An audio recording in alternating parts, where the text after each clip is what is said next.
Okay, dude, fuck it. Game Awards time. Once again, when there's like one thing that's going on, there is absolutely 0% chance I could do anything else. Everyone is being cringe and cancer as fuck. It's Game Awards time. Sorry. We are going to watch the Game Awards, okay? I can't deal with it. I know there's 20 minutes left, but they're already showing stuff, and nobody, and I mean nobody, wants to miss out on a single second of my fucking soy-facing ad! Oh, Bob! That's it! Game Awards!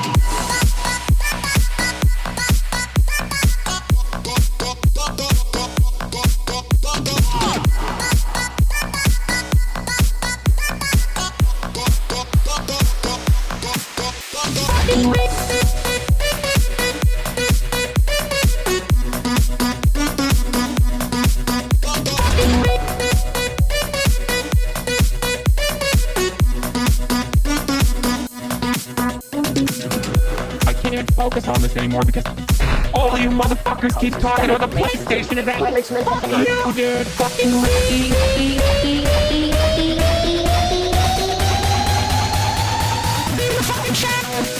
Mommy, sorry. Mommy, sorry. Mommy, sorry. Mommy, sorry.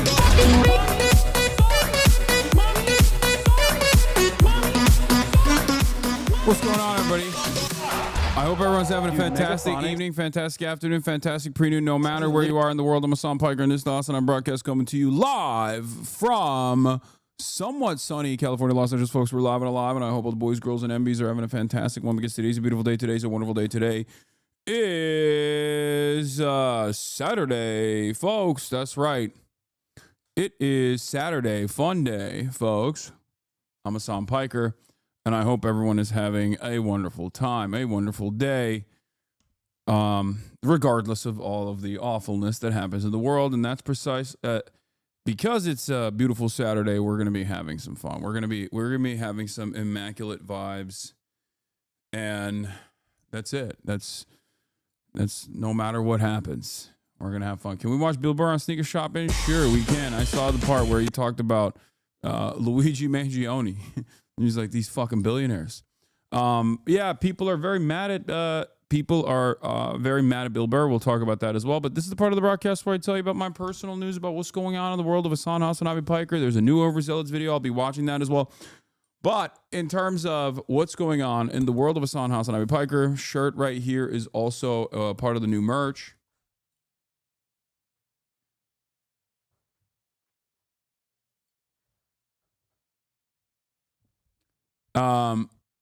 But yeah, what's going on in my world is, my brother's here. Well, he's not here right now. He's doing some stuff, but, Fifi's here. Fiona. She's laying down somewhere in the house, but, he's staying with me, and he really wanted to watch Zero Day, and I could not do it. I could not watch Zero Day. It's so bad. But having said that,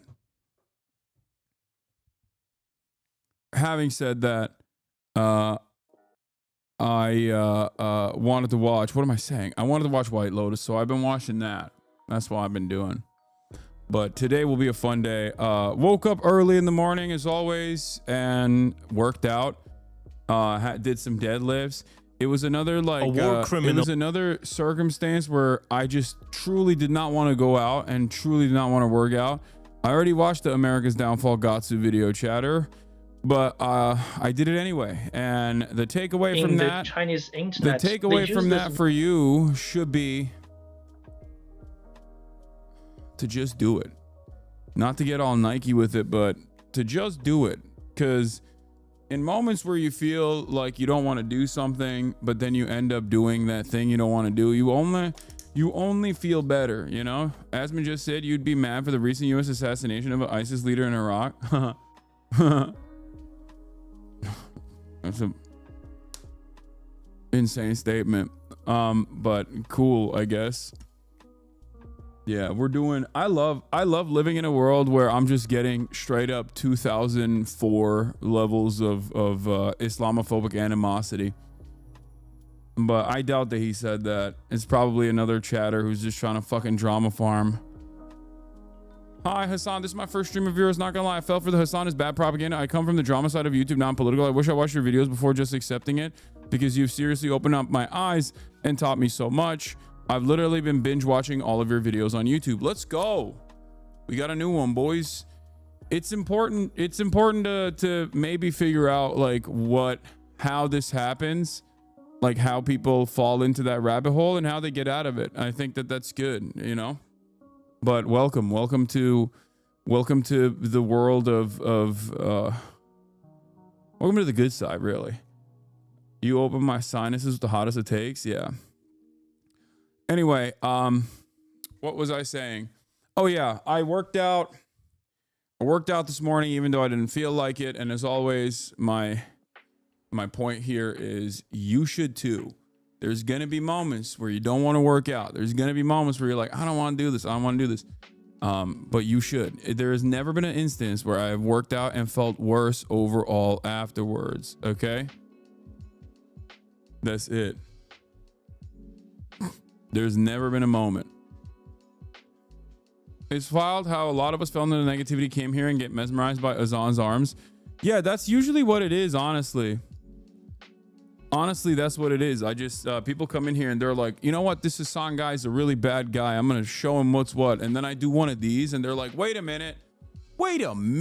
This guy seems to take care of himself. And he seems to have some opinions that maybe I misunderstood because other people were saying he was bad, but they weren't really explaining it. Your new NPR interview is great. I don't think I did an NPR interview recently. I think I did it in like a while ago.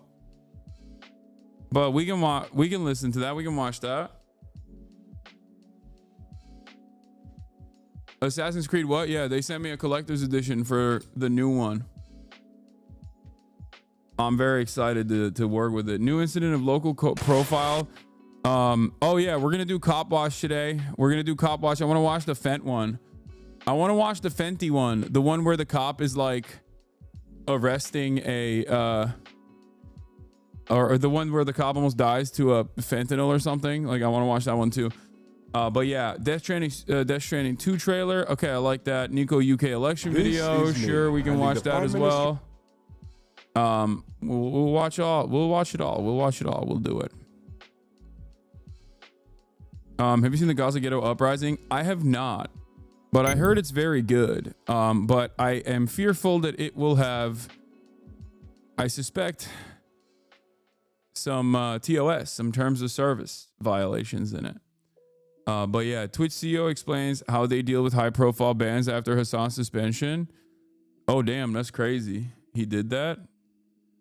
That's cool. Let me see. We got Tornado Watch as well. As a union member and outspoken socialist, it was so nice to find a creator who I feel represents my worldview, and watching your content has tremendously helped me refining my talking points. Hell yeah.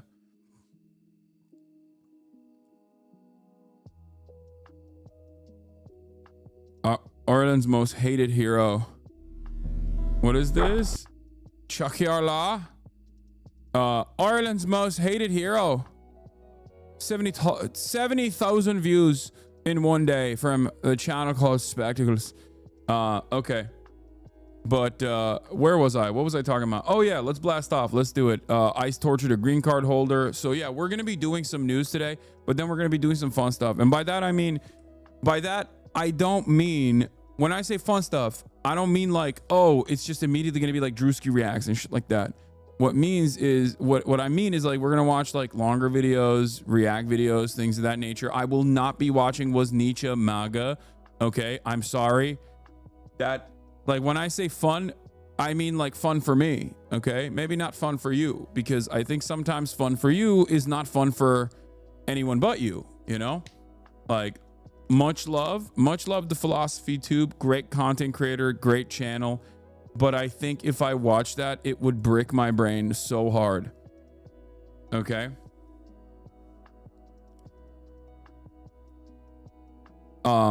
Yeah. U.S. launches broad attacks on militant sites in Yemen. Of course. Anyway. Light news. Tornado watch. ICE tortures another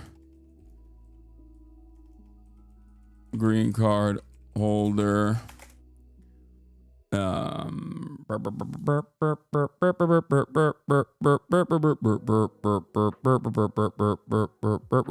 was like stuck in my head.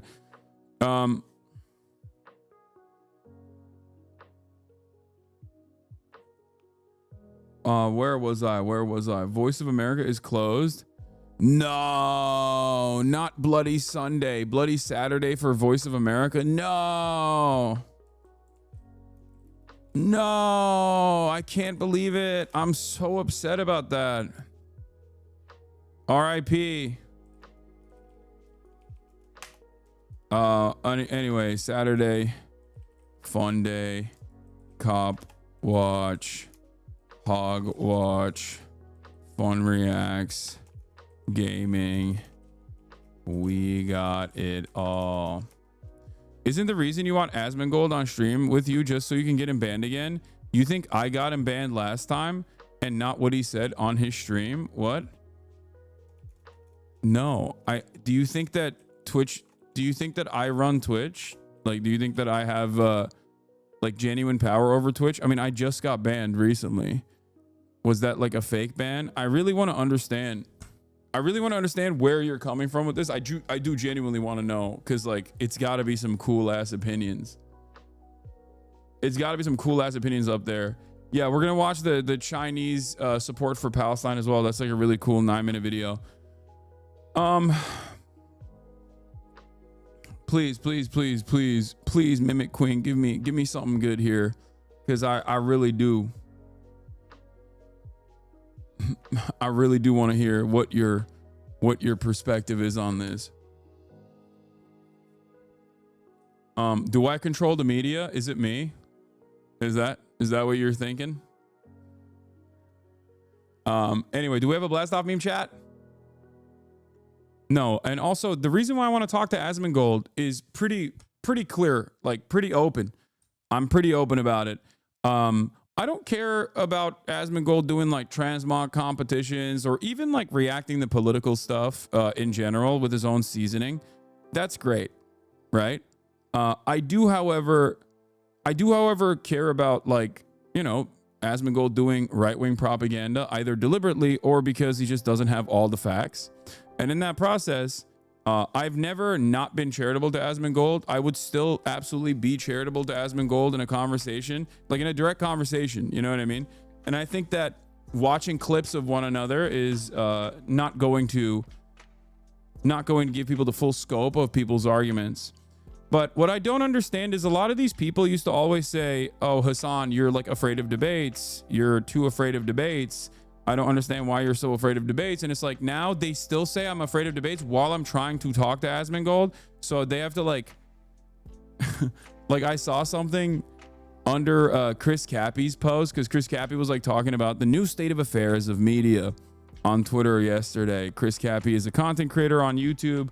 You might have seen his stuff where he was like, back in the day, it used to be Tucker Carlson versus, Bill O'Reilly, right? He says something like, back in the day, it used to be Tucker Carlson versus Bill O'Reilly. Here's the tweet. My generation had Jon Stewart versus Bill O'Reilly debates. This new generation has Asmongold versus Hasan proxy debates, commenting on each other's streams, the information age Cold War. I said I'd do it in person, to be fair. And there is like, this is the funniest fucking response to that. This is what I saw in response to that. The Hasan system, the proven method for handling criticism: hide, ignores critics' content to obscure their argument, alter, drastically misrepresent their opposing view, strawman. Also, I look pretty hot in this, so thank you once again. My haters like making me look hot. Strawman, attack the misrepresentation by grouping critics with deplorables. Avoid, debate only weaker opponents, not the original person. Name call, label frustrated opposition is crazy or obsessed to discredit them. Now, what's really interesting about this is I think it's projection, but also it kind of fails because, like, there are a lot of right-wingers that I openly will say I want to debate, right? Like Ben Shapiro, Steven Crowder, Charlie Kirk. And what is really funny about it is that this basically demonstrates how stupid you are. You have to be as a Marine Corps veteran because this is me literally saying I would talk to Asmongold in person. And you're just like, nah, dude, I bet you're running away from him. Like, it makes no sense. But hey, thank you for keeping a sexy photo of me in your phone. That's nice.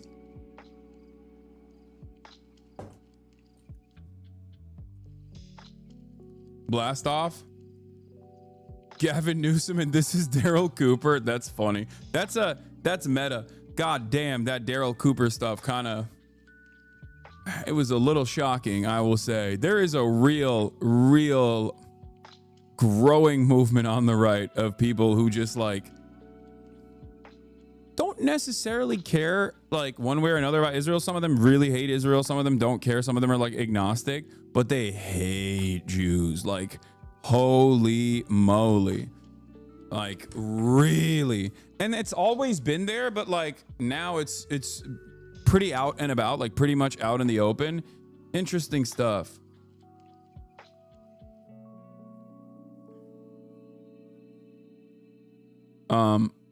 Go look at the comments on the video, the Daryl Cooper video. I don't want to look at it anymore.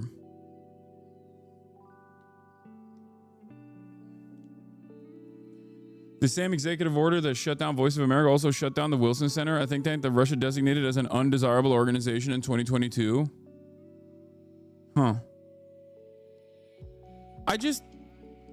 I don't understand why they're doing the Voice of America thing. But anyway, let's get started on this. Twitch CEO explains how they deal with high-profile bans after Hasan's suspension. Twitch CEO has admitted it's tricky at times when it comes to banning streamers and has also lifted the lid as to whether he has the power to suspend channels. Twitch bans have been a hot topic within the live streaming community. Streamers have called on Amazon-owned platform, blah, blah, blah, blah, blah. Speaking to Business Insider's Peter Kafka for his channel's podcast, Clancy revealed that some bans are tricky to do. On a VOD platform like YouTube, you can edit something or take something down. It's hard to sit there and talk for 6 hours straight and not step over the line, he said. It's 6 to 8 hours trying to make sure you don't step over the line. So it's the fact that sometimes people step over the line and you can't just edit it as you would on a VOD platform. I don't think it's contentious. It's just tricky for both them and us to make sure. Look, we keep it within the guidelines. So we have to see when somebody steps over the line and do something to make sure they don't step over the line consistently. That's a pretty good approach to it, I think. Obviously, people will not take this seriously because they've already made up their minds on Dan Clancy specifically and also Twitch specifically. I will say, like, regardless of my criticisms of Twitch or my immediate criticisms of Dan Clancy, I think that, like, for example, I don't like that he streams so much. Okay? That's one thing that that's my own personal opinion. You might not agree with it, right?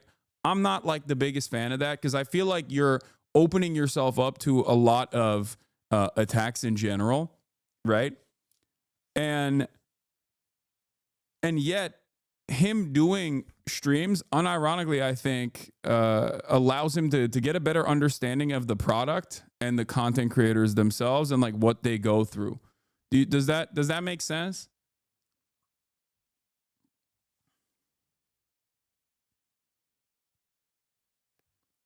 Like, there are some issues as far as like the app, you know, the Twitch app is like kind of garbanzo and they're trying to fix it. But as a CEO, I think like Ford CEO also drives a Ford. No, it's Ford CEO literally does not drive a Ford exclusively any longer. He's now driving a fucking Yangwang, I think. But yeah, as a CEO, it's still good to understand like the service that the platform is providing. For fucking real, hilarious example to be wrong about. What? Anyway, the Twitch boss also noted that he personally does not decide on anyone's ban, be it hand one out or lift an existing suspension. We have a team that does that. It's not automated. I'll be aware of their decision for certain high-profile streamers, but it's not my decision because the whole point is to keep some degree of separation. That came off the back of being asked about Hasanabi's recent 24-hour ban. It also was revealed by Twitcher Amaranth that Clancy did, however, get a shadow ban on her channel lifted. So they asked him about me getting hit with the 24-hour one. Yeah. At 6:58, the reporter says you were clearly not doing Support for this show comes from Smartsheet. Have you ever? Yeah. Wow. We got guys. We clearly have shooters out there in the journalism. I do control the media, okay? You're watching on the biggest channels because those are the ones you've heard of, right? And on a big channel, it is the fact that chat flies by. The magic of Twitch is on the channels of there'll be somewhere between 200 and 1 or 2,000 or 3,000 people watching, 4,000. And chat doesn't fly by as fast then. Then you can really see chat, you recognize names. And the other thing is you're closer to being on a message board. It's yes. And also you're dropping in once, okay? Part of it is you come again and again. And the analogy I often use, now I'm playing to my own generation, is back to the TV show Cheers. I'm familiar. Where everyone knows your name. And you show up in a chat room that you go regularly, and everybody screams out your name if you haven't been there for a while and says, Norm, where you been? Yep. Right? And you feel like you belong and that they're happy to see you. Always glad you came. One of your biggest streamers, Hasan Piker, someone I'm familiar with. I've interviewed him. He's got a caustic edge to him. Yep. He was recently suspended on Twitch. That's cool. He was making That's a cool way to, damn. He said, I got a caustic edge to me. I like that. Damn, journalism is not dead, folks. Wow, this guy, let's see what he says. point about healthcare. He was sort of extending a metaphor that involved killing Rick Scott, the U.S. Senator. He wasn't calling on people to kill Rick Scott. But he's making a metaphor. He was suspended. Apparently, he's been suspended multiple times. First of all, how does that work? How do you get suspended at Twitch? Do you get? Damn, I can't believe an adult in the media who I cannot believe that an adult journalist in the media who has spent a good deal of time studying communication, using language, covering the news, did not have the same exact attitude as like a Libs of TikTok or a fucking Asmongold on this issue. But of course, those are the guys who are gay and woke and wrong, and the based patriots are the dudes who don't leave their homes with YouTube channels. And it's not just Asmongold. I'm talking about like the way that a lot of Americans approach this issue nowadays, and their media consumption is like, no, every single person that's a fucking nerd is wrong. And they're just like, they have a secret political perspective and they're woke, and that's why they're sheltering this person.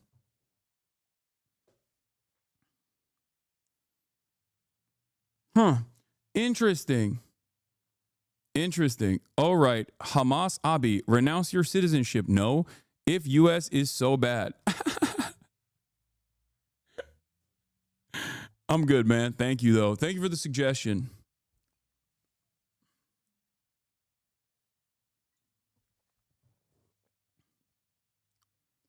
Yeah, I'm just shocked that this journalist would actually report on what truly happened instead of immediately being like, well, this terrorist guy, this freaking terrorist Hasan, okay? I call him Hasanabi. Some people call him Hasanabi. I call him Hasanabi. Why the fuck's he still on the platform? Or let alone in the United States of America? As a journalist for Business Insider, I say, get him out of here. As a matter of fact, get them all out of here.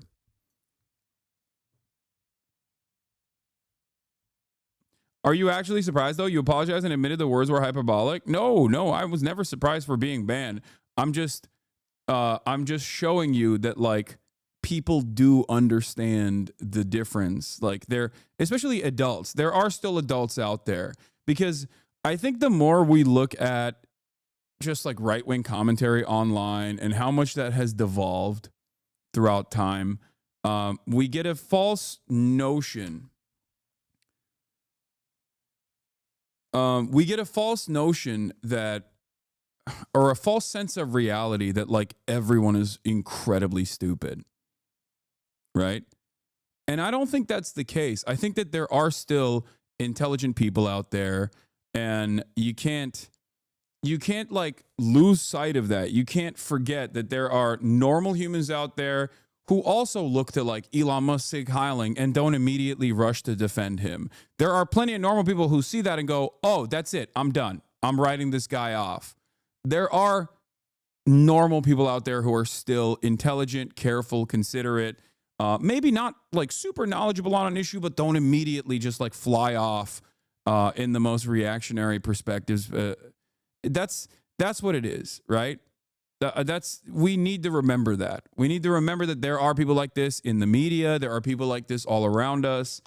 And I think I sometimes lose sight of that because I've read too much Asmongold comments. You know what I mean? Like Asmongold YouTube comment section. And I think when you stare into that darkness for an extended period of time, you end up developing a false interpretation of like what our fellow citizens are like. Not to say that there aren't truly people like that, and those numbers are growing, especially online, where there's just like an incredible amount. There's a definite like crisis of intellect, a crisis of critical thinking, a crisis of nuance in this country, for sure. But I do think that, you know, it's not as severe as we think it is.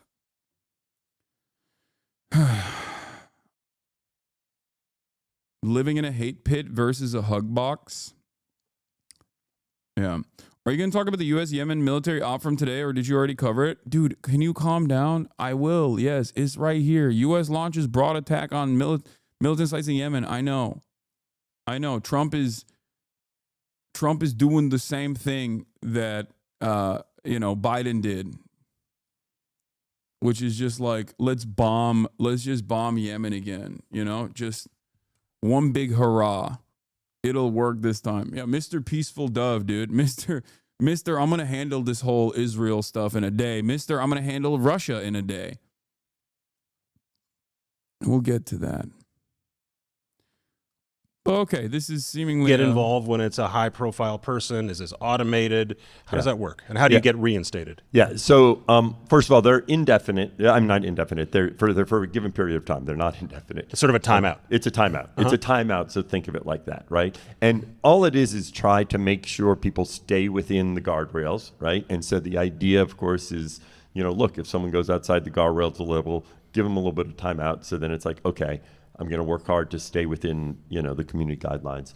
And we have a team that does that. It's not automated. I'll be aware of their decisions for certain high profiles, but it's not my decision, because the whole point is to keep some degree of separation, right? Where they're trying to make what is a consistent decision on the platform. And it seems like it's an ongoing theme for many of your big name folks, that they constantly are but often are pushing the limits, getting in trouble, getting booted, getting reinstated. And then there also seems to be sometimes a question of, did the streamer say something? Was it one of his fans saying something? Was it someone off camera saying something? How do you... Yeah, I think it's like Twitch still as a medium is somewhat new, right? And a lot of normies don't entertain the idea of like tuning in to a broadcast for like 6 to 8 hours a day. So they have no way of comprehending how you can easily manipulate language and take advantage of the nuances of any kind of statement, let alone political statements. That's pretty much it. It's just like, it's very difficult to fully understand what a person's perspective is when they're talking about political issues for 8 hours, 10 hours a day, and then you're just reading what they have to say through 12-second clips. It's just not. You're never going to understand a person's perspective that way. It's virtually impossible. And because people don't really know what this medium looks like in general, I think a lot of people get duped. I get duped, and I'm in this field. You know what I mean? I'm in the heart of this, and I still get duped sometimes. Like, I'll give you a high-profile example of this. There's that guy, the Black Captain America or whatever. Like there's a tweet out there with like 100,000 likes, and I didn't even see what he actually said. Was it Anthony Mackie? Hold on, I think why your rage responded. Oh, here it is. Like this is what I want to show you in terms of context, in terms of like how we operate, right? Anthony Mackie has a 1 minute and 45 second response here where he talks about, I guess, like masculinity. And this person said, it feels so real to finally be being given a reason to hate him. Pivot podcast. For the past 20 years, we've been living through the death of the American male. They've killed masculinity in our communities. At Anthony Mackie, right? Star actor Anthony Mackie has soared to the highest levels of Hollywood, but one thing he really doesn't play about is raising his boys to be young men. He talks to, okay, when I saw official Crowder, I was like, Steven Crowder, what the hell? He talks to these people about how he keeps them humble. He brings them up with respect and responsibility, but strays from society's trend of what they are trying to make young men think and feel, right? So let's hear what he had to say and whether he worded this or weirdly or not. And we'll see if he was clipped out of context. I keep my boys humble. Like, my boys have never had a pair of Jordans. You know, my boys don't do all that internet fly shit. I'm like, your kids. None of this is controversial so far. He's literally just saying that he doesn't like the flashy, he doesn't like the flex culture that he sees, especially for younger generations online. I agree with that 100%. Let's see. And no, I don't give a, I could be the biggest star in the world. Do not let me catch you being stupid. Mm-hmm. Do not. And my oldest gets it. My 15-year-old, he tells the other ones, he's like, yo, don't make dad mad. Because once you get one that's right, he gonna straighten the other ones out. Mm-hmm. So it's just that thing of, in the past 20 years. This is such a funny, this is like the most old head podcast, by the way. It's like, I don't know anything about this podcast, but it's like, as soon as it panned over to the host, I'm like, oh, this is amazing. We've been living through the death of the American male. They have literally killed masculinity in our homes and our communities, for one reason or another. But I raised my boys to be young men. And however you feel about that, you feel about that. Right. But my boys will always be respectful.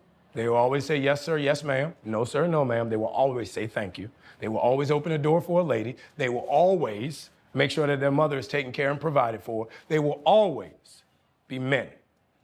And that's always, since they were 2 years old. Every time I left for a job, I tell my 15-year-old, you're the man of the house. You make sure these doors are locked every night, this alarm is on, you text me or you call me every night before you go to bed and you wake up. I love that. Because we're men.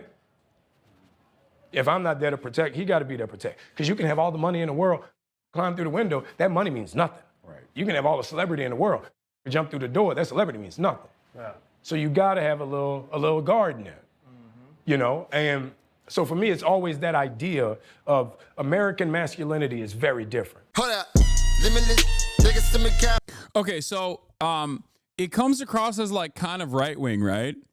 And apparently the context of this, like it's not that controversial, like what he's saying, but immediately, like if you are tuned in to that frequency, if you know what like right-wing commentary and right-wing statements look like, yeah, it's understandable that people will go, oh, he's talking about like male bravado, like the pussification of like American men, like, because when you make a statement, there are a lot of things that you're not saying that you're operating off of, like underlying premises that you're operating off of, and that leaves a lot of room for interpretation for people. And if people are conditioned into recognizing right-wing sentiment, they hear this and they go, oh, this guy's a fucking real right-winger. Like, what do you mean? He's doing the classic, like, oh, kids are gay now.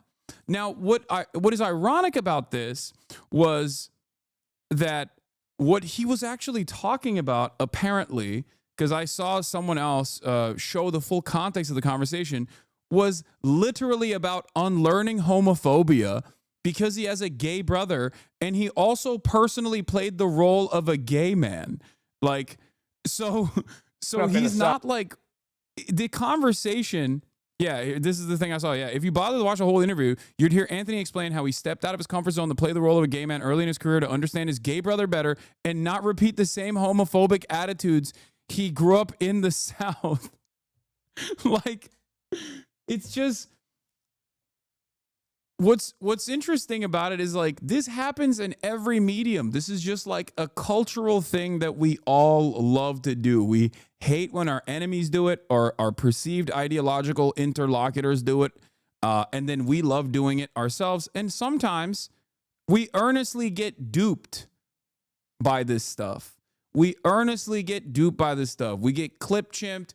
It's basically the equivalent of not just clip chimping, but like simply in the old version of it, reading the headline of a news article and not reading the rest of the article and not realizing that like the headline of the article actually left a lot of stuff out, right? It's like if you only look at New York Times headlines, especially on an issue like Israel, and not like the rest of the articles where they bury the lead pretty far down the article, you're like, oh, Israel has not done anything wrong. They're the most moral nation on the planet. Sometimes they mess up a little bit, but overall they're trying their best, right? And it's like, that's how it works, right?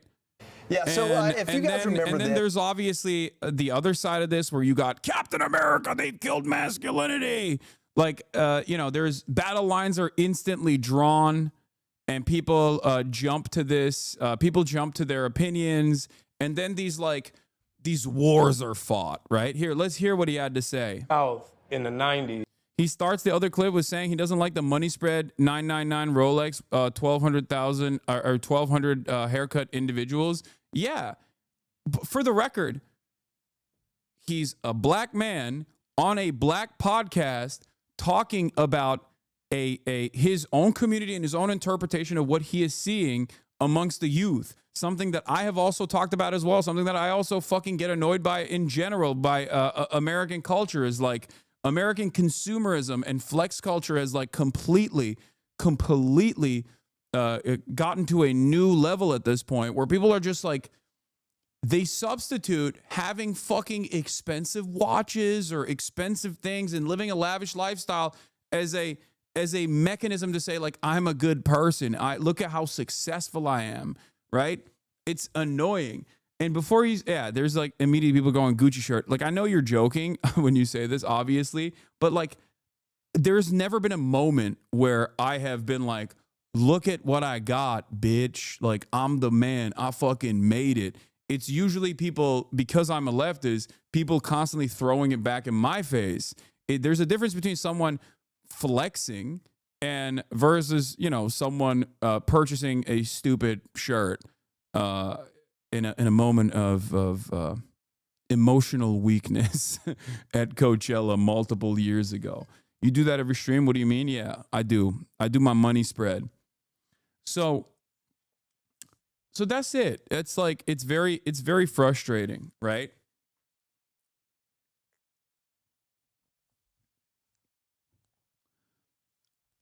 I think that's a perfectly valid thing to get upset about. Because I think it's a sign of it's a telltale sign of insecurity in general, right? You flex your biceps on us. Okay, that's a great example, okay? That's a great example because I think, jokes or not, like I'm very proud of the amount of work I've put in to my own body. I'm very proud of my own accomplishments and I want other people to also take the lesson. And that's why I talk about my workouts, talk about my diet, talk about fitness in general, because I want to hopefully influence people positively and get them also to do the same thing. But even then, flexing your fucking biceps is like, well, yeah, you worked on it. You know what I mean?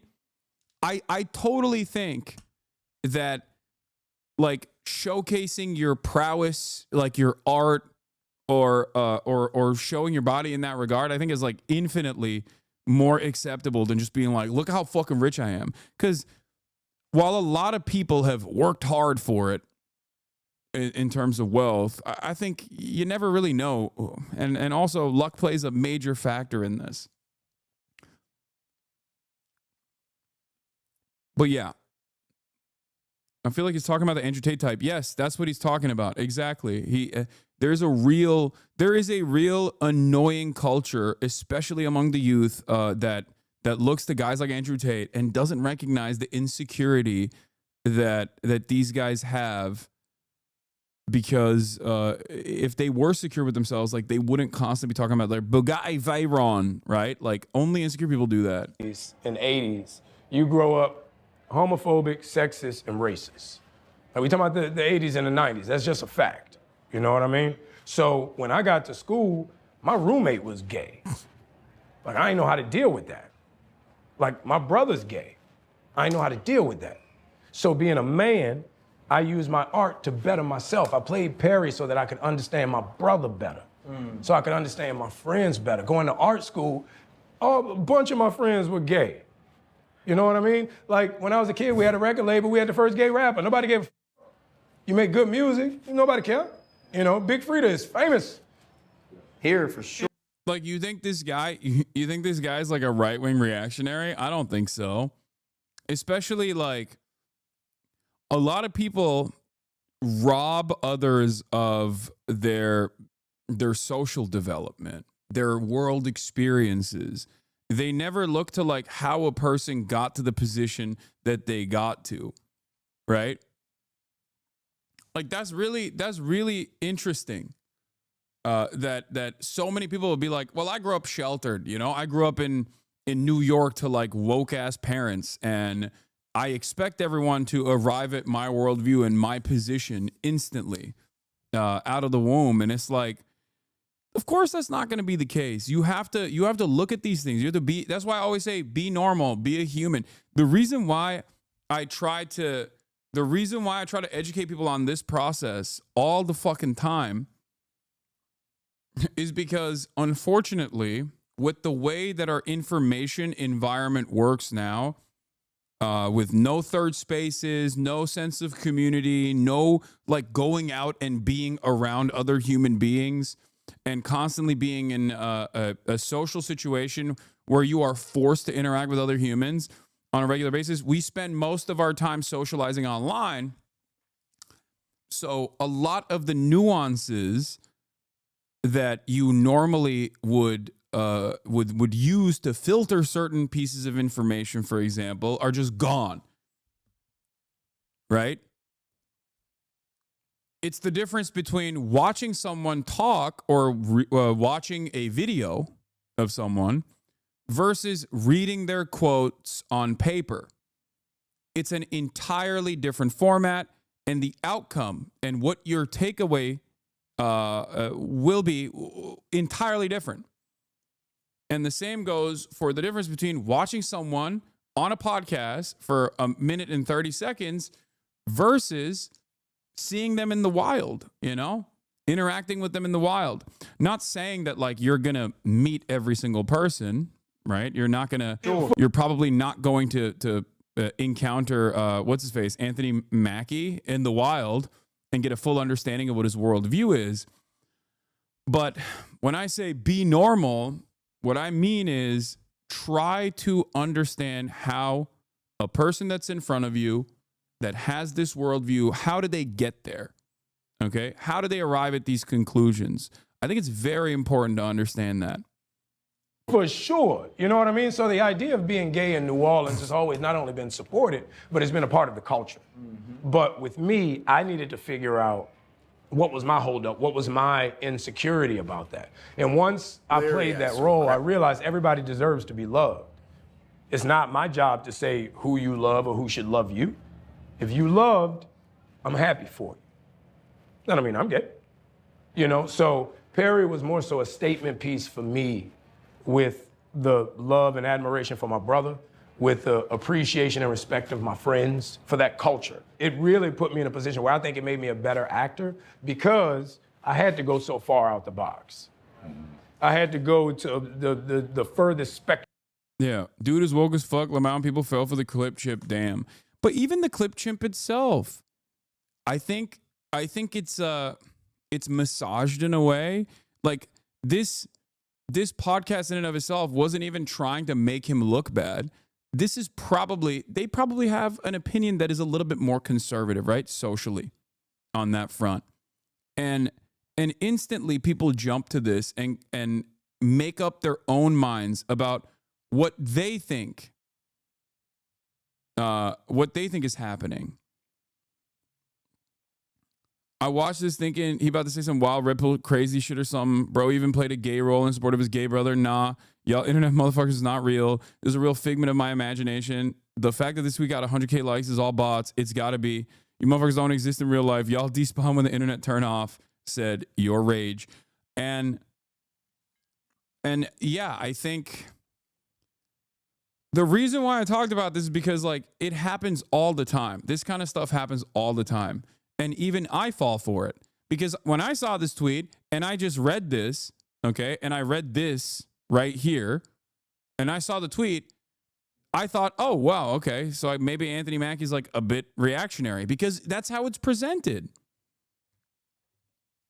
But in fact, the only thing he was talking about is like positive masculinity and teaching his kids to be like good men, teaching his male children not to be like not to fall into the Andrew Tate trap.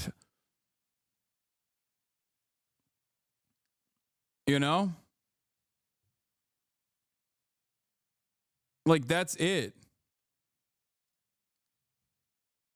And I think that we just gotta be a little bit more. We got to be a little bit more gracious and a little bit more forgiving, even if people who engage in somewhat reactionary commentary, right? Because I mean, this is why I always try to preach some semblance of tolerance and grace to those who might even in context come across as intolerant, with the understanding that they are all, at the end of the day, a product of their social conditioning, a product of their material realities. Leftists who understand that America is this like hateful nation, leftists who understand that like there's so much systemic discrimination, oftentimes forget what the impact of said systemic discrimination will look like in the collective consciousness of those who don't really think about this stuff deeply and have never really entertained a counterexample and just kind of simply are responding to all the things that they see, all the things that they take for granted. That's it.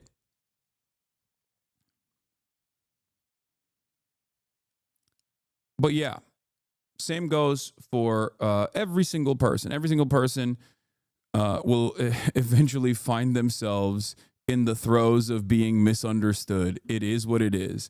And the reason why I use the Anthony Mackie example is because I personally saw that. And I initially thought, oh, what the hell? Like, is this guy like weirdly right wing or whatever? Because I hadn't even watched the clip. Okay. And then I investigated a little bit further. I was lucky enough to be able to encounter someone else who had investigated a little bit further. And that completely changed my mind on it, right? That's it. And I think that's a good that's a good teachable moment, right? For everyone. No room for intellectual elitism while we're all trying to live in solidarity. Yeah, I mean, there is a balance to everything. And I think that balance also should factor in, for example, like not treating people like they're idiots either. Like I'm an advocate for not doing like Den's theory. And I think everyone plays a different role. My role is to do agitative propaganda, of course, and to help Americans understand their class position and who the real, like, what the real vectors of harm are in our current hierarchy, right? That's my goal. That's my role. But that doesn't mean that like I have this attitude that like the average American, the average working class person is too stupid and too dumb to understand theory either. So there's a balance there as well.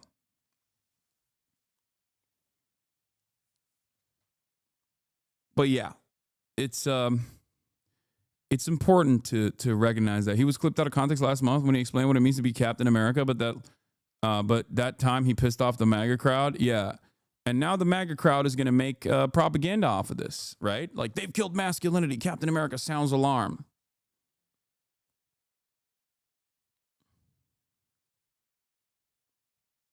Well, yeah.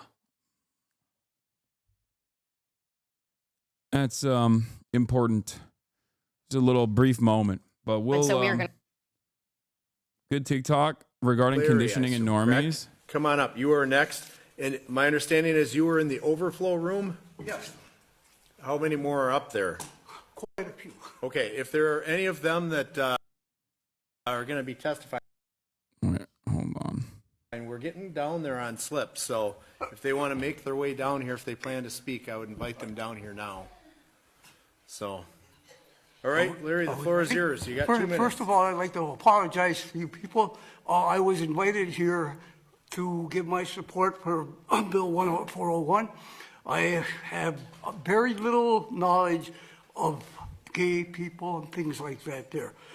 So when I came here, my eyes were open. I was one of the critics that sat on the side and made the decisions there was only 2 genders. So I got an education that was unbelievable. And I don't know just exactly how to say this, but my perspective for people have changed.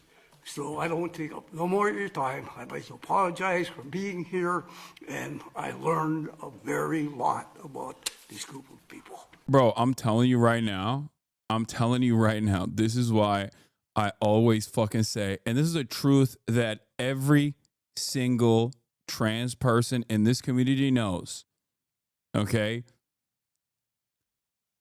Being fucking normal and chill, especially as a trans person out in the real world, goes the distance. Okay? It is like the most successful weapon you have.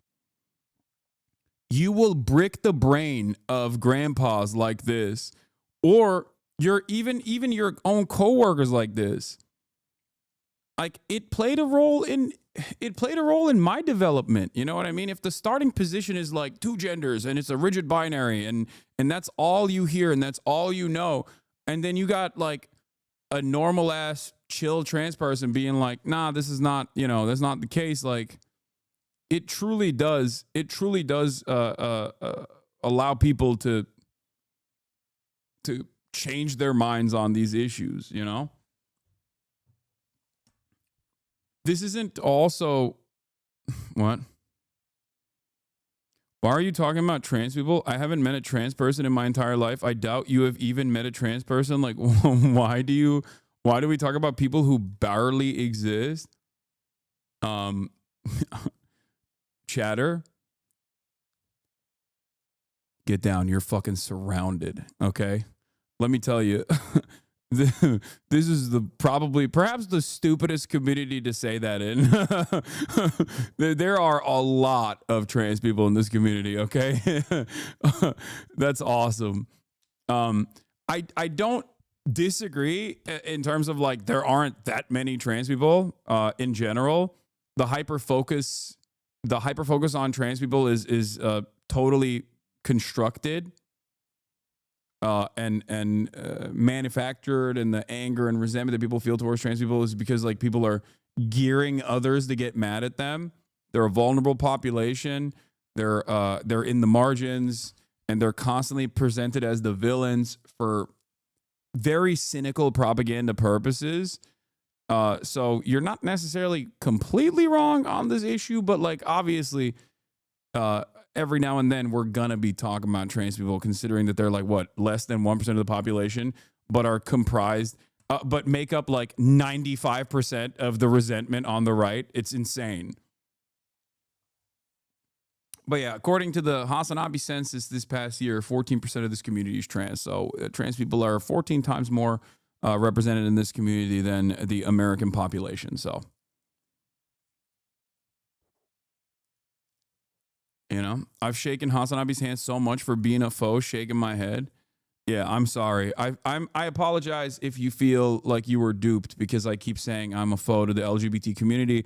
I will continue highlighting the trans wrongs while sometimes speaking out about trans rights. Okay? I am an enemy. Okay? I am an enemy to the LGBT community. Make no mistake. No, not 40%, 14%. I'm not Germa, okay? No, my trans audience population size is not 40%. That's Germa. He's a couple doors down.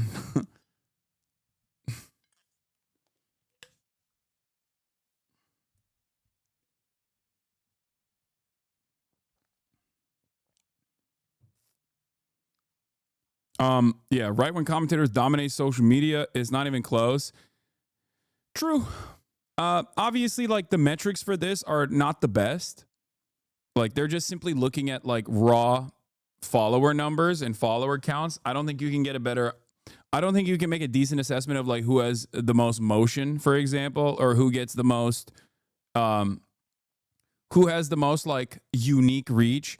Because I would go so far as to say that like Asmongold's reach as a right-wing content creator is far greater than Ben Shapiro's reach right now at this stage. So like the size here, or even like my reach versus like the Young Turks' reach, or my reach versus Trevor Noah's reach, right? Like I think that I have a much larger reach at this stage as opposed to like Trevor Noah as a liberal or leftist or progressive left-leaning content creator. But this just looks at like raw follower counts. Like, or here, I'll give you another example. Patrick Bet David and Asmongold together have, I think, a much, much larger reach overall than the likes of Ben Shapiro, right? Or even Russell Brand, really. So it's not the best. It's not the best way to showcase like who has more influence. But yes, in terms of like raw follower counts, the collective follower totals, yes, the right wing dominates. But I think in terms of raw output, in terms of like audience penetration, right wing content creators also dominate on that front as well. Like they really, really, really do. It's not an accident that. It's not an accident that like online spaces seem more and more right wing, and I think Twitter, like one of the social media platforms, directly opening up the floodgates of neo-Nazi commentary, I think played a fairly large role in this, and I was wrong. Okay. Initially, I thought, oh, Twitter is not the best platform. It's not the biggest platform. Who cares? I was wrong. I think that like even if it's a tiny platform, it's still one of the main social media platforms. And having one of the main social media platforms very clearly turn far right definitely played a big role in even changing the outcomes and changing the political dynamics in other platforms as well, other social media platforms as well, because there is like all of these social media platforms like still work alongside one another. And I would say that like Twitch becoming more right wing in general is because of Twitter. You know, I think that my assessment initially was wrong, where I said it's not going to be that significant. It's not Twitter being, super right wing. I wasn't, I'm owning up to my wrong analysis, but also at the same time, I wasn't like making a big deal about this perspective in general. But still, it's not necessarily that there's like a large number of what? How come Asmongold is red? He's spitting on Trump all the time. Asmongold is criticizing Trump very much.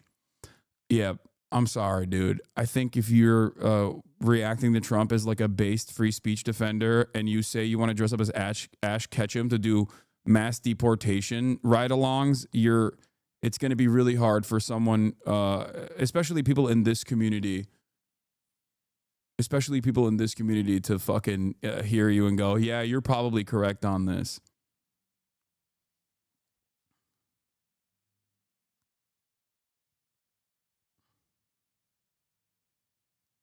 You know?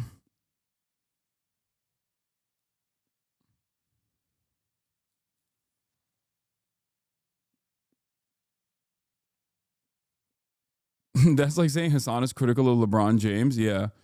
Unless you mean he spits on Trump's dick before he gargles it.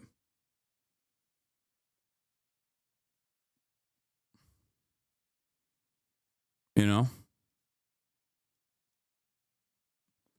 Great new piece about you in chat.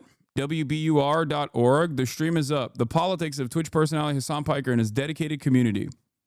Oh, this is the new one. This is a new piece that came out, right? Yeah, March 14th. I can say to my new Samsung Galaxy S. Parent origin story video for Tim Houthi.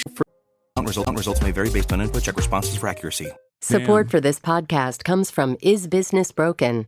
In love with a celebrity. People are into this Timothy Chalamet. They say he's a Houthi, a fighter. He's hot. They say it looks like Chalamet. Yes. Not incredibly skinny Bob Dylan impersonator Timothy Chalamet.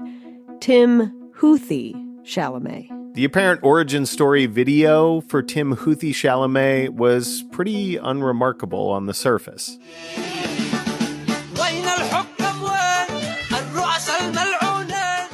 Just a guy with curly, dark hair steering a small boat with one hand and holding his phone in selfie mode with the other.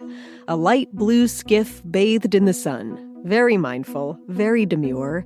A much bigger ship hulking in the background with big white lettering that said Galaxy Leader. This was 33 seconds of, honestly, not that much. But then, like that, this video had 13 million views. Because, I mean, look at him. Okay, I don't understand why people obsess over actor Timothy Chalamet either, but Tim Houthi Chalamet's celebrity was in some ways an example of a new way that people are consuming news and information. Coming at it kind of sideways. At least that was true for me. Tim Houthi was how we learned more about the Red Sea and the attacks. Yeah, this is WBUR. It's a NPR local for Boston. I did this interview, I think, months ago, like months and months ago, and I believe they just only recently came out with it.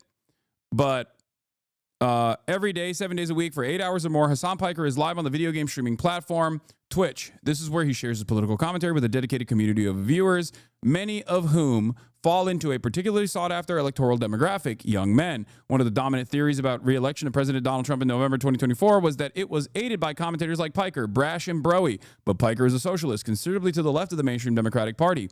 He gets into streamer beefs, but he also talks a lot about empathy and bringing a spirit of charitability to political discourse. What kind of effect does he have on his community and their political activism? Who's tuning in 50 hours a week to get their news from one guy? Spoiler, it's not just 20-something men. And really, who is that guy? Endless Thread talks to Hasan Piker and his fans. Did they interview my fans too? That's crazy.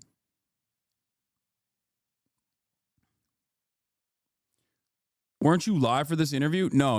I did this offline like months ago. I forget exactly when. To the Red Sea, where the UK says Iranian-backed Houthi rebels have carried out their largest attack so far on shipping lanes. The Ministry of Defense. That is the BBC. But we didn't first listen to that report until a few weeks ago. No. My understanding of Yemeni fighters disrupting a key international shipping route in reaction to the war in Gaza started in the diffuse, crackling, digital, foamy broadcast waves of the internet, somewhere between TikTok and Twitch. Okay, that's crazy that this is a straight-up journalist on NPR, Boston Public Radio, openly admitting that his perspective shifted on the issue that the Ansar Allah movement was presenting, the reasons as to why they were dealing with the Red Sea in the ways that they were on my fucking Twitch stream. Okay? That's crazy. Hey, Rashid, how old are you? Where are you from originally in Yemen? Let's orient ourselves a bit here. We're talking about the southern end of the Red Sea, which flows past Yemen, Eritrea, and Djibouti. It's this key shipping route because it brings giant ships back and forth between the Indian Ocean and the Arabian Sea and the east coast of Africa and the Mediterranean Sea and Europe. It is a massive shortcut for getting goods between the East and the West. An age-old plan to shorten the distance between Europe and the Orient by linking the Red Sea to the Mediterranean. Yes, to get from the East to the West, you have to head through the Middle East. And when these attacks started a little over a year ago, the ships under attack were traveling up and down the coastline of Yemen, which has a front seat to the Red Sea's shipping route. The Red Sea, the Suez Canal that connects it to the Mediterranean, this is a zone that's had a ton of all kinds of commercial shipping for a long time. And a lot of conflict, since forever, since Moses. The long history of man's efforts to create a passage through the Egyptian land barrier can be traced back to 2000 BC. The Houthis are a group of fighters in Yemen that are vaguely associated with Iran, and they're in their own intense armed conflict with their neighbor, Saudi Arabia. They've driven a civil war in Yemen against the government there, with a resulting intense humanitarian crisis. We are not going to try and explain this conflict further right now.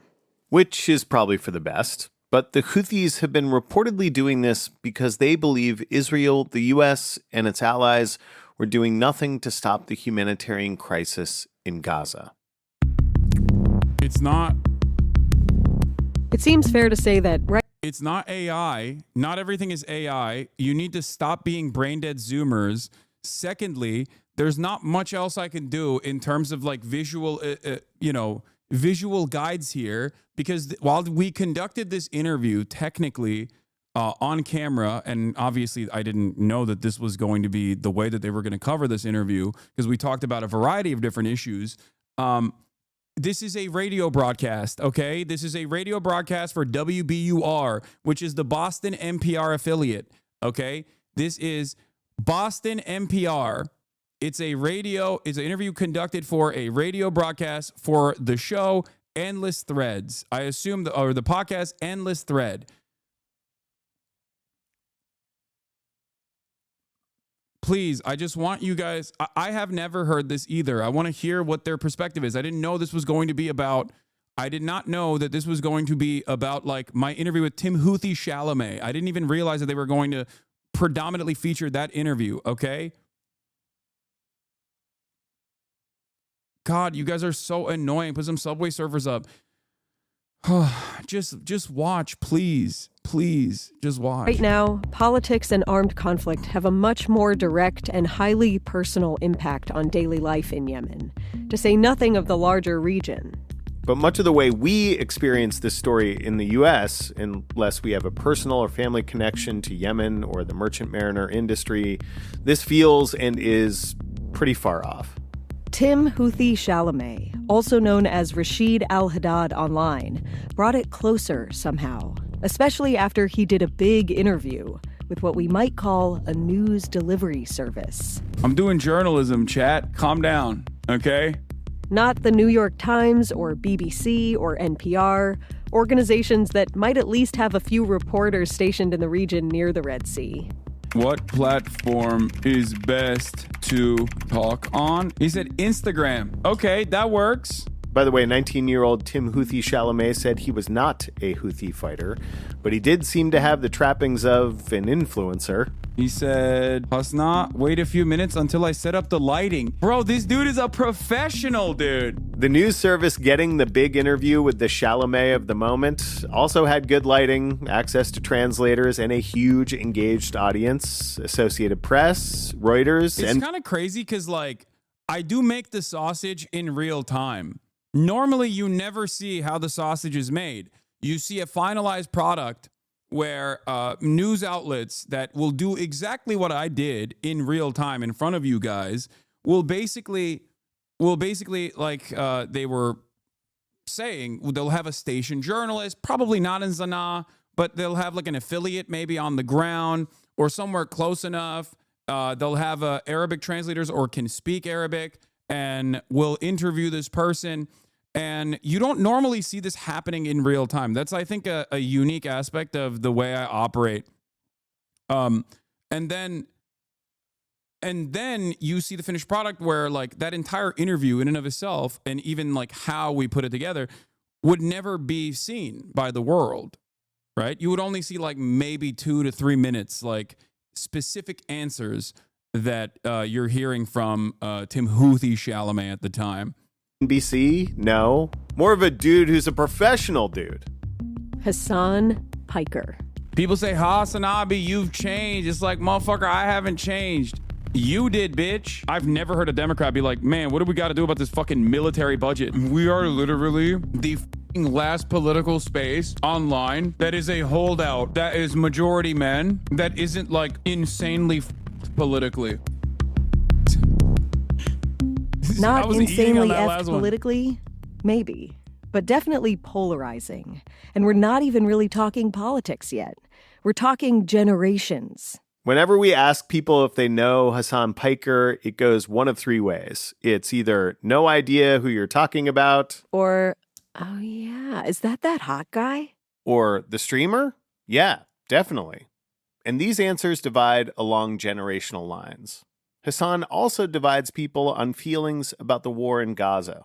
Political lines in the U.S., too. Also, lines of gender. But you take all the people on one side of all those lines and put them together? You get an impressive audience. 3 million followers just on the video game streaming site Twitch. Another 1.5 million on YouTube. And his hours-long live streams. There can be 20 to 30,000 people watching and listening to Hasan at any given moment. That's how you know. That's how you know this is old, because now it's up there. Now it's more than that. Now it's a Saturday, so we got 25 in here, but now it's 30 to 40,000, as you guys know. So, just saying, this was an older interview. That's an audience that competes with WBUR's largest average broadcast radio listening audience in Boston. The same audience as our entire station in a major metro area. But it's one Twitch stream, one guy, Hasan Piker, 33 years old. He's ripped, a true Chad. And as Americans celebrate or slide into despair following the second election of... Chad, stop saying this is AI. It's not AI. I literally had a conversation with these people. Can you please stop saying this is... What is wrong with people, man? What the hell? Why do you guys keep saying AI? It's not... Like, I talked to these human beings, okay? It was a real interview. President Donald J. Trump, an increasingly popular Chad. I'm AI. Thanks to an increasingly popular, seemingly endless stream. There's a couple things that I talk about that, like, basically break people's brains. Peter Thiel owns the country now. You understand? You don't want solutions. You don't want to understand why this violence happens. I do. I'm Ben Brock Johnson. I'm Amory Sievertson, and you're listening to Endless Thread. We're coming to you from WBUR, Boston's NPR news stream. And on today's episode, a look at how the media landscape and news consumption are changing through one example. The guy people are calling, quote, the Joe Rogan of the left, who has bad news for people who say things like, he's the Joe Rogan of the left. I just don't think that we can podcast our way out of this problem. Like, I just don't think that the Democrats... Democrats... Come on, man. Come on. Whatever you've heard of Hasan, whatever you think of him, however you've found him, or if you've never heard of him or found him, let's start with some simple facts. His parents are Turkish. His father is a political scientist and economist who has helped support the Future Party in that country. Chatters who have never listened to a singular NPR piece, I think, don't understand NPR voice, and that's why they're thinking like, this sounds like AI. No, dude, they dictate perfectly, okay? That's what it is. That's just, they enunciate in a way where it almost comes across as like robotic. And even like the cuts that they put in with my voice sounds like AI as well. They got NPR voice And also the way that they like cut certain stuff, like even there's like an NPR filter, I guess, where it also sounds like I'm doing AI voice. In opposition to the right-wing Justice and Development Party. His mom is an architectural historian teaching at the Institute of Technology in New Jersey. And Piker's uncle started the Young Turks, the popular progressive news network that began on the radio, jumped to YouTube, and is now played on some television channels. 4.5 long years of we're making progress. We're not making progress. You're heading off a cliff, dude, and you don't even realize it. Hasan's of an even younger generation than the Young Turks. He's on YouTube, but he's most established on the video game streaming platform Twitch, where people watch other people play video games. And in Hasan's case, people watch him talking about politics. But if you're going to stream on Twitch, you're probably going to do both. The first time I came across him was when, in the election of 2020, he streamed a Get Out the Vote game of Among Us with Representatives Alexandria Ocasio-Cortez and Ilhan Omar. When you watch this video, as AOC gets onto the stream with Hasan, he seems pretty psyched. We came a long way. Here we go. From 15 people watching me play Fortnite with motherfucking Felix Biederman to playing Among Us with the top content creators and also two of my favorite politicians.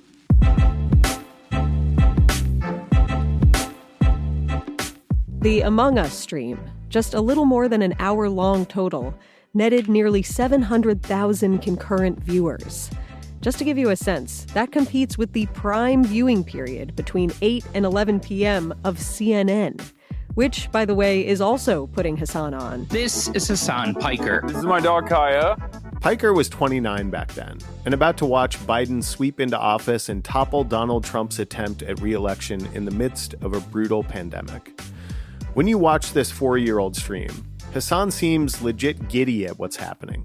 And it's this odd combination of video game nerdery and progressive political energy. Or maybe it's not that odd of a combination. Hasan Piker represents a huge change in the way people consume information in 2025, especially digital natives, people who have only really been around after the internet and computers. Increasingly, they don't. I was thinking a lot about this, actually. You know how people always ask me, Hasan, like, what has your attitude really changed on? I don't think my values have changed. I've been fairly consistent on that stuff for the past decade. And you can check that against, like, you know, commentary from the past 10 years that's, you know, out there, right? From the Young Turks all the way until now. And you'll see I'm advocating for the same exact shit. Having said that, there is one thing that I was thinking about that has changed. I think that, like, my hope in the Democratic Party, I think, has eroded almost entirely. Like, I always had this attitude that regardless of the fact that one of the two major parties in a bourgeois democracy is never going to bring about revolution, I understood that on principle. But I still believe that there was a way to, like, there was a way to engage in harm reduction. There was a way to engage in harm reduction that the Democrats were going to abide by if you voted for them. And I think, like, year over year, election cycle after election cycle, the Democrats consistently showed me and anyone else that was paying attention that they were not interested in doing harm reduction at all. And I think that's the reason why when I see someone like Dean, right, the liberal Spider-Man debate Dean, right, like, I understand as a 19-year-old, if this is your first foray into, if this is your first, like, political cycle that you're actively defending the Democrats on, like, I get why you would be more, I don't want to say naive, but, like, you'd be more hopeful that the Democrats will do the right thing. Whereas, you know, go through like 3 of those and you'll understand very quickly that optimism in that regard is quickly going to be cast aside for an assumption that the Democrats are basically controlled opposition. This isn't like every single Democrat for sure. And my attitude, I would say, shifted from Democrats are definitely better than the Republicans they're marginally better than the Republicans to harm reduction, we need to use the platform that the Democrats offer to existing progressive voices in an effort to continue building up a labor movement, to continue building out like outside pressure, outside mechanisms of pressure that are not immediately within the lap of the party. To like, I don't even know where we're going at this point. Like, I just, I've never been closer to an advocacy for building a third party from the ground up than this very moment. I will admit that it's something that, like, I wouldn't say I'm as far as Michael from Pennsylvania is on this issue. I truly don't. I don't know. I truly can't see a way out of this beyond like either completely reconstructing the party or looking for a alternative, like developing an alternative at all. I tweeted about this this morning. Who could have seen this coming? Everyone. We kept yelling about this. I think it's time for the liberals who scream at the left to bury the hatchet and actively reconstruct the Democratic Party to be a real opposition party with a bold vision of change or build a real alternative.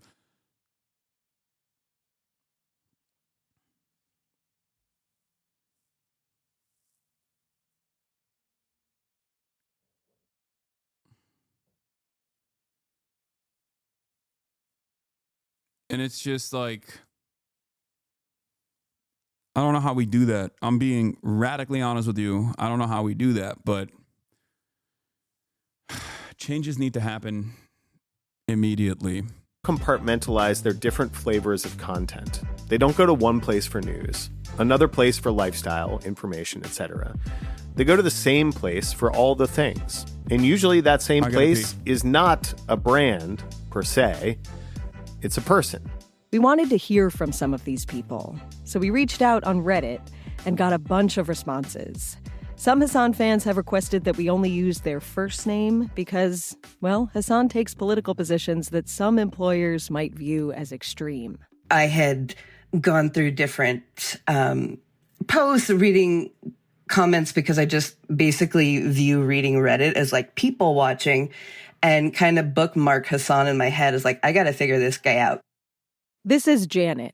She's in her early 40s, lives in Colorado, goes against a few of the larger characteristics of Hasan's audience, but she's part of a growing demographic. Percentage of male went down. Percentage of female went up.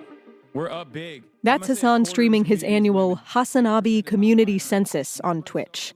Hasan's subreddit lists, quote, 151,000 comrades as its follower count, which is where we found Janet. Janet started out reading Hasanabi hate on Reddit, but she's a comrade now. She's watching his Twitch stream every day. And it's not just Janet who's taking it all in. My toddler gets a little bit of TV time in the morning, so when Hasan starts, the TV goes off for him and we throw him into lunch. He knows the Hasan is streaming song and we'll start doing sign language for food when that song comes on, so I've kind of ruined the baby, but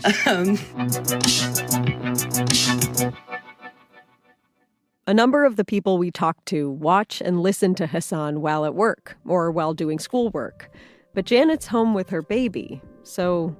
It's on my 80-inch television. It's in the front of my living room. We have a really open floor plan, so I can hear it while I'm cleaning, while I'm hanging out with the baby, doing flashcards and whatever. He's basically just like our talk radio during the day, except we get to look at him. We heard this a lot, actually. Hasan as replacement for the radio. But he's streaming video, too, so it's pretty similar to cable news. And while it's not a 24-hour Hasan cycle, it is 7 days a week, along with a serious regimen of weight training, which you kind of have to do if you're sitting in a gaming chair for that long every day. He has a background team running a Discord chat, doing video graphics, and managing the community. I got little babies listening. I got to stop cursing. This is why I got to stop cursing. Behind the scenes. This consistency has, over time, just grown his reach, which in turn turned the heads of the people trying to run the country in the last election. Hasan was invited to the Democratic Convention. He was looked at by many in the run-up to the election as Exhibit A that Kamala Harris and company were talking to the right people to help them talk to the people who were going to vote. But then, the other team's podcast Reach Out game turned out to be a lot more full on. The following is a conversation with Donald Trump on this, the Lex Friedman podcast. How long have we been talking? A long time. Let's go. Probably like 3 hours. He's one of the most famous people on earth, and I'm grateful for this chance to learn more about the man behind the headlines. Today's guest is Donald Trump. The Associated Press has called the presidency for Republican Donald Trump. Ever since, Hasan has been on what almost feels like a group therapy tour, talking to a lot of legacy media organizations and helping to explain to them how they could have possibly missed this thing that the polls really bore out, that young men were breaking for Trump. I think Trump speaks to male insecurities better. It's not necessarily flooding the market with like a bunch of liberals. Like, if we had like 8 more Pod Save Americas that kind of look like me, for example, like more bro-y, right? Then that would be fine. It's like, no, you can't podcast your way out of this problem. There it is again. You can't podcast your way out of this problem. And yet, it seems like if the Democratic Party could podcast or stream its way into the hearts of young men, Hasan could be their guy. Because he courts more than the Janets. He also courts a lot of Jadens. Right now, Heber Springs has a population of about 7,000 people. 24-year-old Jaden didn't find Hasan Piker in his hometown of Heber Springs, Arkansas. It's a pretty close-knit community. Arkansas heads, rise up. My slander against Arkansas has not gone unnoticed. I apologize. Community. A lot of people know each other. A lot of people will go to the same church, for example. All the beliefs of everyone are pretty much shared throughout the entire community. That shared belief system, in Jaden's experience, has always been church-focused. Growing up, he says a lot of the social interaction was through church or trips with church groups. One of these particular trips, to some cabins in the woods, he remembers in particular. It was cold, it was windy, it was so miserable. There was always a theme or topic of discussion for these trips. For this trip, they decided to make it about homosexuality. Jaden thinks this trip happened when gay marriage got national protections in the U.S. He says that the trip turned out to be a bunch of adults telling a bunch of middle schoolers about how homosexuality and gay marriage were ruining society. I had so many experiences like that, kind of around church and things like that.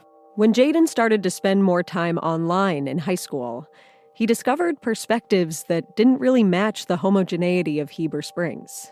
And when he went to the University of Arkansas in Fayetteville, his own belief structure started to shift even more. Jaden says straight up that the only reason his belief structure has changed is because college and the internet. Which is where he found Hasan. I thought that the way he broke down certain topics was just really easy to understand, easy to digest. Digest what exactly? Hasan's worldview. Whether it's, American foreign policy being ultimately damaging to the world, or whether it be an advocacy for enshrining abortion rights in the Constitution, gun control, like reasonable gun safety measures that must be implemented, focusing on universal health care and free college education. All of these things have not improved at all. Jaden says that Hasan Piker's point of view on a bunch of different topics felt logical and approachable, and that they were ultimately compassionate towards America's most underprivileged people. Unhoused people, veterans, racial minorities, working class Americans, etc. It was definitely sort of a gradual realization that a lot of these things that the church and conservative-minded people were saying were concepts and ideas that actually went against the Bible in some ways. I think that was kind of the biggest contradiction that I sort of realized was when they talk about politics, it's pretty clear to realize that these people are not 100% for loving thy neighbor and looking out for those less fortunate than you. Jaden. Back in Heber Springs, Jaden's parents and his brothers are not watching one of Hasan Piker's streams 3 days a week, like Jaden is. His parents are watching Fox News. His little brother? He's definitely sort of that Joe Rogan, Till Coney, or Kill Tony, Andrew Schultz kind of audience member. So family conversations, even though Jaden gets along well with his parents and siblings, can be a little tricky. But Jaden has a new vocabulary. Definitely one benefit of tuning into Hasan and all these other left-leaning political commentators is that you're able to have discussions with these people and introduce new perspectives on looking at things that they have definitely not been exposed to before. Maybe one of the reasons Hasan resonates with people like Jaden, who identifies as a cis white male, is that in a lot of ways, he looks the part. Hasan has said he was teased as a younger kid for being, as people in the 1950s might say, kind of a shrimp. And like many young people before him, Hasan channeled that teasing into time at the gym. Which in turn feeds a persona that on the surface might feel like it's part of the manosphere that many of us have heard about. The online spaces where men prioritize alpha masculine behavior and ideals above all else.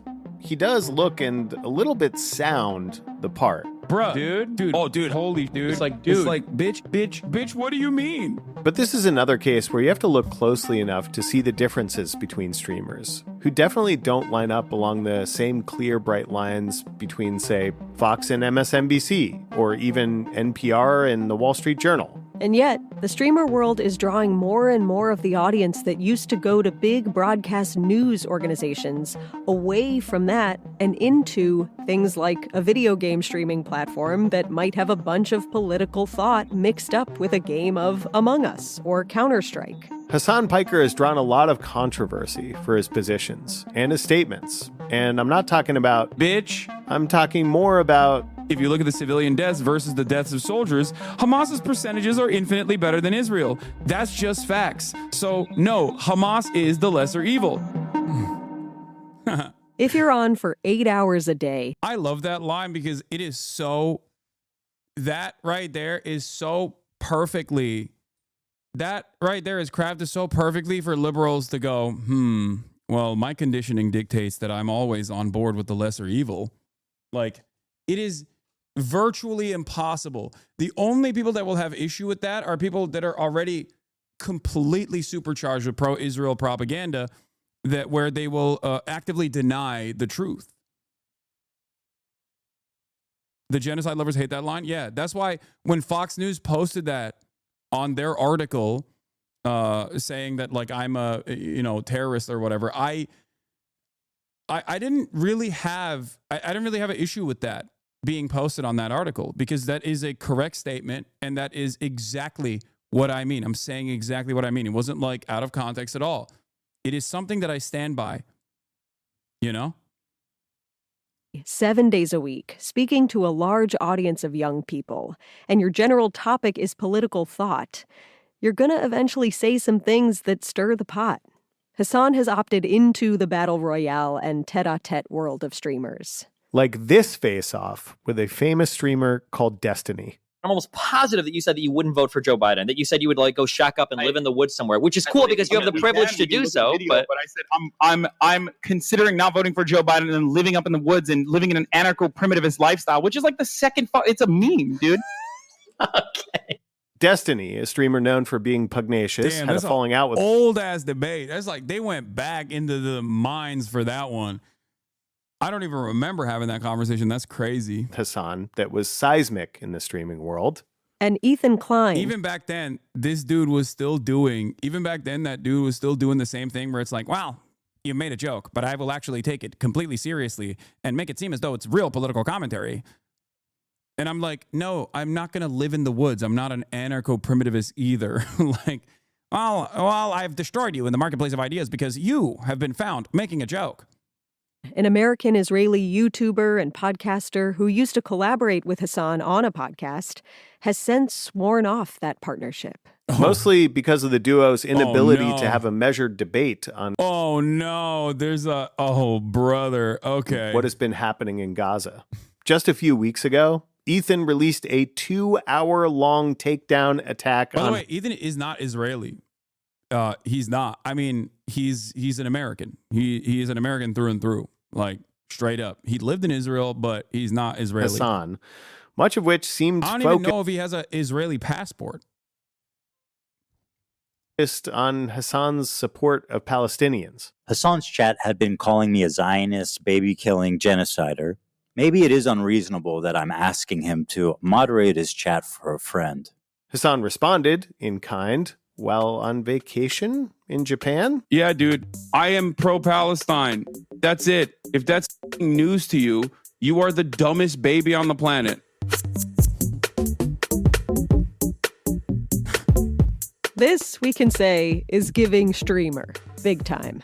Though big news organizations do it too. Newspapers throwing shade at each other through competitive reporting and op-eds, even presidential What's endorsements. interesting about this piece is that this was far before, like, I interviewed, and they briefly asked me about Ethan in that interview, but this was far before the content puke. This was far before, that back and forth in its entirety. So it's like interesting that they're like, I wonder what they did with this, because I have no idea what the final product looks like. But I do remember like briefly talking about it. And at the time, because when this interview happened, I still was, when this interview initially happened, I still was very much trying not to talk about Ethan at all. So that's why they have snippets of me from Japan in the piece. Hey, remember when newspapers did presidential endorsements? Somebody check the Jeff Bezos Twitch stream. A slap fight is a slap fight. But underneath the bros and the bitches, the bluster, the muscles, Hasan's pushing political thought too. So it's time for us to @, him in the chat. And we will when we come right back. Oh, there's no more mention of this after the fact? First. Ba-da-ba-ba-ba. The end of this platforms. Though instead of a brand of, hey, I'm just a guy who used to host Fear Factor asking questions, Hasan's brand is more, dare we say, earnest? Let's find out. I'm Hasan Piker, also known as Hasanabi on Twitch. Why are people adding me?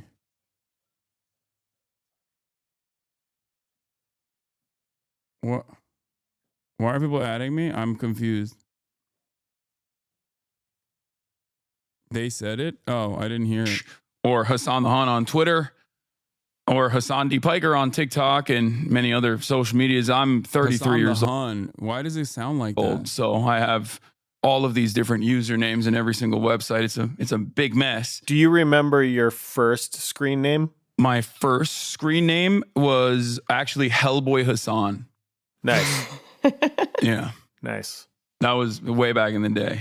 Can I ask what might seem like an overly simplistic question, but why stream for 8 hours a day? I really enjoy it. And also there's a lot of news to cover. Outside of that, I think that there's also a lot of fun to be had besides talking just about the news and doing outreach to a broader community and trying to get them on board to at least like view the world from a more charitable perspective to the way I see it. So there's like a mission for you in that altruistic mission. I mean, I don't know if it's altruistic. Some people might consider it to be, propagandistic, I guess, or is that even a word? They would say it's propaganda. And would you say it's propaganda? That. I do, yeah. I don't think propaganda necessarily is a bad word, but it's considered a bad word when someone uses it in especially the Western world. But yeah, I think that you can be honest with the things that you're talking about. Now, Hasan told us he's a political commentator, not a journalist. But what gives some journalists indigestion about Hasan is that some people do get their news primarily, or in some cases exclusively, from Hasan, as if he really is the news. As you've heard from Hasan already, depending upon when you jump into the stream and how long you listen, it could be both. I mean, there's definitely something different. Megan is a 37-year-old from Connecticut. If something happens and I'm not there for it, it's like I missed that moment where like the chat tells him like Trump just got shot. And then like immediately he's switching over to the live feed. And then right away chatters are sending him links like this is what we know so far. It's addictive. It makes me not want to miss it. In a way, Hasan is really a new filter for the news. When it happens, he's reading articles of real news outlets and commenting in front of his audience, and his live chat is feeding those articles to him in real time. It's almost like a live updating discussion feedback loop where Hasan and his audience are talking to each other about what is happening. Megan didn't find Hasan looking for news, though. I think it was actually his Chad Vice segment that I saw first. Can you still not nut? Oh yeah, yes. Oh no! End it, dog. What are you doing? Yes, Chad Vice, where Hasan Piker gives advice to dudes about how to be a Chad. In internet parlance, a desirable, successful, with the ladies kind of guy. And Hasan's goal seems to be to do this Chad Vice segment without all the misogyny and toxicity. Again, a perfect example of the Gen Z and millennial audience's habits. Less about the network, more about a person they trust and the community. People, I think, come in and they're like, well, that's a cool guy. He seems progressive. He doesn't seem like an asshole. He looks kind of bro-y, maybe a little too bro-y for me. Or maybe that's beneficial for a lot of young men, that they look at someone that they identify with, like a white dude who likes to work out and play video games, and they go, like this seems like a different community than the one I'm used to. If the manosphere is what insecure young men are discovering and pouring into as they search for a way to navigate masculinity in what some might call a boring dystopia, Hasan can represent a different set of solutions for the same problems. Specifically, like he always says, if you put in the hard work, if you focus on bettering yourself, like everybody can be a 7. Alex is another Hasanabi fan we talked to. His journey going to the gym, losing weight, and how it changed his mindset.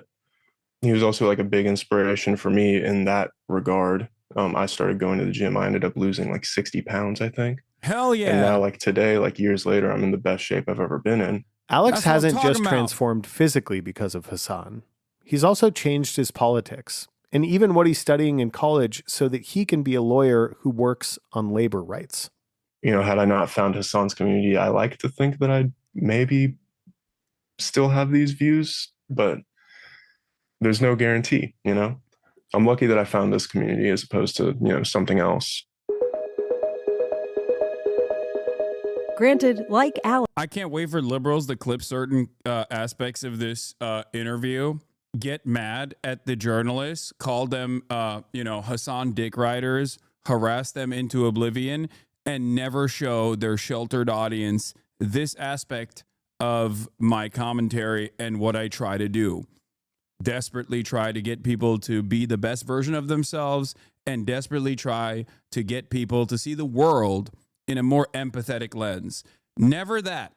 Always just oh man, this guy's a terrorist supporter. He loves terrorism. He's getting his chatters to love terrorism. Why? Because he's against the Israeli government doing a genocide. Let's see.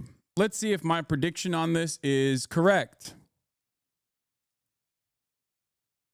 Okay.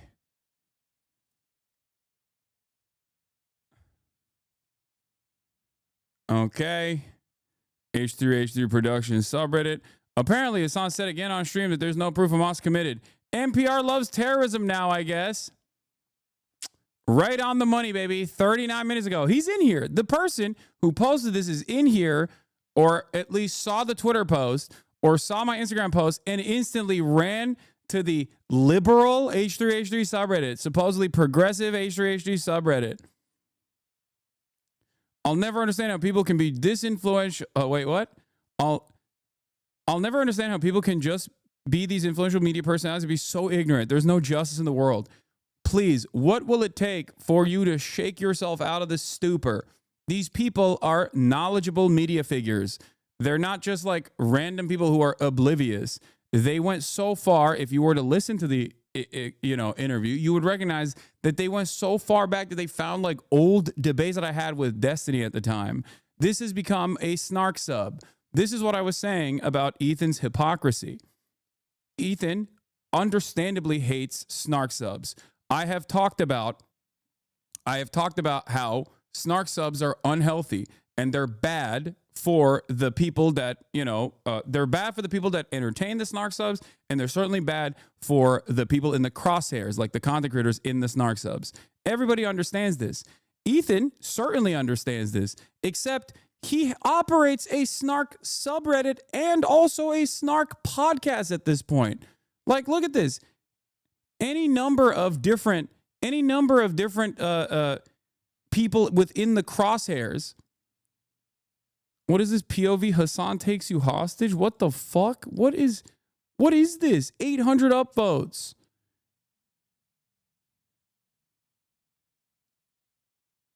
Bro really added loner box in the thumbnail after he criticized the video. Hasan talks about Polish people with such disdain. It's bizarre. Noah Samson is pro-genocide. Like, random memes about me. Like, this is insane. How do you not realize this is a snark sub now? You have officially changed your fucking... you have changed your entire community's outlook. You know? So which is it? Is Ethan crashing out becoming right-wing Zionist? Or is he literally among the top left-leaning online shows like your own story says? That's so funny. No, he is. He's crashing out and becoming a right-wing Zionist and bringing all of you along with it. Like, where are the H3 posts, man?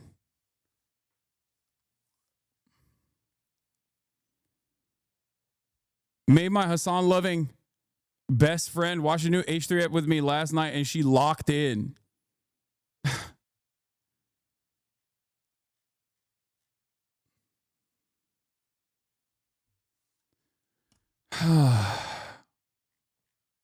I guess my question is, if you think personally that snark subreddits and snark podcasts are unhealthy, why the fuck are you operating one against your former podcast co-host? Like, you're bitching about your own fans that disagreed with you and left your community because you banned them because they correctly interpreted all of your arguments that were sneakily and sometimes not so sneakily pro-Israel in the aftermath of October 7. And that bricked your brain so hard that you wanted to fucking sue every random Redditor that has ever criticized you, sue every content creator that's ever happened to fucking criticize you at a time when, like, the American government is actively bouldering towards fascism. Anti-Semitism is at an all-time fucking high, and your crosshairs are locked into people who are personally getting upset at you for operating what previously was a relatively sizable progressive space online and turning that into a faucet of hatred for anyone that has ever said, Ethan, maybe you should stop spending all of your time shitting on pro-Palestinian voices if you truly are pro-Palestine. That is what this entire situation is. This is what the podcast has become. This is what the subreddit has become. I'm hearing more and more unhinged shit from Ethan on a daily fucking basis on my Twitter timeline, where he apparently is calling Jewish Voice for Peace tokens. Every Jewish person that's an anti-Zionist is a token now. Like, this is some real Michael Rappaport shit. It's alarming, to say the least. Yeah, he wants to sue Noah Samson for making an entire video where he correctly points out how many supposedly centrist drama slop tubers or people who masquerade as progressives have done subtle and not so subtle pro-Israel propaganda by not covering the actions of Israel and hyper-focusing exclusively on people who do cover the actions of Israel in Gaza. Yeah, he's going after Matt Lieb. He's going after all these other people. And the people that he goes after, they receive a torrent of hatred, okay? When you go after someone like this, when you go after a content creator, small or large, when you go after them and you actively try to deplatform them, as he has successfully done so, like, their fucking replies are flooded with the most Islamophobic shit. And at first, I remember talking about this with Frogan, right? When I was like, there's no way those are Ethan's fans. There's no way those are Ethan fans who are, like, saying unhinged Islamophobic shit. I think at this stage, they absolutely are. You have changed the dynamic of your community, and you have changed the overarching politics of your community, and those who remain, who are major fans of you, are also changing alongside the rest of the people that came in afterwards. It's so weird, and everyone can see how fucking weird it is.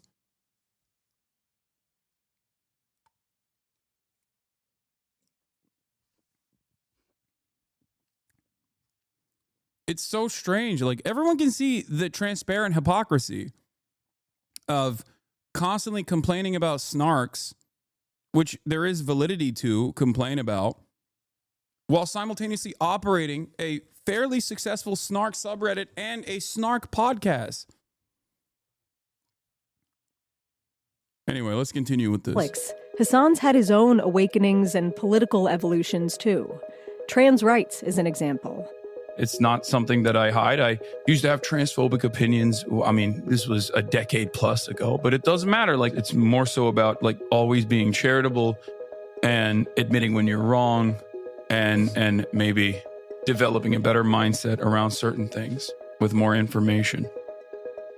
One of the biggest criticisms leveraged at Hasan is not that he's doing irresponsible journalism, sourcing stories as they happen during a stream from online users who are dropping links and rumors into a stew of a live chat log next to his video stream that moves so fast, fellow kids lurkers like myself can barely comprehend it. And not even that he is, as he says, also making propaganda, often pro-Palestine propaganda, which he admits fully up front. No. The biggest criticism of Hasan from the right is that he's extreme, which is also the criticism from other people on the left, or at least the center of the left, because Hasan is an avowed socialist, not exactly the messaging a lot of powerful Democrats are going for. And that goes both ways. Hasan's support of the Democrats seems to be somewhere between tenuous and fully in the rearview mirror. DNC was my turning point. And I'd like to welcome you all to the Democratic National Convention roll call. Why? What made you turn in that moment? I was shocked at how not tapped into the real world I was when I was at the heart of where things are happening. I was genuinely shocked at how out of touch I was with everything else that was going on in the world. Because when you're there, when you're in that bubble, when the DC bubble comes to Chicago, right? You're still in that DC bubble.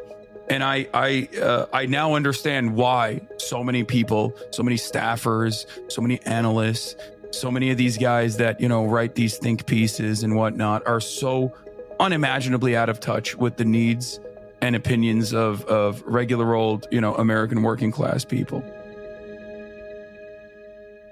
And when you talk to regular working class people who listen to Hasan, like Megan, you do get the sense that he's having a real impact on their opinions and their feelings about the world, whatever their lived experience. For Megan, that lived experience includes a period of homelessness. After she failed at her second college attempt, feelings of shame kept her from going home. Despite that home life being one that Megan describes as privileged and supportive. She's back on her feet now. She works as a court reporter, doing transcriptions of court recordings. And in her spare time, she volunteers helping expunge minor marijuana infractions from people's records.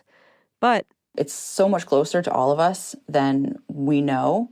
And Hasan does a really good job of helping people to remember that these people are just like them. The person that you see on the street that has like leathery skin at this point from being under the sun, from sun damage, sun exposure for many, many years, who clearly is not mentally well, right? That is the last tier of homelessness. Hasan has definitely helped me to feel like that's something that I can share with people, because previously it was like shameful. I was ashamed of that. Now, if I do share that with someone, I will follow it up with the tiers of homelessness and, try to leave people with like a little bit more empathy for people that they see panhandling or whatever. Empathy and charity. Feisty as he may be on the screen, these are words you hear a lot from Hasan and his fans. More charitable to those ideas. You'll never hear that from my fucking naysayers, though. That's why whenever I say I really care about being charitable to every single person, understanding where they're coming from, you'll never, ever in a million years hear that from my haters who will laugh at that. They're like, I've never seen you be charitable. It's like, no, that's the whole point. Trying to be charitable to the best of your ability until the person on the other side of the screen shows you that they do not deserve said charity, that they're here to simply piss you off, to simply fuck your conversation up. That is precisely the reason why I am always charitable to content creators as well. Content creators with massive communities that I know I can speak to directly. When they turn the crosshairs directly on me and make their fucking entire output how bad I am and the way I see the world and my politics, all of a sudden, you're going to have a shit ton more haters. People that could have just as easily been in support, allies in this struggle. Those who can actively advocate for a better future will then turn all of their attention and priorities to fucking being like, no, this guy is bad. It comes across as though I'm being selfish here and I only care about myself or my own brand or whatever. But like, no, these people have liberals especially, or centrists and people who love drama online have turned me into an avatar for fucking left-wing values. Okay?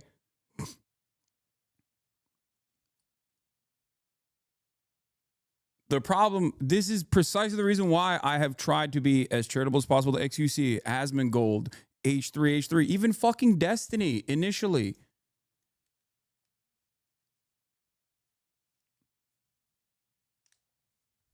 And regardless of how these people treat me in general, I still will demand you do the same, okay? Especially for normies. You cannot help yourself, bro. Lol. I don't know what you mean by that, but when you're having a conversation with a normie, you cannot fucking fly off. You can't just like pop off on them. You can't get ridiculously angry at them. You have to always approach the subject matter from a point of empathy, from a point of understanding like what their background is, what their social conditioning looks like, what their material conditions look like. You have to be normal.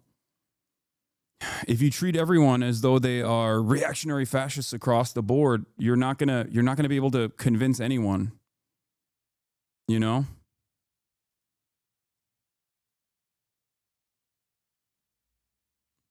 Wasn't the other guy's complaint that you weren't reining in your audience while they accused him of wanting to kill babies? Yes.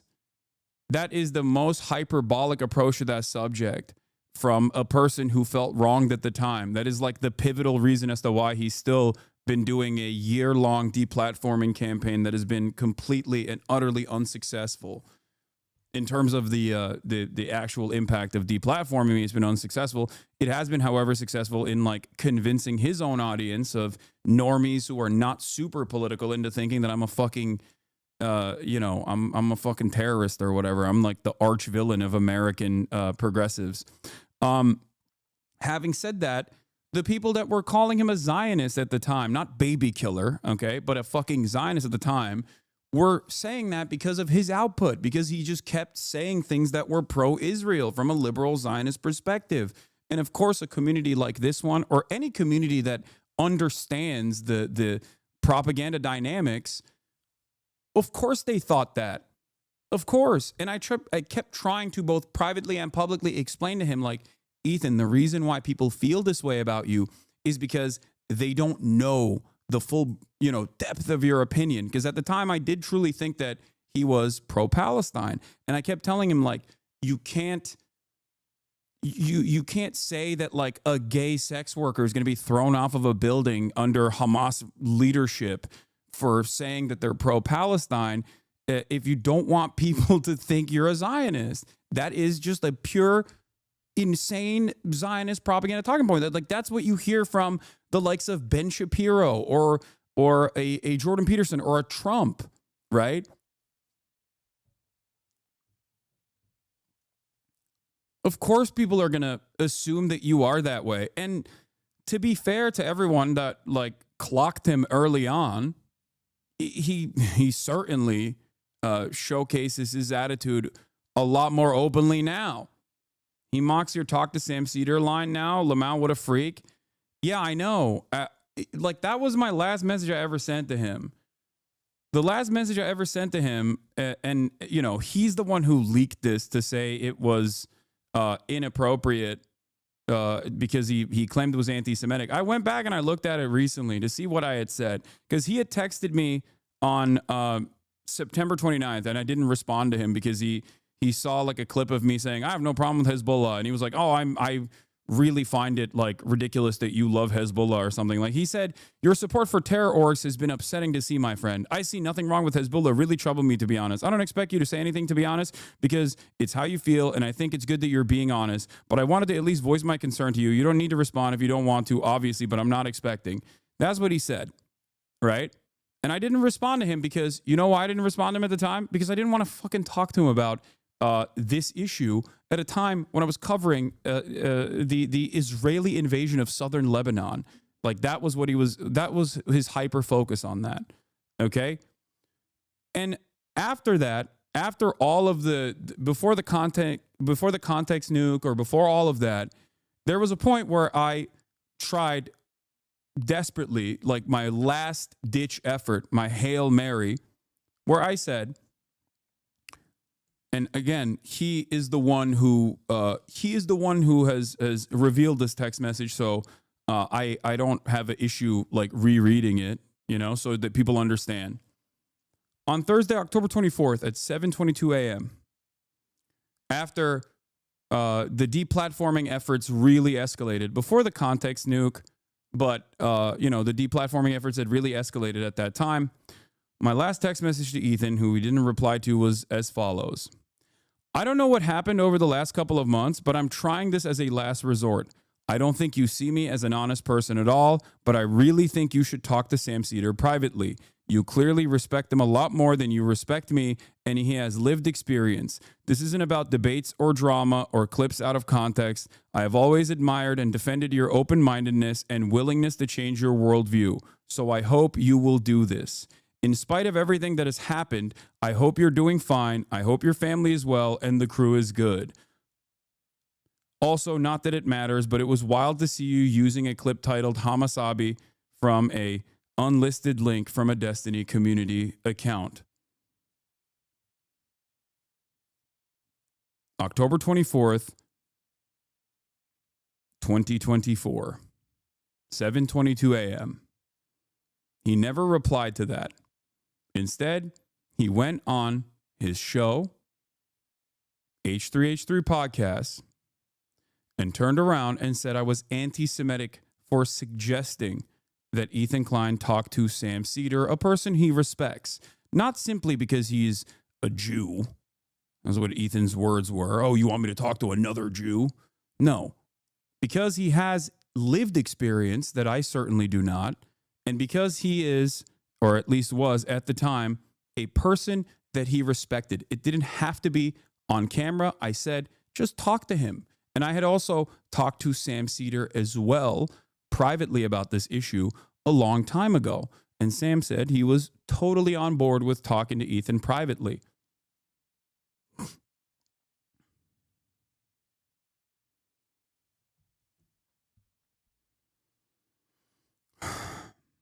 Now, if you look back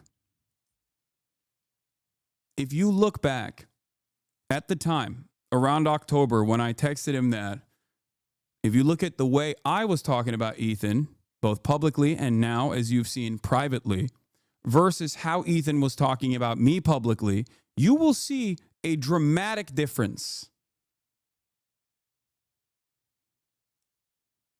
I tried to be as kind as I could and as understanding as I could until the very last moment.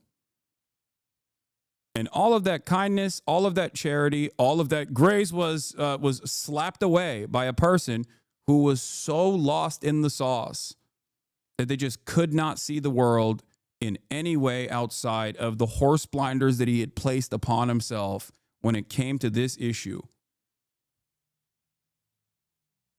So no matter how much people try to rewrite history on all of the adjacent drama communities, you know the truth. Okay? And it's not an accident that this exact same situation has played itself out a million times over with other content creators on silly ass drama too. Even with like XQC and shit. It takes a lot for me to just say, all right, you are not, like, you are never going to be charitable. You are always going to throw me under the bus. You are always going to use me as a vehicle to draw ire and to gain clout off of. And not only that, but also actively undermine this project, actively undermine what I seek to do. What I do requires charitability from the uninitiated. If they are not charitable, if they immediately come in with the attitude that I'm like a bad person, a terrorist, a fake, phony, hypocritical socialist with a metric ton of pre-existing resentment and animosity that people have towards socialism, towards leftist values, towards progressive values, like it's virtually impossible for me to convince people. It's virtually impossible for them to see what I have to say with an open mind. This is precisely the reason why I talk quite a bit about how like the drama slop tubers and other content creators who are apolitical, how they've played a formative role in undermining not just myself, but just like leftist thought in these spaces. And of course, in that process, understandably, a alternative content creators with like alternative visions, right-wing content creators are going to thrive in that environment. If all liberals care about is shitting on fucking content creators to the left of them and leftists in general, then yeah, right-wingers are going to blow the fuck up in the process. It's normal. Especially at a time when right-wing commentary is also popular. It's always been popular online, but it's especially become more popular. That's it. That was simply my point. A more charitable perspective. It was that charitability. A lot of charitability. To put a finer point on it, while Hasan lives in this disembodied world of Twitch and YouTube streams, interviewing people who know suspected domestic terrorists at home or abroad, he does seem to push this common theme of get involved in your local community and just help get things you believe in done. Which, again, whatever your political stripes, is probably good advice if you are not a billionaire, but you want to make meaningful impact.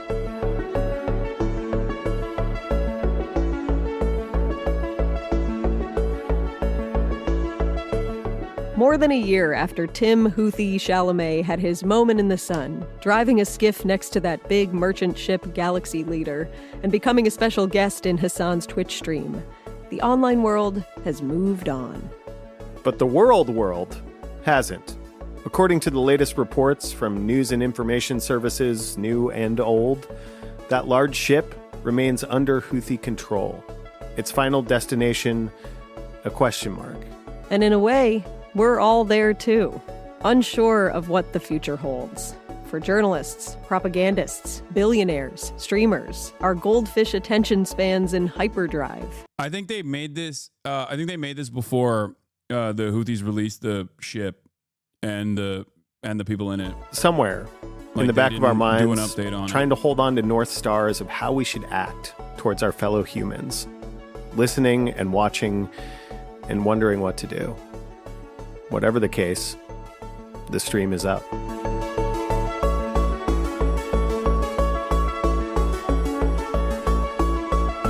Overall, the interviews were around Christmas. Yeah. Overall, great video. And, this is what it's like when you talk to actual journalists, adults who have a firm, established worldview and actual knowledge over geopolitical events, even if they don't fully align with my worldview. Okay? That's the difference. As opposed to a person with a political perspective, but not necessarily a lot of fucking knowledge on any of these issues. That is the major difference. So if you are coming in here with hate and with the attitude that you're in here to like fuck stuff up, you're here to like show the world the dangerous nature of my commentary, and you're like, why are fucking adult journalists treating Hasan differently than my favorite drama slop tuber? It's because they're adults. It's because they're not only adults, but also knowledgeable on this stuff and not simply operating off of some very clear resentment that they feel towards an individual or a particular worldview that they want to disparage and tarnish, but aren't smart enough to, craft a coherent narrative. So they have to rely on, Redditors that have clipped shit out of context for over a year. That's the difference. And I think a lot of people basically see this, and they have two options, right? When they see stuff like this, they have two options. They're like, either everyone who is mature and grown up and knowledgeable on this issue are wrong or somehow blinded by Hasan's demeanor, or maybe the communities that I find myself in have a false assessment about the issue. Like maybe we were wrong. Maybe I was wrong. Maybe I misunderstood.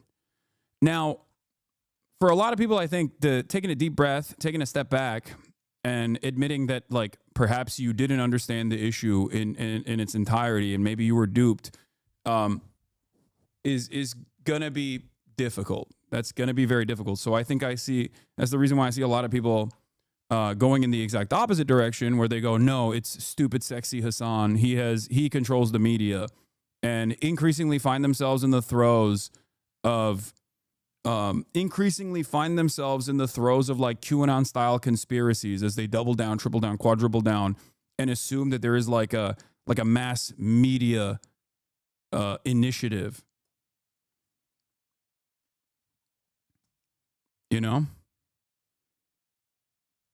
Or the third thing, which is, finding something out of this reaction that they can clip out of context and continue the Hasan fucking sucks narratives.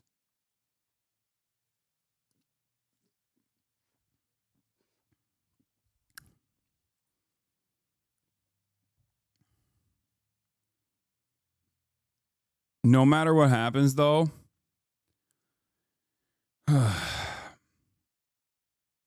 no matter what happens, I still believe that people have the capacity to change and make up their own minds. I don't know. I kind of agree with the narrative that you suck. Yeah, it's true.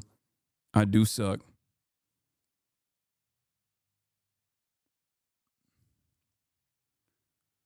I'm just not going to stop. I'm a very stubborn person, so obviously I'm not going to stop advocating the things I'm advocating for, regardless of all this shit that's happening, all this background noise that's happening. And a big part of that is obviously because I've been able to create this massive community of like-minded individuals who do care about empathy, who do care about changing people's minds, who do actually go out of their way to protest, to join local organizations, to join community organizations, to join unions. And, that is what makes it all worth it at the end of the day.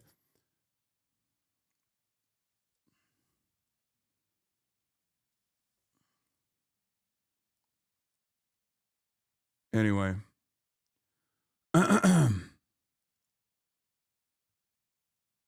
What is this? What? Lol, you suck. Asmin is for you and you can't stand it because he's so much better and bigger than you. Radical hypocrite fool. Me. Greets from Austria. What the fuck?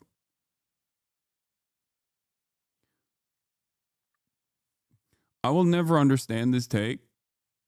Especially when it comes to Asmongold, because Asmongold has always been bigger than me. There has never been a moment where I've been bigger than Asmongold. Asmongold has always been bigger than me. I've never had issues with Asmongold until he became a right-wing content creator. I don't have issues with Asmongold being a bigger content creator than me. I have issues with Asmongold fostering a community of right-wingers and doing a metric ton of right-wing commentary. My issue with Asmongold is the same as like a Ben Shapiro type. Or maybe a Tim Pool type, right? Tim Pool might be a better analog considering that he also considers himself a centrist. Claims to be a centrist and yet constantly finds himself on the right of all these issues. When you talk about extreme size, the only thing they can think of is, oh, you must be jealous. I know. They will never hear what I'm saying. They're just like, refuse to hear it. I see it so much. Can we watch Jimmy the Giant's video that kind of talks about this? Sure.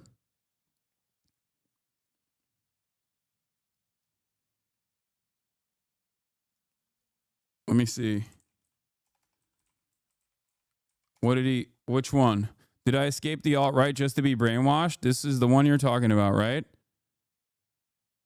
He put me in the title too. I mean, he put me in the thumb. You go down to the pool that I have jumped out the alt-right pipe, right? This video is brought to you by Lies of the Left. When are you dropping How I Escaped the Alt-Left Pipeline?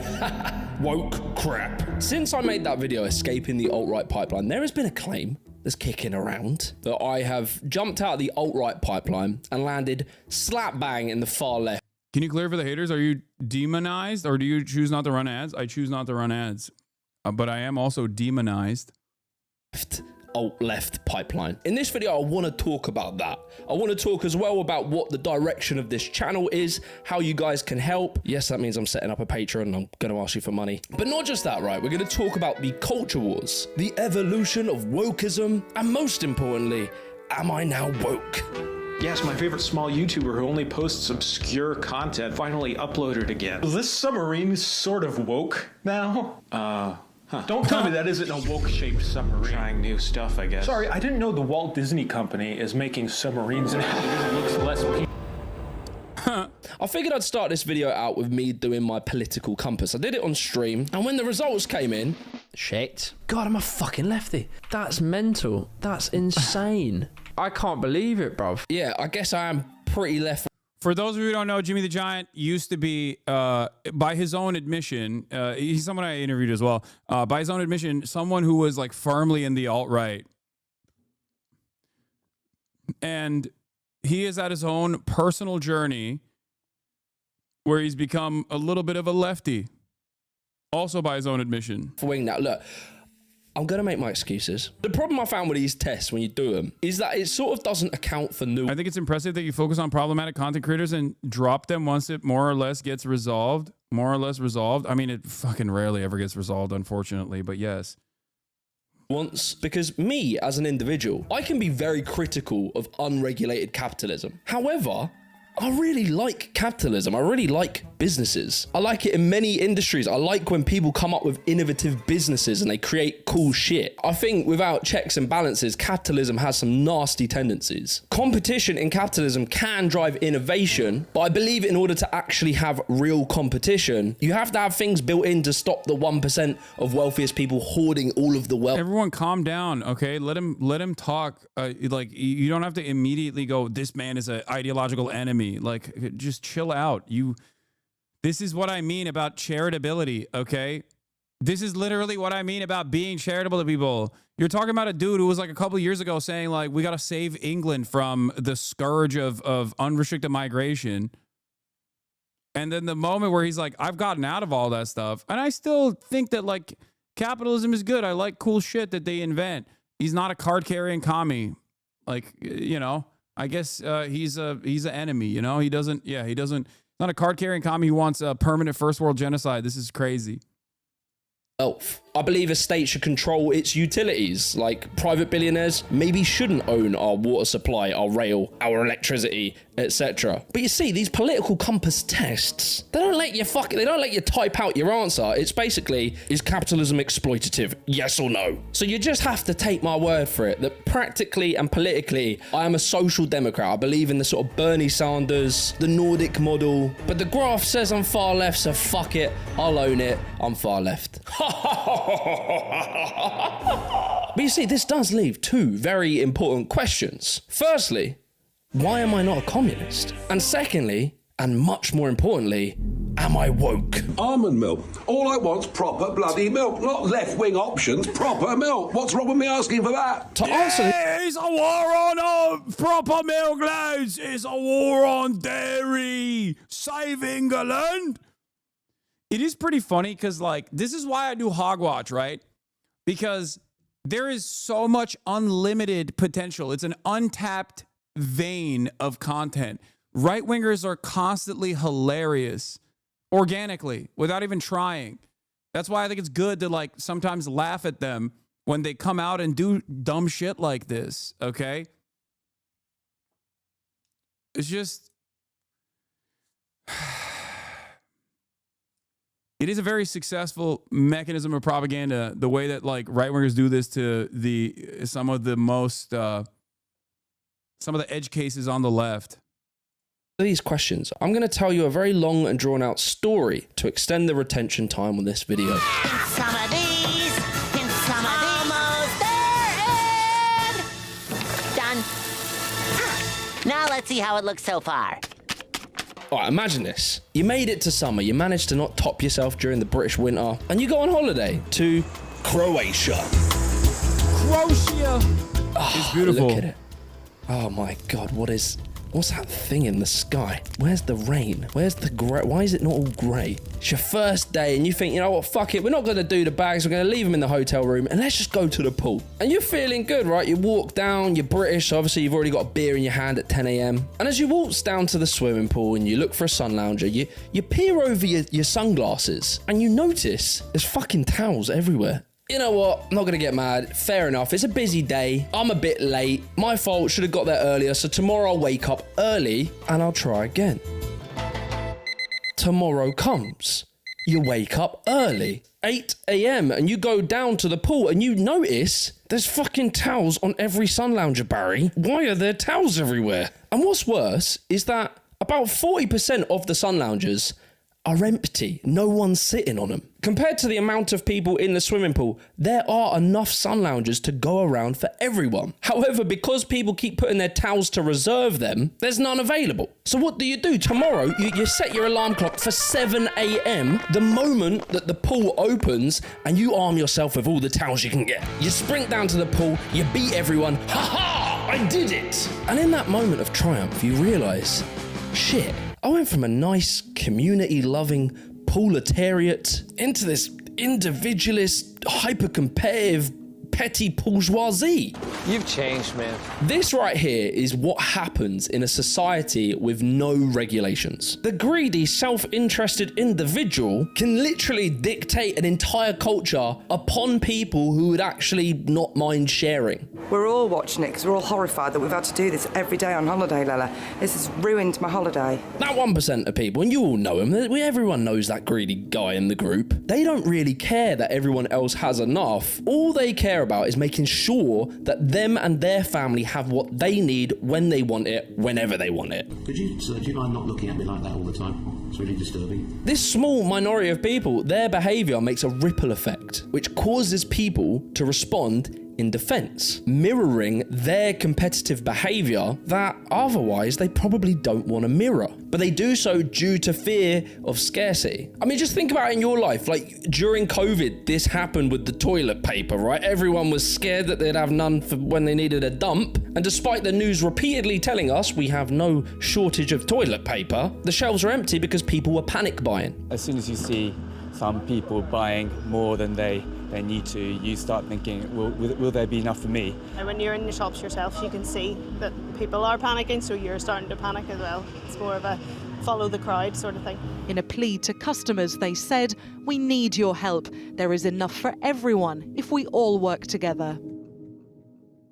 Now look, this is all very tragic, right? Our beautiful, lovely Croatian resort. The poor people that just want a nice holiday. They all convene, right? All the pool goers, they convene and they discuss, how do we fix this problem? And they come to a genius conclusion of maybe we should employ a few staff members to monitor all of the sun loungers and make sure that people aren't reserving them with their towels. And we make sure that we have enough sun loungers to go around. Yeah, well done lads, you did it. You had your big revolution. Pooltopia's established. Brilliant. But you know, look, some time passes and like new generations are born into this Pooltopia. And as we're sat enjoying a cocktail late into the evenings, old granddad, the proletariat, he's telling stories to his young petty bourgeoisie grandchildren. Listen here, Michael, back when I was your age, right? You won't bloody believe it, mate, but we used to have to wake up 7 a.m. to come down here and put towels to get a sun lounger. It was a nightmare. I'm telling you, it was a nightmare. Ruined the holiday. All right, Grandad, go to sleep. And one day, Grandad does go to sleep. And he doesn't wake up again. And slowly, we forget. They're off. Look at them. They're off. Look at them. The younger petty bourgeoisie, they never had to fight for their sun lounger. They grew up in good times and they started to have their own ideas of how this Pooltopian economy should operate. My friends of Pooltopia, I have a question. Why do we have these tyrannical pool chair Stasi policing and monitoring our every towel placement? Do they think we're children? This very persuasive speaker rallies the Pooltopian economy into firing the chair guards. And so what they do in turn of the guards is instead place nice shiny signposts on the walls saying, no putting towels on sun loungers. And the signs look great, right? They're brilliant and everyone's following them. But at the end of the day, they are just signs. One day, as they rush down to the pool to jump on a sun lounger, they notice that there's some towels already on the sun lounger. That's weird. It's probably nothing to worry about, probably just some keen beans going for a morning swim. And then they wake up the next day and they notice more towels are on the sun loungers. And the next day, and the next day. And just like that, the cycle resets. The towel wars return. And somewhere far away, Grandad Proletariat is rolling over on his heavenly sun lounger and thinking, I tried to warn him. Before we go any further, I want to give a massive shout out to Squarespace for sponsoring today's video. Squarespace is undoubtedly the best platform for making your own beautiful, perfect website. With their new design intelligence, which combines the newest AI technology, and their many years of understanding how to craft unique website templates, you can now literally just type prompts into the AI and it will make an entirely bespoke website template for you and your brand. And also what's so helpful if you're selling products online is their payment systems. They accept so many different types of payments from Klarna, ACH direct debit, Apple Pay, and you can even do buy now, pay later with Afterpay and ClearPay. And also, if you don't love writing like product descriptions or whatever, you can use their AI to generate descriptions for you. Also, if you're not that great at copywriting and putting like product descriptions in, Squarespace's Blueprint AI means you can bang in a prompt to ask it to make a description and it'll shoot out some really good copy and you can just tweak it to how you like it. So be sure to head over to squarespace.com/Jimmy the Giant and to get 10% off your first purchase of a website or a domain, use the code Jimmy the Giant. Anyway, back to the video.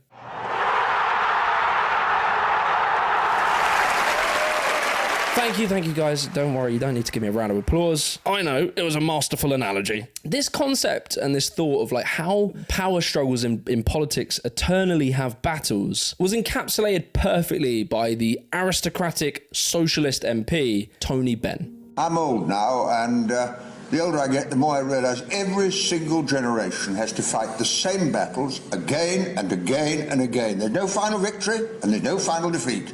This right here is where I personally separate from, say, communists and real far left people. They will point to like the 1900s, right? Where people are working in these brutal factories for pennies, living in slums. And then from incredible hard fought battles politically, by the 1950s, these same types of people were given free social housing, free healthcare, free education. And it was great. It led to 30 years of the longest continued economic growth we've ever. Yeah. The issue here, of course, is that all of those gains were hard fought, right? By communists, by socialists and trade unionists, like a coalition of people that had a range of ideology. And they were bloody battles. both here in the United States and also in the entirety of the Western world. The issue, however, is that while it took a while to claw back all of those social safety nets, ultimately capitalism won. Ultimately, capital owners won. They had their wishes. They were able to get their wishes because there is an extent to social democracy. There is an extent to how much. There is a limit to how many gains you can make, and social democrats will oftentimes reflect on the social democrats right now reflect on the social safety nets that were fought for by people that were infinitely more radical than they are, not recognizing that the advocacy for capitalism that they maintain, the posture that they have towards capitalism, is ironically the reason why those safety nets that they want to bring back now are getting taken away from them. This is why a lot of hardline Marxists will understandably say that the welfare state structure is simply a lifeline for capitalism, a band-aid solution. And it is true. There is truth to this. We've ever had. We drastically reduced inequality. There was very few economic collapses. However, this incredible progress was completely reversed. Socialists don't like people to do things for themselves. Socialists like to get... It's also the stupidest arguments. Like, I can't stand it. I'm no elitist by any means. I myself will voluntarily recognize how stupid I am, how many limitations I have.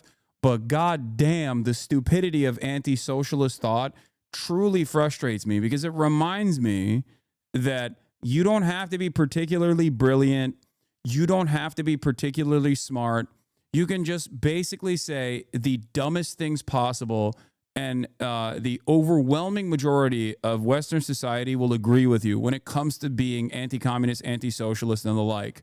That's it. You can say anything you want about socialism and what it truly means, what it means in practice, or what it means in theory, and people will just go, yep, that seems right to me, because other people have also said that before me, and I'm just taking it for granted without ever actually thinking about things in a different way. Get people dependent on the state. Also, Margaret Thatcher isn't a particularly stupid person, okay? Margaret Thatcher is evil, albeit fairly intelligent. It's just even intelligent people can very easily dial back their intelligence and talk about socialism in the stupidest ways possible. And the majority of people will eat that up. Never build a great society that way. We were the first country to attempt and to succeed in rolling back the frontiers of socialism, which is the first cousin to communism. By the 70s, when Thatcher came in, the wealthy classes managed to undo a lot of this progress, stripping back welfare states, privatizing publicly owned assets. And the communists will argue that the reason this happened is because we didn't go full communist. And I agree with them. However, I personally don't believe that there is an eternal solution. Western leftists often ignore the majority of the world population being brutally exploited in the global south. Social democracy requires this exploitation. Yes. Another thing that I ironically tried to have a normal, productive discussion with Ethan on the Leftovers podcast back when we had a podcast was that social democracy can only exist in the ways that it does with hyper exploitation of the global south. There's no other way to have a social democracy. And on the domestic front, there's obviously always going to be exploitation of the domestic working population, and a consistent, concerted effort by organized, class-conscious billionaires, millionaires, and capital owners alike to claw back those beautiful, bountiful social democratic welfare state extensions that you have taken for granted. And as that goes away, you will become more radicalized. You will become more reactionary, because there's a lot of economic instability that comes from that. And if there is no socialism or socialists in your country that are telling you, no, this is fucked up, these people are stealing from us, they're stealing all of the benefits that we fought long and hard for so that they can make a tidy profit by privatizing these previously state-owned enterprises. If there's none of that, and there's unfortunately none of that in Europe, because capitalism won, communism lost. Let's be real. That's what the Cold War did. All that remains is right-wing populist sentiment.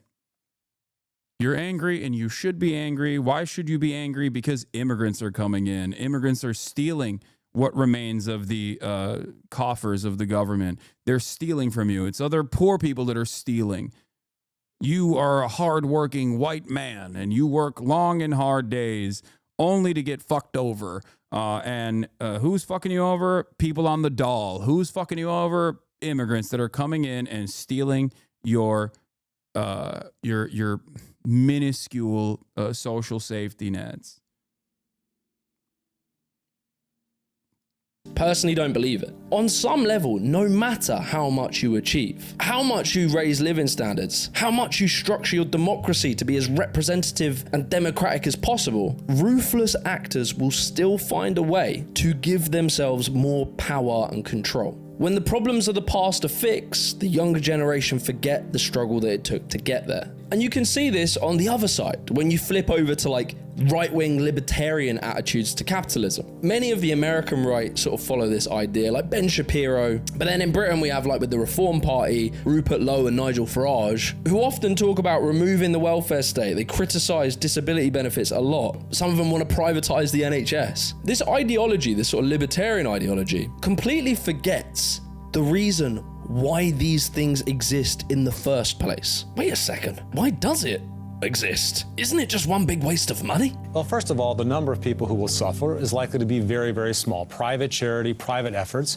will provide support for the vast majority of people who would be poor in the absence of some kind of support.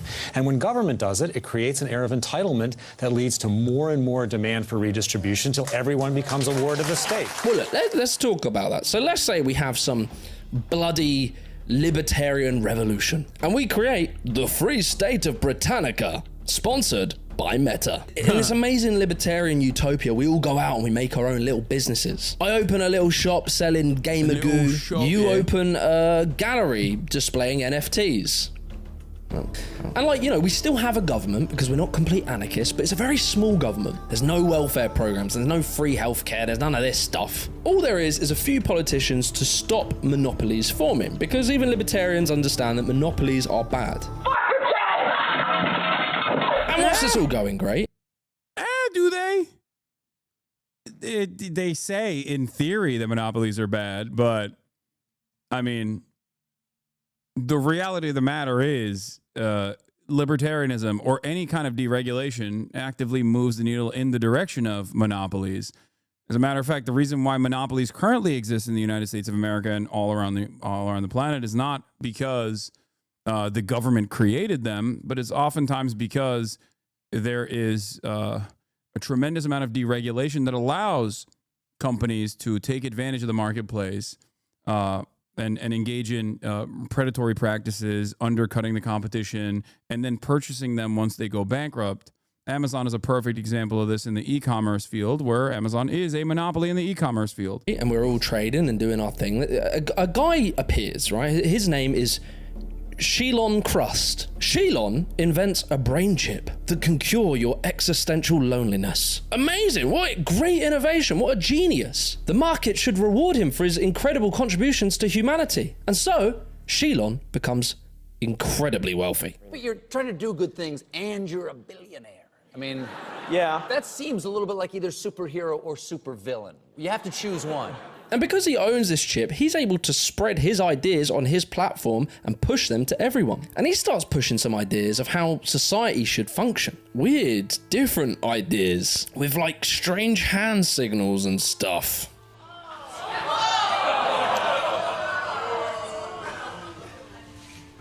Okay, And what Shelon does, because he's so wealthy, he actually manages to find a very charismatic politician. And that politician is called Ronald Rump. And he becomes the president. And all of a sudden, Shelon starts bending the laws to suit him. The government, who are meant to be like, you know, not involved in the economy, they start imposing tariffs on Shilon's competitors. He even manages to make the politicians agree to taxing the people, and those taxes go to funding his big projects. And very quickly, Shilon just starts building this non-competitive monopoly. But wait a fucking second, hang on a second. In our libertarian economy, you're not meant to do that, it's against the rules. Shilon doesn't give a fuck about your lame little rule book, and he's made enough money and has enough power to do whatever he wants. This is the chainsaw for bureaucracy. And what's worse, right, is because you made the government so small and so weak, you actually stripped away all of its powers to protect the people from Shilon's red pill rage. Dogma! Very quickly, Shilon starts exploiting the working class. And bada bing, bada boom, well done, you recreated the 1900s. I mean, I look at what you do. You walk in and you just say, you want to quit? They go on strike. I won't mention the name of the company, but they go on strike and you say, that's okay, you're all gone.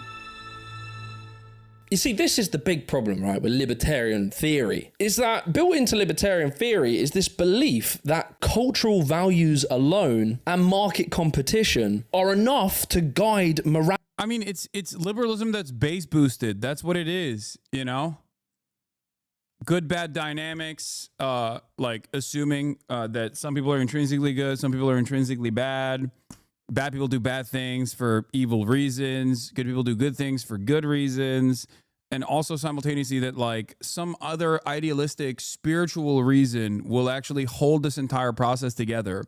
That's why I get frustrated whenever people say like communists are collectivist. They don't care about the individual, or they'll say things like the man's nature is inherently greedy. It's like, yeah, a materialist understanding of the world or a Marxist perspective is not inherently collectivist.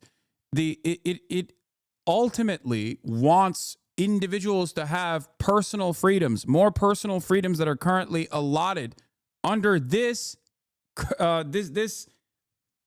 existing organization of the economy.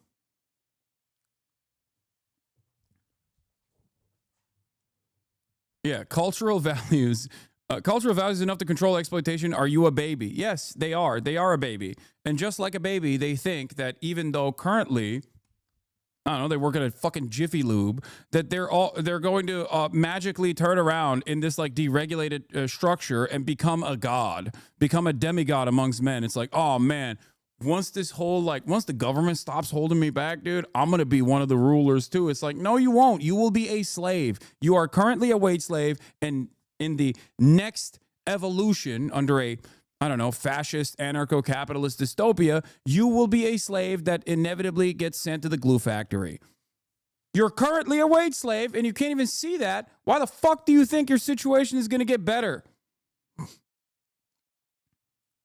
You're currently advocating for your own demise as it stands. You're going to turn into a battery cell. They're going to melt you into biomatter. I'm telling you right now. Would it be different in a communist state? Yes. The entire purpose, the entire principle behind not just a communist state, but anti-capitalist thought and anti-capitalist action is quite literally to change the current existing hierarchy. It automatically is beneficial for the average working class individual. Okay?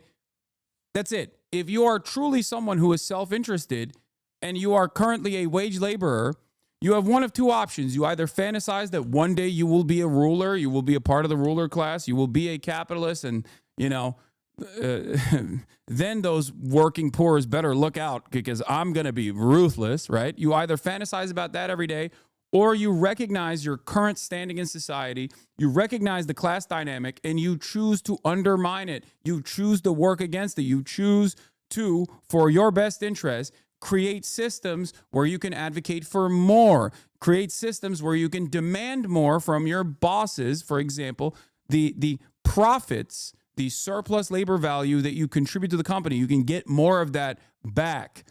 But it will never happen because you asked kindly enough. It will only happen if you get together and you say, hey, all of us, without us, you don't really have much. Okay? You don't really have much. You just have a factory. You have tools at your disposal. You have upfront capital, but value can only be created with all of us working on the assembly line. Without us, you have no value. That's just sitting there and it's depreciating. Those are depreciating assets. So we want more. We want more in return that you are taking from us. Currently, as it stands, we want more benefits. We want more of the profits, a larger share of the profits that we're generating for you.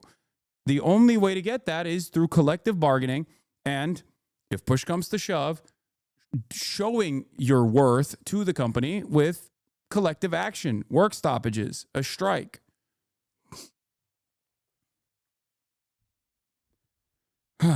Individual people to not exploit each other, as opposed to having heavy rules and regulations. But I mean, just look through history. Look at every civilization ever. History shows us that powerful, rich business people exploit workers wherever they can, unless the state steps in to stop it. You have security cameras right behind you at all times that are looking at you 24/7. And if you don't meet standards or the rates, you're out the door. You're just disposable.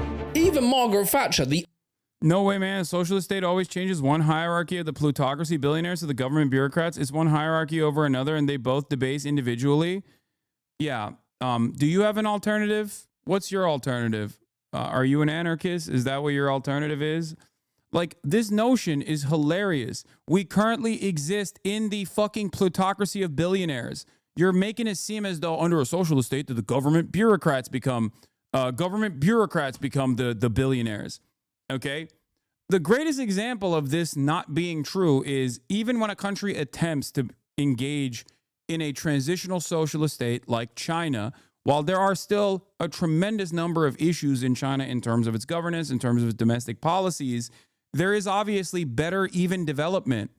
Okay? It just is the truth. A truth that many Americans refuse to recognize. Many people in the Western world refuse to recognize that reality. Now, is China perfect? Far from it. Of course not. But with the limited amount of resources that they've had over an incredibly short period of time, they've been able to become a competitive global superpower that is seemingly going to outcompete the United States of America in a matter of a couple of years, if it's not already outcompeting the United States of America. How did that happen? Individuality, they both debase individuality is a silly centrist attitude to have in this process. You're imagining that socialism will create a new hierarchy, but then give the awesome power that capitalist billionaires have to government bureaucrats. All of a sudden, government bureaucrats are living in this living with incredible amounts of power. And your lives will still be dominated no matter what. Sure, there's a moral justification of that hierarchy based on the general good that ultimately concentrates power and abuses it. Yeah, I'm willing and able to concentrate power and abuse it at your behest. What I mean by that is, no matter how much wealthy people have told you that it would be terrifying to have public housing, I'm going to give that to you, whether you like it or not, okay? You might complain all day, every day about, oh no, we can't have socialized medicine in this country. That's devastating. That's terrifying. Yeah, guess what, dude? You're going to have it and you're going to like it. Doesn't fucking matter to me. And I'll give you an example of how you actually do like it. Are you ready? People with my mindset and the mindset of many others in this community have fought long and hard for a lot of the amenities that you currently take for granted. You don't like child labor. Child labor is hyper exploitative. It's ridiculous. Well, thank a fucking union for that. Thank the communists for that, for fighting long and hard through literal labor militancy, through battles with blood, sweat, and tears. You like the weekend? Thank a union for that. Thank some communists for that, okay? Do you enjoy the weekend? Do you enjoy, like, you have a sense of autonomy, a sense of purpose, a sense of humanity that you recover in that time frame? That is precisely because people older than you, okay, your great-great-great-great-grandparents fought long and fucking hard to get that, okay? It does not happen because people are kind and ask for it in a kind manner. It doesn't work that way. You like a 40-hour work week? Okay, thank a labor union for that. Thank communists for that. Thank socialists for that.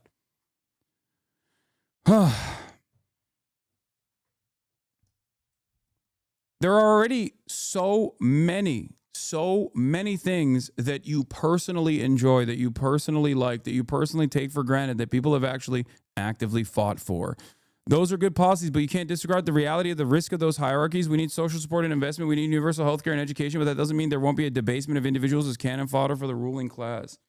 You exist in a world where you also, by your own admission, recognize that there's a ruling class that does not care about you, and then you fantasize about potentially another ruling class that will force more egalitarian policies upon you, but then you still fantasize about them dominating you somehow. I keep getting network errors on your stream only. What WTF? I don't know. I don't know why it's happening. The icon of neoliberal philosophy. In her dying days, she regretted some of the forces that she unleashed through neoliberalism. Some of the arrogant displays of wealth jarred very much with me and with the Prime Minister. The capitalists have given Margaret Thatcher a bad name because she did not believe in excess. She believed in responsibility. In a system with no rules, power will always win. And power doesn't care about your cute free market fantasy. It cares about control and domination. The free market has never existed. It is a figment of the imagination of people. The market is a system that favors the rich, which is why the rich love markets. So, like, with all that in mind, that's the very extreme libertarians and the very extreme communists. It leaves me in this weird place where I, in one part of my brain, understand and accept that we do have the logistical and technical ability to literally create a utopian world, to give everyone what they need. But unfortunately, I believe that despite that, human nature stops us from achieving it. Self-interested individuals will do what they can to break anything good that we have. Yeah. Here's the difference, though. Self-interest is at the forefront of socialist thought. But absent of class consciousness, you will always advocate for your own demise when you talk about greed and self-interest as a way to maintain the capitalist organization of the economy as a working class individual. This is baked into our collective consciousness. Not only is human nature and self-interest not the end-all be-all, and I think that the entire history of humanity proves that we have always, like, there's no notion of like a natural state of being for humans. After all, what is natural about skyscrapers or airplanes or fucking astronauts going to the International Space Station? None of that is natural. The entire existence of human nature is to overcome the natural predispositions. This is why it's considered a logical fallacy to apply naturalism as a argument. Okay? Everything we do is destroying nature. Now, having said that, I hate this take of yours. Wait, what? Why? You said spit, and then you said, I hate this take of yours. But having said that, there is an argument you can make. There's a selfish argument you can make for socialism. There are more of us than there are of them. There are more people who are wage laborers than there are people who own capital. The problem is people who own capital do, under capitalism, run the countries, run the organization of the economy. They run everything. And the entire system under capitalism is designed to keep the existing structure the way it is. That's it.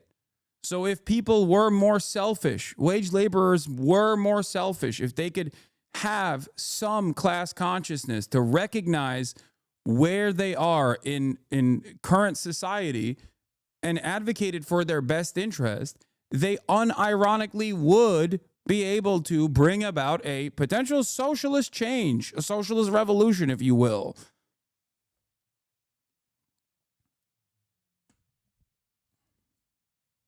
The problem, of course, is that it is incredibly difficult to organize, especially when there is a lot of effort to divide the working class along numerous boundaries.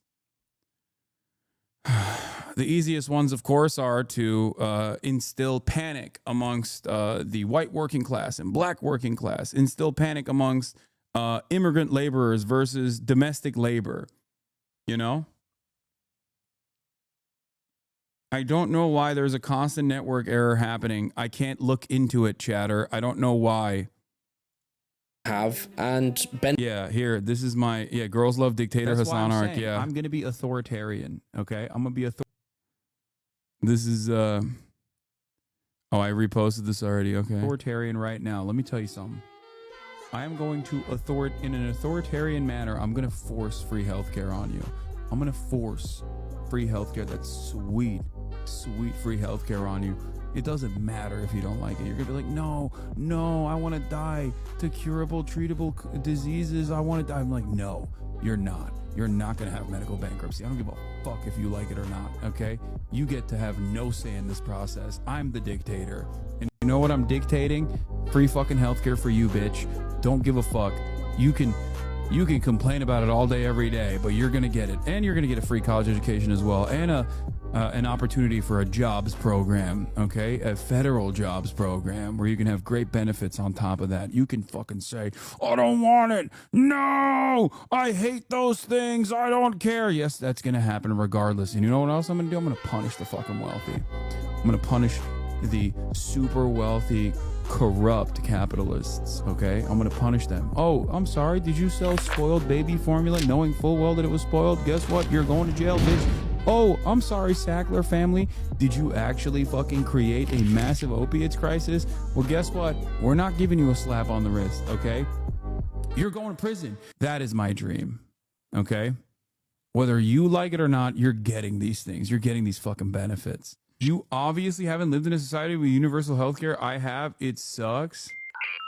I grew up in Turkey, a much poorer country than the United States of America. And let me tell you, okay, public health existing, like a national healthcare structure existing, even though there is also still private insurance in Turkey, is still wonderful. Were you an adult in Turkey who had to pay taxes and you're rich and your family is rich, so don't pretend you understand the impact of those taxes? Yeah, rich people famously love paying taxes. Yeah, it's actually a very common advocacy from rich people to advocate for higher taxes so you can pay for fucking social safety nets for the poor. Famously, that's what rich people always advocate for.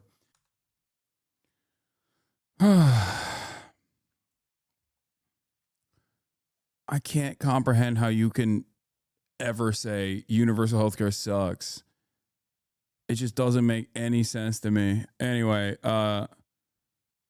let's continue with this, but after that, we're gonna talk about potentially the Wartime Immigrant Act. Benefit themselves, and that applies to even what I advocate for, the system of social democracy. Even if you achieve it, it will eventually become undone. I think you even see this starting to happen in some of the Scandinavian countries, where there's more privatization happening and stripping back of their welfare state. I just think you have to build a state that protects us from that as much as is possible. There is no destination called justice or democracy, and if you catch a train driven by the right man, you'll get there. Every generation has to fight it.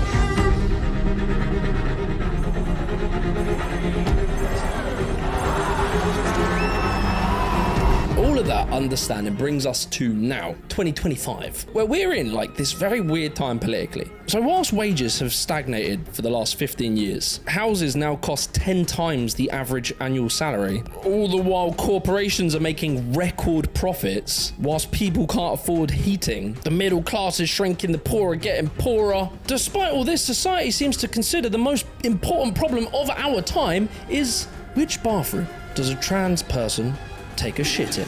You don't agree with gender-neutral loos? No, not at all. I think they're extremely dangerous. And bro, I'm not judging. I was one of these culture warriors. I was deep in all this stuff. I was one of them. But how did that happen? Well, this is where things get a little bit interesting. And it all started in 2008. But we are underway, and I do mean underway. We're essentially down by 4-5%. Down over 16%, 18%. 21%. 43%. Traders here working the phone say a lot of their customers are freaked out, waiting to see how low the Dow will go. They're focused on the Dow, not so focused on OPEC. Yes, OPEC did.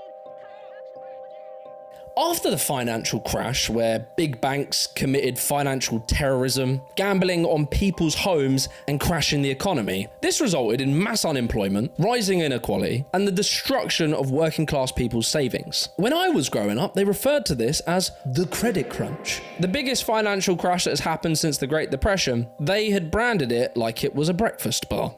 Oh, cool, no doubt. This crash led to the taxpayer bailing out the banks. In America, it was up to $700 billion. In the UK, it was £137 billion, with a £1 trillion safety net to protect the banks from collapsing. And so, Goldman Sachs, JP Morgan, Lehman Brothers, the banks who tanked the global economy were saved by taxpayer money, whilst the working class saw the greatest cuts they'd seen in generations via austerity. And people noticed this pretty quickly. People were starting to wake up to the fact that unregulated capitalism as it currently existed is fucked. Public rage was brewing, and the ruling class was starting to get scared that real change might occur that would upset the current order in which they benefited from. And so in 2011, we start to see the people organizing, and we see Occupy Wall Street. Occupy Wall Street, all day, all week. Suddenly, people aren't just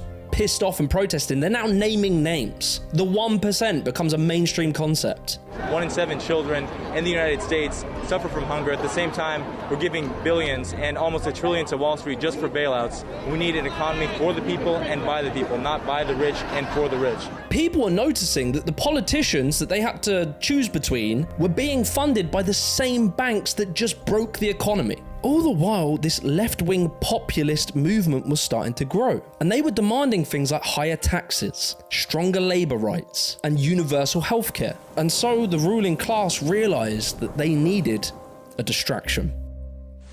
Welcome to the Glenn Beck program. Tonight, the truth about social justice and distorting its meaning. No. We're going to correct its meaning. We have like, God, right-wingers have used so many crackheads to just like actively belittle and dismantle any kind of like left-wing populism. And liberals have so gladly allowed that to happen. Liberals have also simultaneously been like, yeah, no, that's great. Like they've complained about Glenn Beck. They've complained about him, right? But they also totally allowed right-wingers, as they did consistently, and as they did with the Black Lives Matter movement as well, liberals in positions of power have always taken note from the right on how to undermine leftist movements. Historically, this is just how they've always operated. This is why there's the famous adage of, cut a liberal and a fascist bleeds, because they find themselves aligned with right-wingers and fascists time and time again when push comes to shove, when there's economic volatility, economic instability, and they are worried about capitalism becoming undone. Same shit happened with Bernie Sanders, where you saw liberals lose their minds at the prospect of a Bernie-style figure. In the mid-2010s, something weird started to happen to the left. Social justice movements started to explode. We'd see Me Too, Black Lives Matter, increasing LGBTQ activism. And this movement starts to grow, and you see it in things like university and corporate HR departments, where they would start to implement diversity and inclusion initiatives. And some of this was very well intended, and some of it was purely performative. Remember summer 2020, when our social media was filled with those little black boxes? Now, this was irritating, as I could tell that these were people that had no intent on creating. This is yet another instance I recall when Radlibs yelled at me because I was like, why are you posting a black box? It is stupid. Stop posting black boxes. You are actually not helping, but instead harming activists that are using the Black Lives Matter hashtag to get information across to as many people as possible. And people yelled at me because I made them feel bad, because they wanted to feel like they were helping. They wanted to feel like they were doing performative help, slacktivism.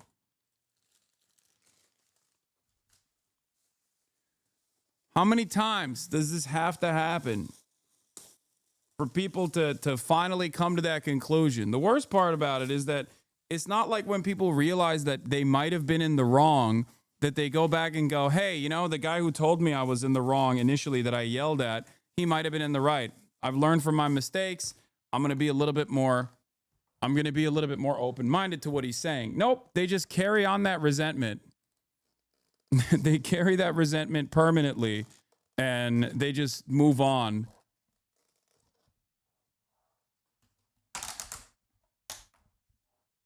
Yeah, similar thing happened with the AI Gaza pig. Is that Will's hat? No, we have the same hat, chatter. It's funny though. No.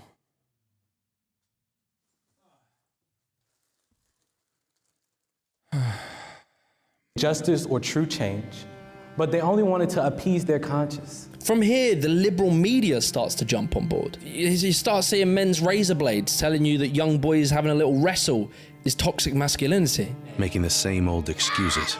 Boys will be boys. Boys will be boys. Ice cream tubs were talking to you about racism. Nike run Black Lives Matter adverts whilst also simultaneously paying children to work in sweatshops. An era of what would be dubbed corporate woke washing started to gain a lot of momentum and kind of defang the economic left-wing movement of Occupy Wall Street.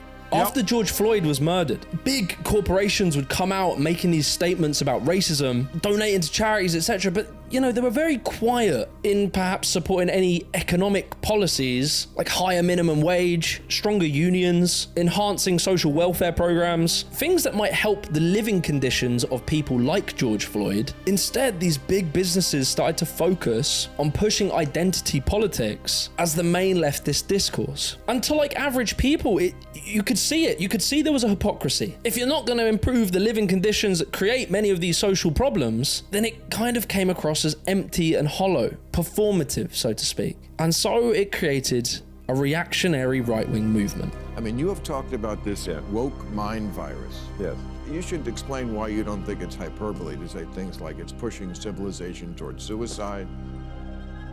2016 onwards, YouTube explodes with SJW cringe compilations. And whilst it seemed quite organic, various think tanks funded by billionaires were actually funding these anti-woke content creators, politicians, and policies. Things like the American Principles Project, the Clement Institute, the Heritage Foundation, the Stanford Review, Rupert Murdoch, who owns Fox News, The Sun, The Times, New York Post. All of these people would weaponize wokeness as the biggest existential threat to society. David, am I overstating the fact that we're beginning to see the end of woke, the militarization of the Me Too movement and cancel culture? The oil billionaires Dan and Faris Wilks, they would pump big money into... Great video, dude. I mean, he is so dialed in. I've talked about all this stuff extensively, but goddamn, Jimmy the Giant really cooked on this one. To things like PragerU and Daily Wire, who would push people like Ben Shapiro, Candace Owens, Tucker Carlson, Jordan Peterson, etc. Eventually manifesting itself in Peter Thiel, the tech billionaire, being the financial backing force of J.D. Vance, who would of course become vice president. Some religions view the body as a temple, and some religions almost invite the pollution. I think the woke thing is inviting the pollution. And so with all this financial muscle, the anti-woke industry became big business. The media becomes fully addicted to this culture war. YouTube, Facebook, and Twitter rewarded outrage content. And suddenly every fucking influencer was making videos about woke college kids.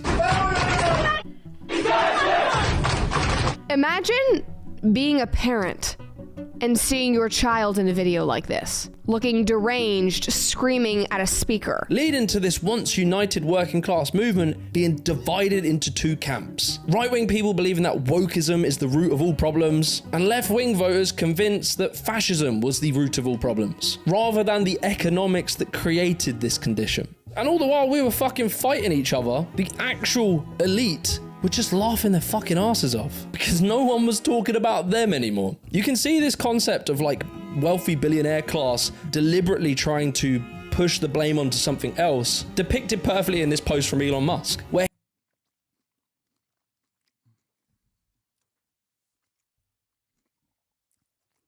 is not undermining the threat of fascism. He's saying that, and I don't agree with this assessment, I will say, because he's saying that like the left was like simply focusing on, you know, people being reactionary, people being racist, people being this or that. And instead of trying to bring like a unified message to the working class to hyper focus on economic issues, it is a little bit reductive because I think it removes the importance of fascism from this equation, because fascism is the inevitable outcome of capitalism. When capitalism fails and there's too much instability, fascism is a way to reassert the hierarchies to through dominance, through state power, through state violence, is a way to restructure and reorganize society and try to maintain that exact same hierarchy, the hierarchy of capitalism. So I think when people are yelling about fascists or fascism, they might be yelling specifically because they're upset at a, you know, racist person or a fascist person that's right in front of them. But I think combating fascism is still incredibly important, even from the economic agenda front.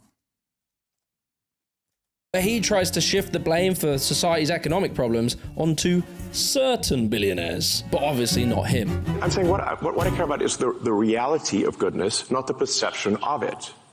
And what I see all over the place is people who care about looking good while doing evil. Fuck them.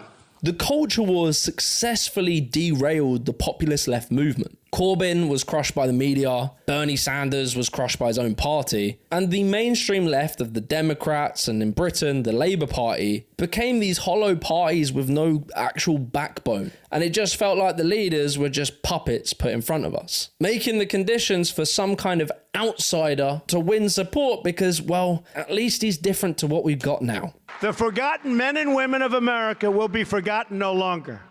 That is the heart of this new movement.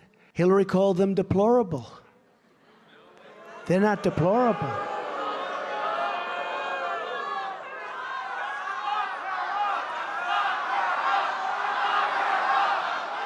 But you see, it gets even deeper than all that. So after that 2008 financial crash, right, where everything went wrong, capitalism basically failed, the US Federal Reserve dropped interest rates.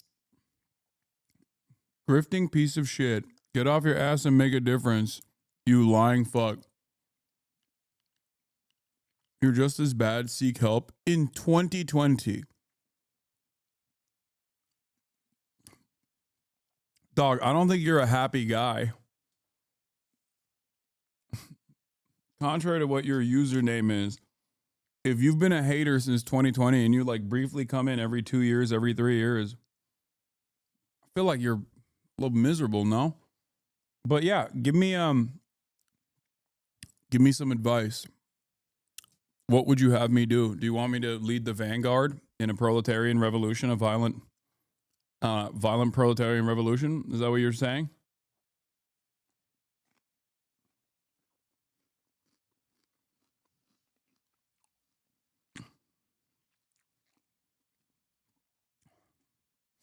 If I was a grifter, I would whisper sweet nothings into your ear about how woke is ruining America, and you would love it.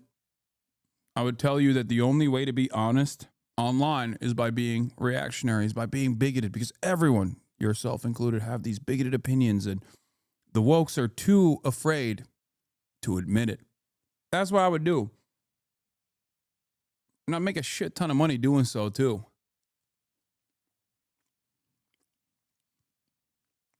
Why does nobody grift to the left?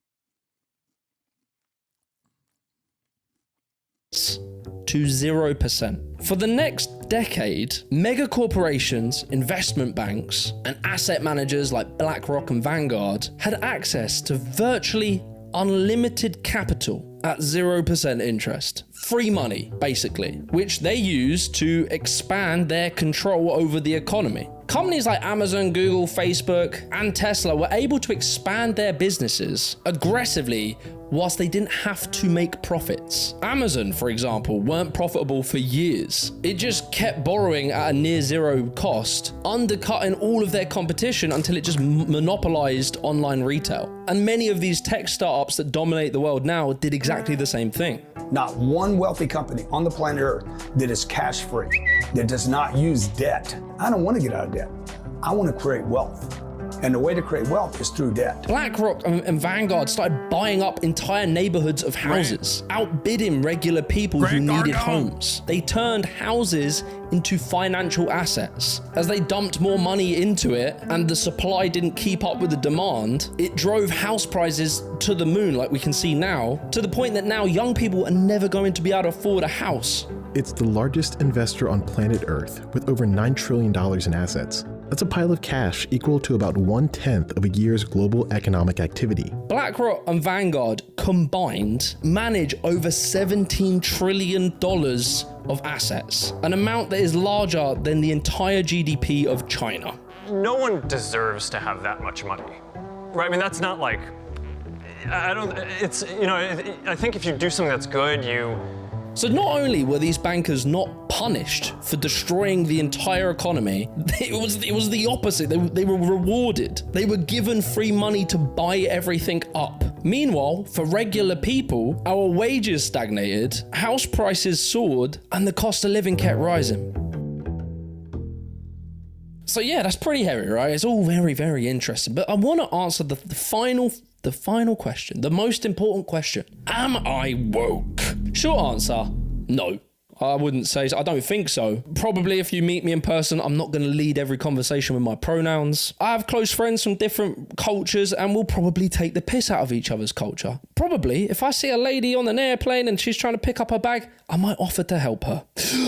Truly a bigot. But jokes aside, that doesn't mean that I don't think transphobia, homophobia, misogyny, racism, all the isms and schisms, that I don't think that they are incredibly important topics. They are. Women still earn less than men for the same jobs. And when they try and ask for more money, they tend to get penalized for doing so, whilst men tend to get rewarded for that same behavior. 77% of young people who are LGBTQ+, who when asked for what was the cause of their homelessness, cited that family rejection, abuse, and being asked to leave the family home was the reason. And like in my country, we had anti-immigrant riots that swept all over our country based on racist lies. And the fucking guy who nearly led the Tory party and is still in their party refers to immigrants as importing alien cultures. Like he says it like it's a fucking normal thing to say. These are incredibly real and very important topics that unfortunately due to the culture war have been commodified into like entertainment where we seem to be going backwards on these things. What was the woke conversation that we were having? And I'm just gonna throw it out there because there were so many about going back and forth, the right versus the left,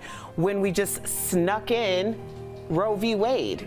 Like, what's being snuck in right now? And so all this leaves me with a question, like, what the fuck am I gonna do? Me. And like, look, I am just a guy. I'm just a guy. I'm not educated. But I do like want to try and help. I want to do my best to help. I've been blessed with this incredible platform, an incredible audience of you guys. And I also have the luxury of time and energy to focus in on trying to help. So my goal right now is to try and play my part in shifting the public discourse onto wealth inequality. The reality is right now, the middle class is shrinking. The poor are getting poorer. Wealth inequality is absolutely fucking all of us over. The growing gap between rich and poor Americans is one of the biggest challenges facing the country. Get this, the richest 1% controls more wealth now than at any time in more than a half century. Why it gets me pissed is because it's literally stealing my generation's hope for a good future, a fulfilling life, the ability to buy a house, to have a family. This meritocracy we live in just is mental. You have to work so unbelievably hard to get the bare minimum. I work, my wife also works, but what we make as income is probably not enough.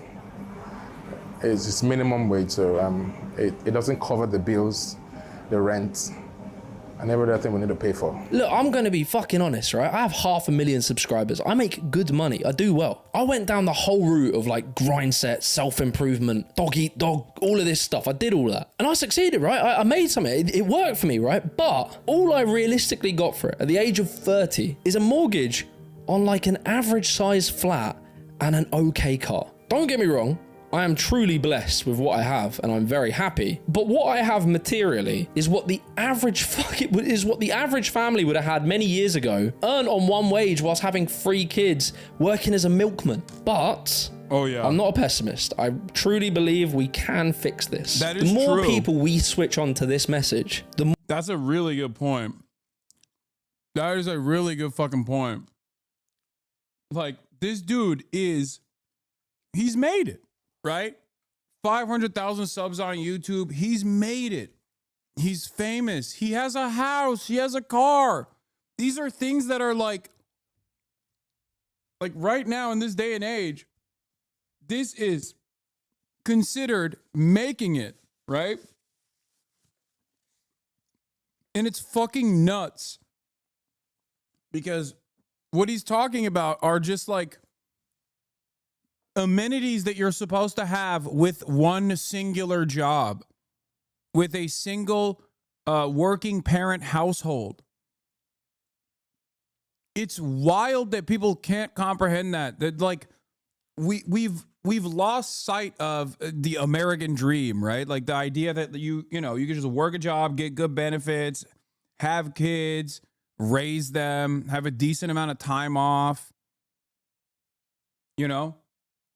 That, like, think about it, dude. I got fucking canceled for buying a house, like for having a mortgage on a house for myself and my family as a socialism, by the way, as though I bought a fucking apartment complex and became a landlord. Like, that's the way people treated it.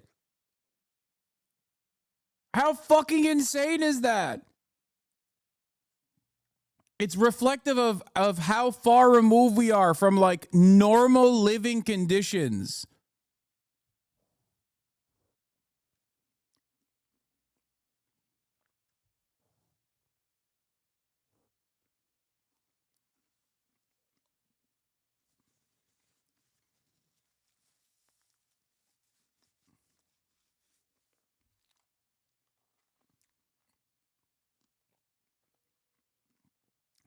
Okay, dude, it's a huge fucking house in Hollywood or wherever the fuck it is. It is kind of different, at least on the vibe check. Bro, what are you saying? First of all, it's a single family home in West Hollywood. And if you think it's a fucking mega mansion because of its price, you would be deluded. It's a normal size house. It's probably smaller than your parents' house in Connecticut, dumb fuck. Also, it doesn't matter. I didn't design the market. That's number one. Number two, it literally fucking doesn't matter. Like, think about it. Please, for a brief moment, take a deep breath and go, Hasan, having a house or renting out an apartment, does this change his commentary even a little bit? Does this change his worldview even a little bit? Who has explained to you that this is inherently hypocritical? Who? Was it me? Did I say that it's inherently immoral to own a house? No, I never said that. As a matter of fact, I want you to be able to own your own home as well.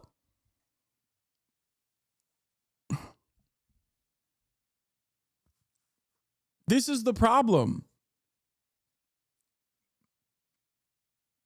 You treat this as though I'm some fucking televangelist who has a private jet and is like, yeah, I have to fly in a private jet. I can't be with undesirable sinners in a tin can. Like, it's so stupid.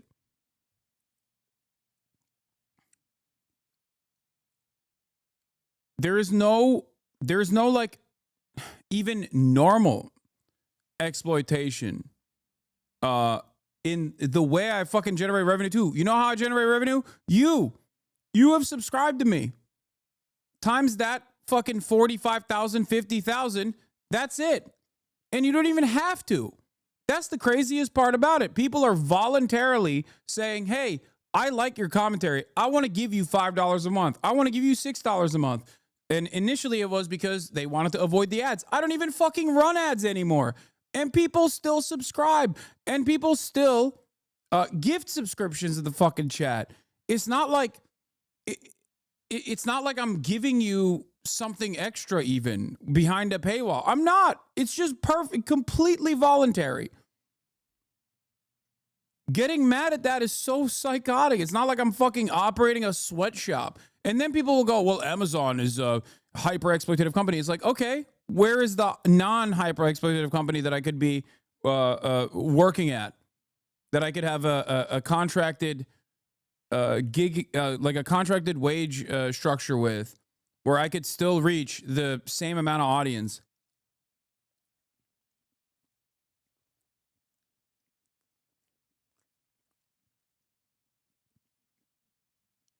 It's funny because these attitudes actually come from people who, one, haven't put much thought into it and just basically go off the smell test.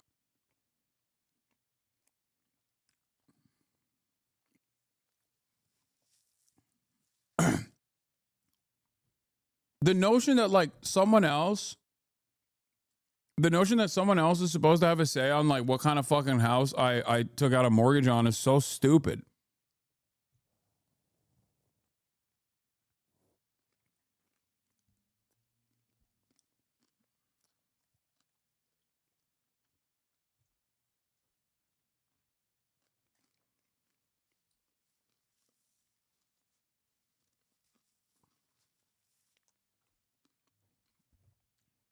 Anyway.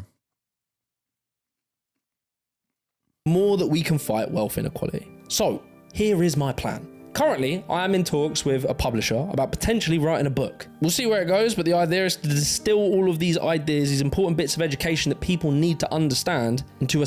Also, the other side of that, that I think is really funny is when people go, you're advocating for these things, but you're rich, you fucking hypocrite. And it's like, what do you want me to do? You want me to change my entire worldview now that my finances are different? Like, is that what you want? This doesn't make any sense. Why would you want me to no longer be on your side? It's so stupid. It's such a stupid argument. It makes no sense, dude. They're like, no, please conform to the rest of the wealthy class and start advocating to own me like the fucking peasant that I am is a ridiculous position.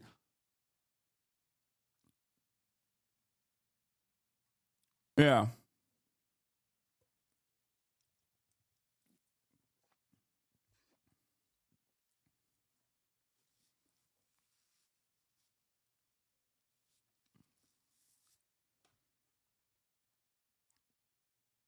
But this actually is a great example of what I wanted to talk about. The peasant-mindedness of the reactionary right.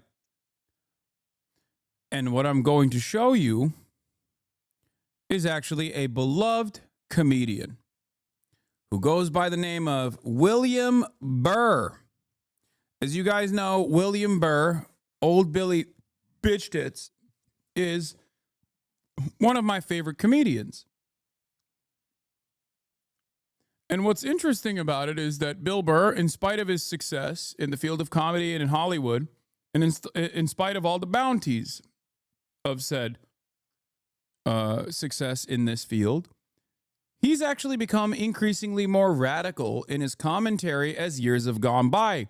Instead of becoming more out of touch, he has, I would say, become more in touch with the needs and the anger and the resentment of the average working class individual.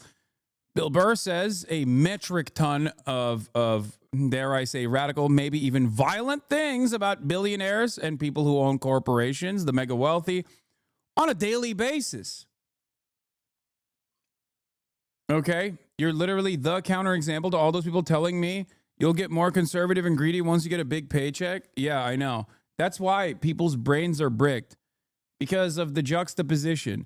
I'm not talking about myself. I'm talking about Bill Burr right now. But if I were to talk about myself, that juxtaposition is what pisses people off. Oh, Hasan is rich, but he's advocating for socialism. That must mean he's hypocritical. That must mean he's lying. Oh, Hasan looks a certain way, acts a certain way, behaves a certain way that's like very bro-y, okay?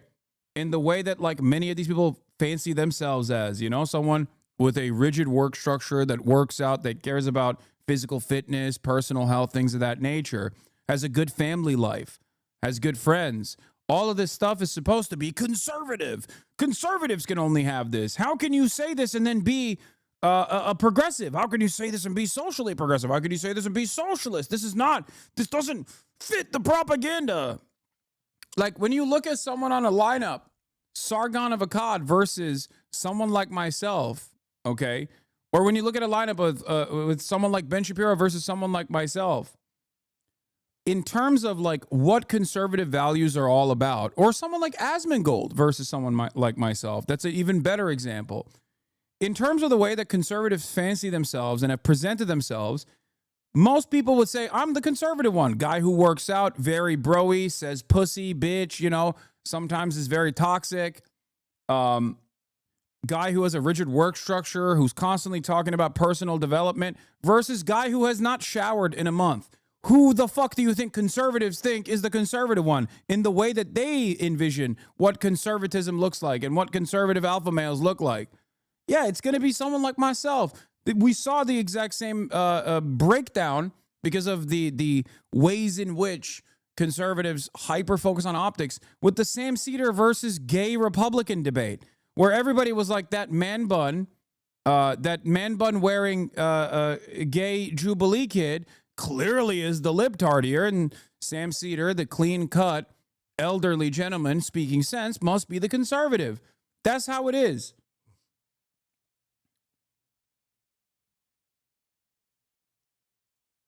Hey, everybody. Whoa, Big Joel did a Death of YouTube Skepticism about 5 years ago. I love this. This is like one of my favorite genres of commentary, is like the history of the history of atheist YouTube, skeptic YouTube becoming like incredibly right wing. Yeah, we're going to talk about the invocation of the Alien Enemies Act regarding the invasion of the United States by Trinidad. Don't worry, we'll get to that in a second. But going back to this, conservatives are now up Bill Burr's ass. Why are they up Bill Burr's ass? Because he doesn't say cancel culture wrong, cancel culture all the time.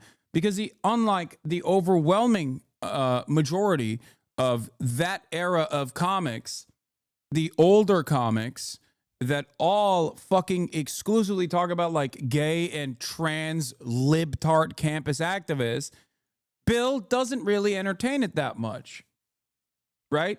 He doesn't entertain that shit at all, and instead attacks the wealthy. And because conservatives are unimaginably fucking peasant-brained, they hate him now. They hate him so much. They keep saying he has a DEI wife because his wife is black. You know what DEI is.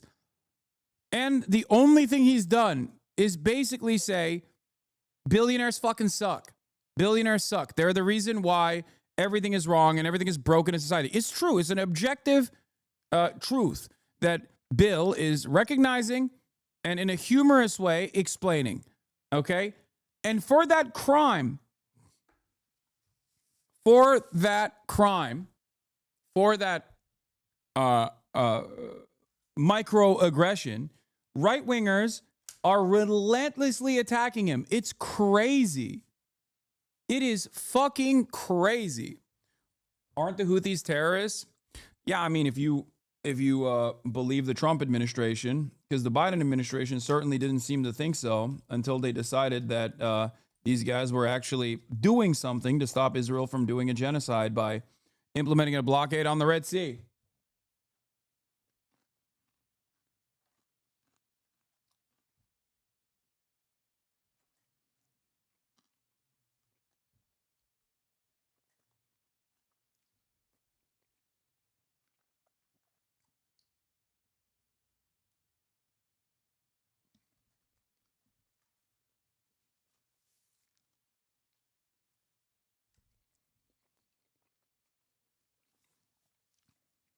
Anyway,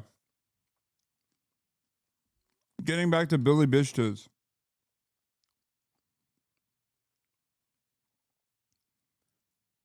The reason why they hate him is because he's talking shit about billionaires. That's it. So if you're not a billionaire and you're just like a regular old Loby right-wing account trying to make ends meet on Twitter.com, now known as X.com, why in the ever-loving fuck would you have any resentment or any anger for Bilbo Baggins here? Are you a billionaire? No. Why are you saying, get behind me, billionaire, I will defend you? I don't understand it. It doesn't make any sense until you realize that these guys have peasant brain. Here, I mean, and it's not like he hasn't been anti-billionaire. He's been making fun of incredibly wealthy, incredibly famous people for being dumbasses for quite a while. This is a video from 2012 originally. 2012. Actually, Nerd Jesus died in the last year, right? Steve Jobs. Yeah, he died, right? I know. A lot of nerds here tonight. I know, you're sad. I didn't get it. I didn't get the big deal they made about that guy. When he died, they were like, he changed the world. That was insane. He changed the world. The world was one way, and then Steve Jobs came, and it was another. What did he do? Somebody, for the love of God, what the fuck did that guy do? What did he do? He told other people what to invent? I want my entire music collection in that phone. Get on it! Right? And then these poor, nameless, faceless scientists got to go in a back room and figure it out. What the fuck? Dog, this is from 2012, okay? 2012. Understand. 13 years ago, he was saying this. Nothing has changed. Are we going to get all of this into this? I mean, what year does this guy think this is? This is crazy. This is like Buck Rogers. Dude, my kid has a birthday in like 11 months. Steve Jobs just walking by. I don't hear any thinking going on in there. Just strutting around the office, eating some pretentious fruit like a pear, right? Just throwing out ideas. There's another one. There's another one I just came up with on the way to work. I was reading a magazine the other day, turning pages, you know? I like to turn pages on a screen that aren't even there. Yeah, wrap your fucking heads around that, guys. See you in 8 years. Where you going, Michael? Big, little, get on it. Right? And all these people slave away to make his vision come true. And then they have the big nerd fest, right? Down there, Comic-Con, and all their nerd mecca. They're all showing up with their Acne and their Hulk shirts, limping into the arena, right? Does Steve Jobs go out with a whole chorus line of scientists? No, he goes out there by himself. Sneakers and no belt, like it was no biggie, right?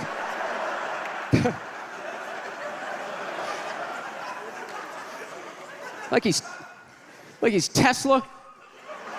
Tapping into the atmosphere. I know, this is always uncomfortable. I know, you bought into it, right? That whole advertising, the way they aligned themselves with some of the greatest people of all time. Jesus, Gandhi, me! Remember that? He means Nikola Tesla, not Elon. Muhammad Ali, John Lennon, this guy! How the fuck was that dude like any of them? Gandhi didn't have a sweatshop. Nah, he didn't have people leaping to their deaths only to catch a net and get ricocheted back through the window to have to put together yet another iPad. John Lennon didn't have children in his basement pressing those fucking albums. I know. New phone can't fit the old charger. This is your hero? This is the guy. This is what all the silence is about. New phone can't fit the old charger, so then you got to throw it out. Ends up in the ocean around some octopus's neck. Do you realize how much sea life is ecstatic that that man is no longer walking the earth?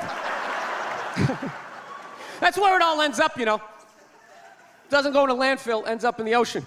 You realize that? I hate people who say I don't pollute. I don't pollute. Yeah, you do. You use shit and you throw it out. What, do you think because you put it in like a basket, it just poof, disappears? Everything you ever used is somewhere. You ever think about that? Remember that flannel shirt you bought back in the day when you got into Pearl Jam? That's out there somewhere. Probably on some porpoise's face. He's trying to get it off. Stupid little flippers. All the fads. You remember rollerblading? Remember that? Everybody had them. We set up cones, we did little tricks, right?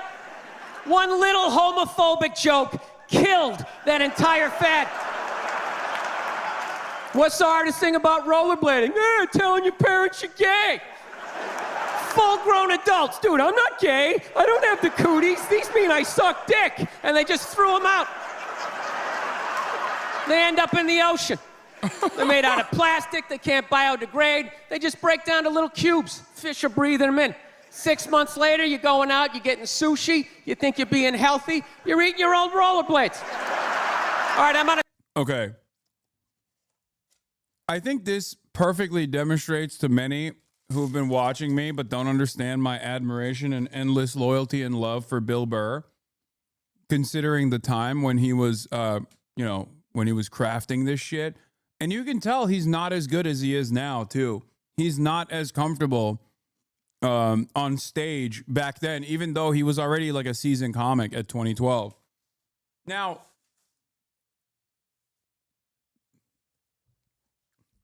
I think one of the best ways to see if someone is a timeless comic is to look back at their old material and see if it stands the test of time. And the only way that your bits will stand the test of time are if they are inherently leftist. This guy literally on accident, because we weren't fucking woke about microplastics back then, but this guy on accident invented the thing that we now know as the meta, which is like eating the microplastics. He wasn't that well read to know that the microplastics issue was a major problem. He was just looking at the situation from a leftist framework.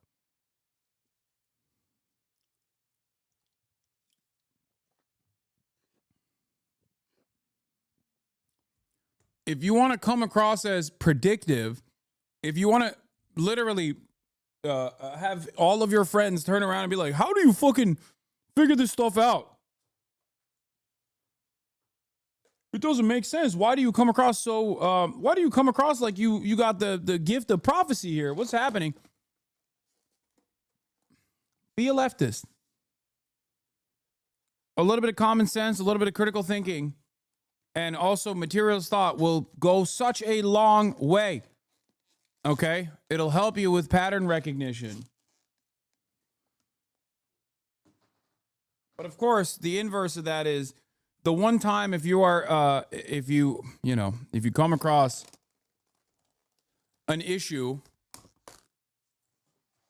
especially as it pertains to the propaganda that you hear from the State Department, and how you're not immediately on board with that, let's say, and you get one detail wrong, even though your analysis is correct, people will never let you live it down.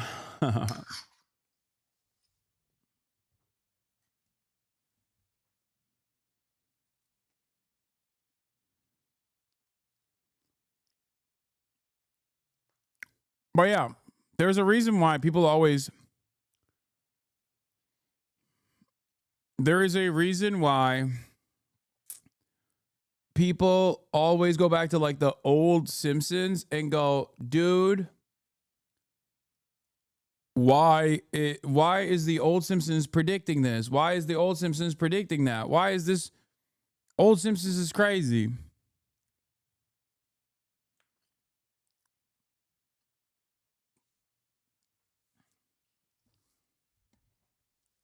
It's because back then they had a leftist position. It's not as informed now, and they've definitely shifted their attitude. But if you want to understand good comedy, timeless comedy, look to people's old work, see if it stands the test of time.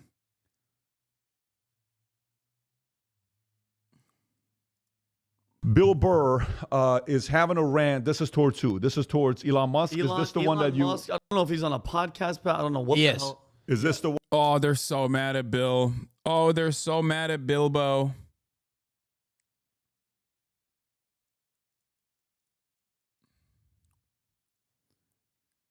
Neurotic Toast says, do we know if Bill Burr has changed his trans takes? He was pretty anti-trans women in sports. He has even a bit about special from 2015. I know he can't be perfect, but it'd be nice for him to grow in that area. I don't know. And I don't remember his takes on trans women in sports or anything like that. But you know, there's always going to be some shit. It's not appropriate. I'm not saying that it's like allowed or whatever, but there's going to be imperfect allies in general. But a guy that has like empathy baked into their commentary, a guy who has like a very well-established worldview that revolves around helping others, probably could be easily convinced not to be transphobic.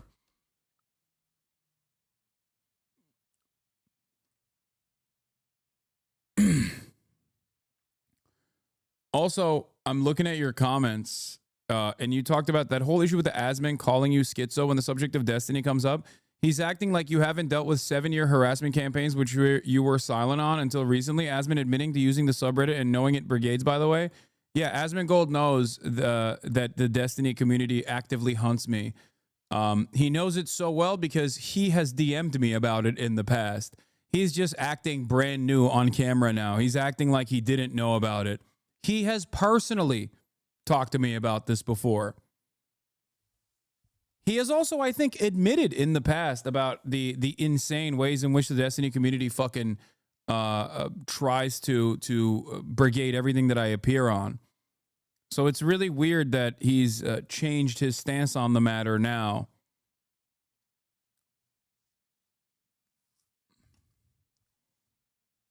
I'm fairly certain he's like even publicly talked about it in the past. After all, it's Asmongold who once said, if Hasan is so wrong in the ways that you guys say he is, then why do you constantly have to lie? Why do you constantly have to lie about his positions if they're so bad? He recently shared he is on the Reddit himself. Yeah, I think he doesn't want... Here, I'll tell you what I think is going on. Okay, I haven't talked to him about this personally, so I don't know. But I think he knows how fucking annoying the Diddy Gers are, how rabid they are. They're not like the biggest community, but they are basically cyber terrorists, right? They can actively brigade communities. They can like do a lot of bad PR and slander propaganda. And they openly do it. They do it in a fairly sophisticated way. I mean, there's a fucking entire Bloomberg article dedicated to the defamation, slander, and the deplatforming campaign that they engaged in. Asmongold knows all of that because most streamers know all of that, right? Like most streamers are familiar with other streamers that are making a living off of creating drama and like actively harassing other content creators. Streamers talk to one another. And that's part of the reason why no one ever talks about Destiny is because they're truly afraid, understandably so, that they don't want to get the smoke from Destiny's insane fan base who actively harasses journalists and actively harasses anyone and everyone, even when they can't get to me, people in my group of friends. And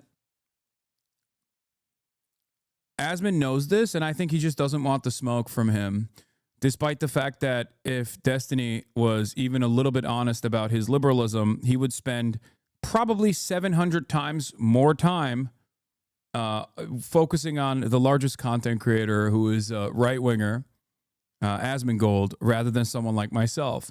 But the reason why Destiny doesn't do that is because he likes that Asmongold is attacking me all the time. So he every now and then will push back on some of his takes, but overall will stand back and stand by. It's an interesting allegiance built around coming after someone like myself rather than actively undermining a very large right-wing community.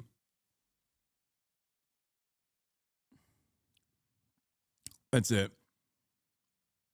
Like, think about how many videos someone like Sex Pestiny has done on a person like myself who is supposedly very close to me in our worldview, right? He's a liberal. I'm a leftist. We should agree on more than we disagree on, right? Now, compare that to the largest right-wing content creator and how much he talks about the largest content creator in the same vein, in the same, with the same exact angles of attack. And you realize that it's almost quiet.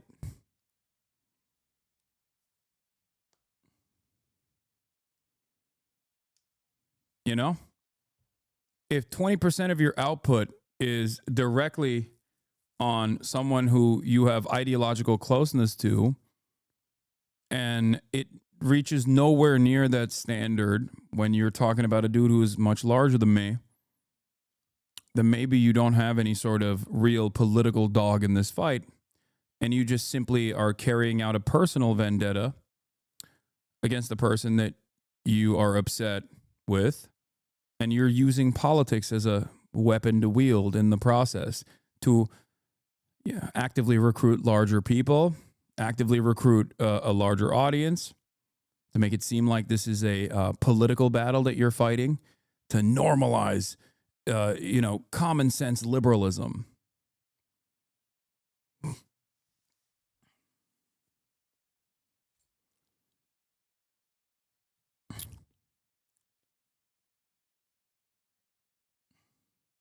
Me too. I hate this bullshit drain. It's not up to Hasan anymore. He's getting it from more than 7 people at this point. Yeah, it's there are a lot of people online who I think spend a good deal of time claiming that they're liberal or centrist and apolitical, that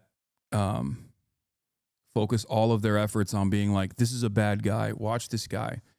They never have that same critical lens for others, interestingly enough. And yeah, it's just weird. I don't know. Even when they have very clear ideological differences in opinion with others, they sometimes align.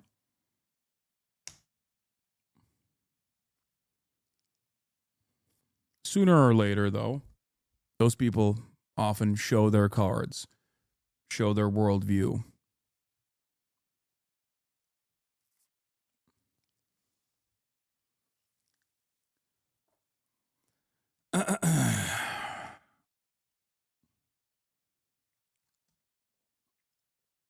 Anyway, what is Bill Burr built? Bill Burr torched over Elon Musk Nazi comparison. Let's take a look. One, Rob? Yes, it's from his podcast, Monday Morning Podcast. Okay, go. How long is this clip, Rob? This is about 1 minute and 37 seconds. And just so you know, this just broke news yesterday and today, but this clip actually came out on the 17th of February. So this has been out there, just nobody reported on it, which goes to show nobody's listening to Bill Burr. Play the clip.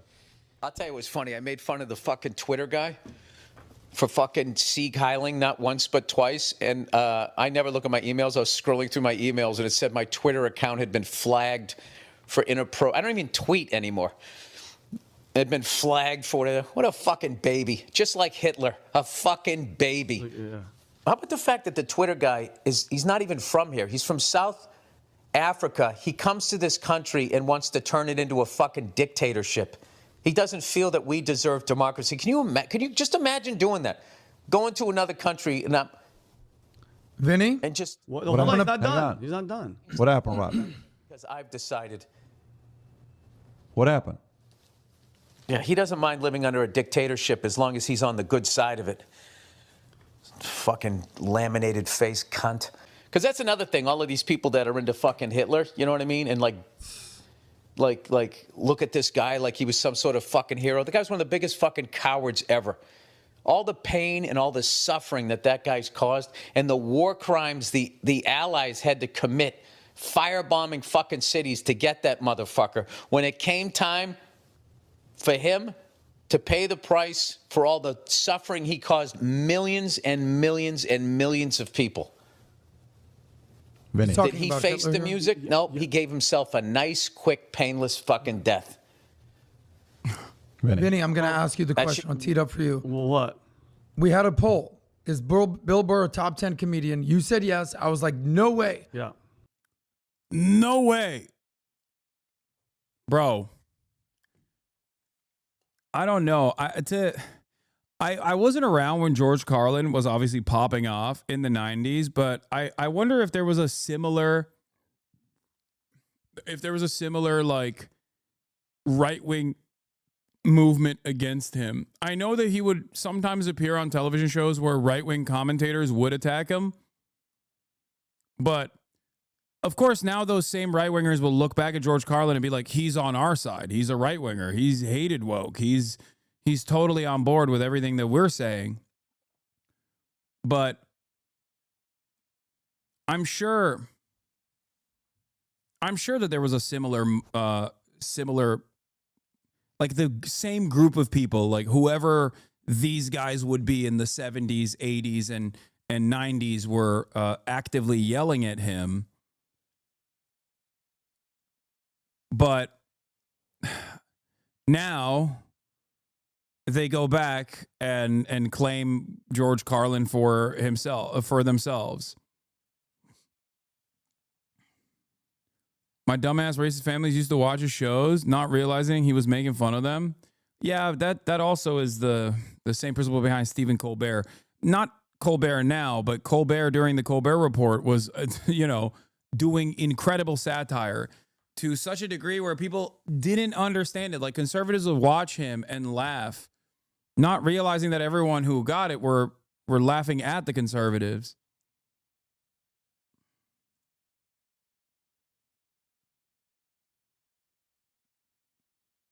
Colbert now is super libbed up and awful, but Colbert Report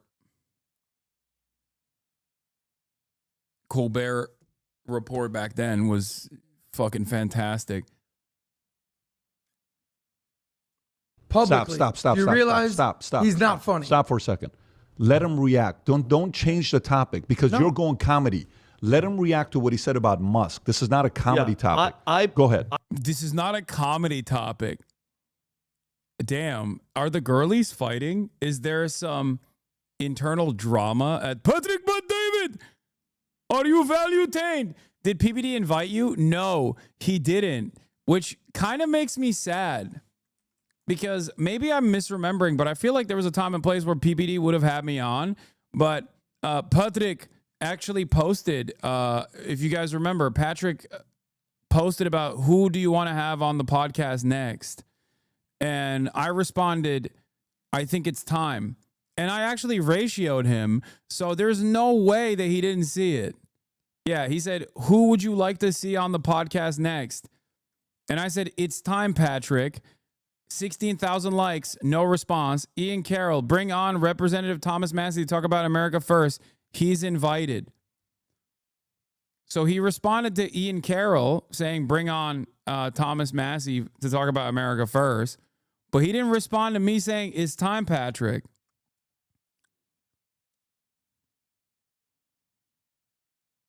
You called Vinny red and Patrick was mad? Yeah. I don't know. It makes me sad. I'm going to follow him. It makes me sad that he doesn't, he's afraid of having opinions. He's afraid of representing opinions that he might agree to, you know? Or maybe he's afraid that Vinny will have an aneurysm if I appear in their studio.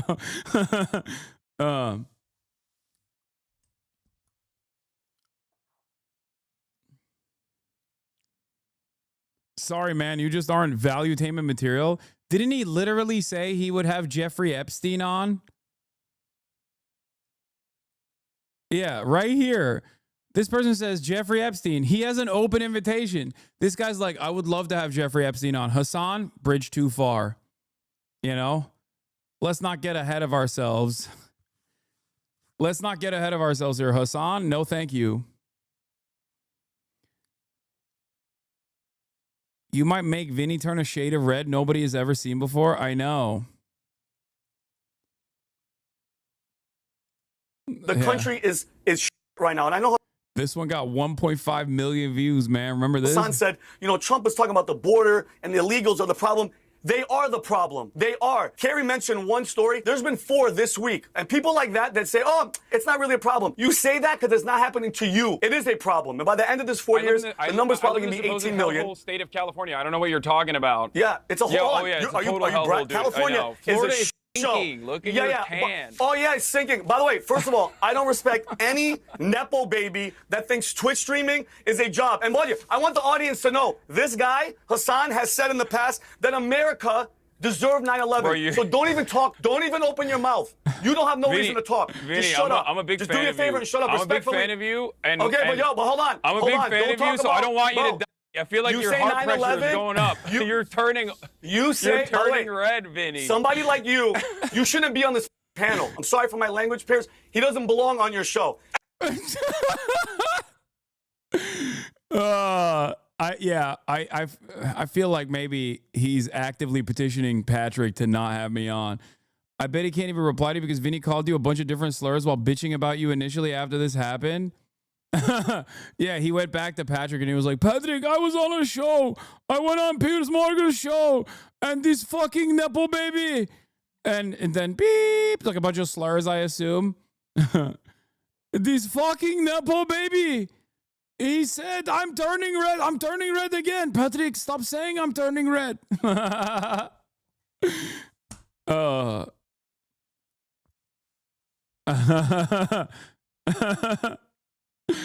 Oh, God. I love this guy. I love him. I love Patrick Bet David. I love Valuetainment. I wish they would notice me. I wish. Well, you know, Vinny has noticed me, but I'm saying. Yeah, also, oh, this guy says Twitch streaming is a job. It's like, bro, you're a podcaster. You're the second in command of a podcast. You're not even like the primary podcaster. You're part of the paid peanut gallery. Sundara Vinny got bashful when he saw you. Yeah. I'm the first mate of Valuetainment. I'm the sidekick. It's great. I love him. I really, really want to go on Patrick Bet David now. I followed him. The ball's in your court, sir. Born in Iran, made in the U.S., half Armenian, half Assyrian.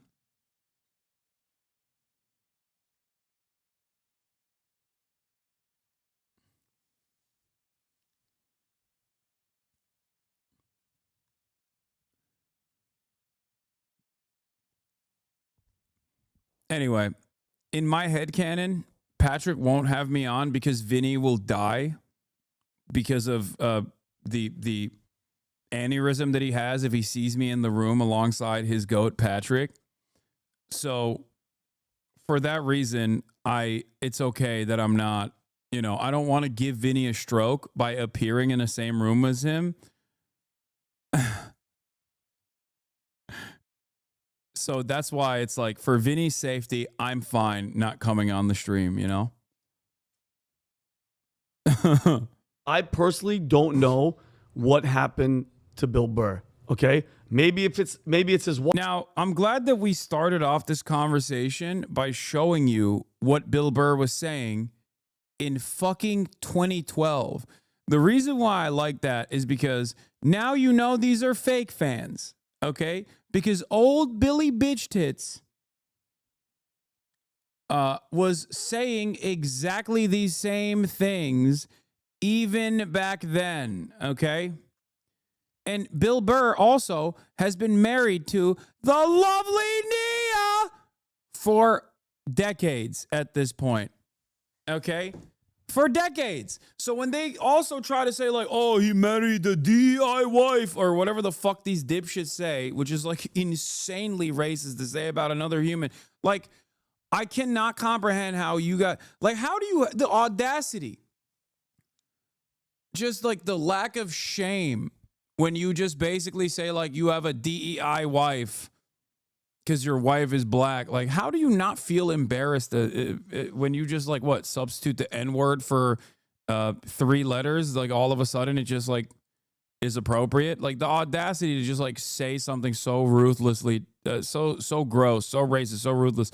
But in any case, not saying that that's what Vinny is going to say here. I'm just, saying that this is what I've seen. This is what I have seen from conservatives who want to figure out why Bill Burr has changed, and they just like falsely assume that it's because he has a black wife. But real heads know old Billy Bitch Tits has been not only a Patrice O'Neal close friend, and also has been married to the lovely Nia for quite some time. So, wife, maybe she's in his ear, maybe it's something else, but the signs are... Oh, never mind. I spoke too soon. He did bring up the wife. Okay, got it. There, funny story. So back in LA, the pandemic's over. Okay, one of my friends, Mark, is doing comedy shows outside in Hollywood behind like one of those nightclubs. Bill Burr walks in, tight ass. I'm talking about the mask was so tight, nobody else is wearing masks. He's the only one. Tight mask. This is how gone he is as a liberal. Goes. Don't you lefties hate Patrice O'Neal? What? Incel for life? Dude, I need you to understand something, okay? I don't fucking hate any comedian for what they're saying, for their comedy, unless it's hack shit, okay? That's what I fucking hate. I can't stand hacks. That's it. I know that this breaks your previous understanding of what like leftists are supposed to be like or whatever. That's it. Most of the people, and are there actual lefties, social justice warriors, radlibs or whatever, who don't like any comedy whatsoever because they think it's reactionary across the board? Certainly. I'm just not one of them. This community is not one of those communities. I literally have fucking Cumtown hosts on this broadcast all the goddamn time. Shut the fuck up, okay? Now, having said that, I can't stand hacks. What do I mean by this? Bad comics who try to talk about race-related shit or touchy subject matter, if they're bad, will oftentimes flop spectacularly and will then rely on the shock value of the statements that they're making rather than being able to find and craft the humor in being able to broach subject matter that is otherwise delicate, okay? Subject matter that is hard to cover in a humorous way. That's it. There's no such thing. There is no issue that you can't talk about in a humorous way. I don't believe that there's any issue. It's just there are plenty of people who are not creative enough, smart enough, funny enough to be able to drive comedy out of issues that are delicate in nature. That's it.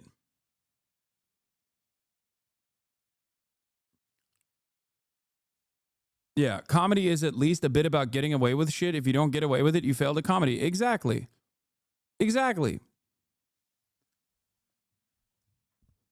The best comedian, the smartest comedian, and I think like Nick gets in his own way in a lot of instances, but Nick is a hilarious comic and he has a lot of edgy moments, right?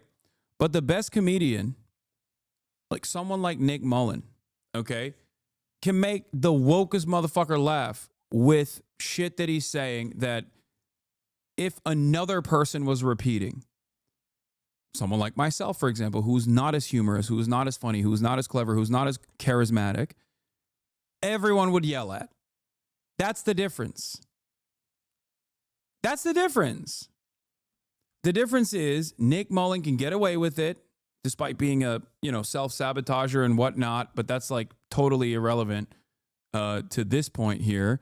Like when we're talking about raw talent, Nick is fucking hilarious. He's very funny. And you want to know why I know he's very funny? Because he can make you laugh while saying shit that's truly unhinged. Things that most people would literally look at and be like, oh, this is shocking. I can't believe he's saying it. That's it.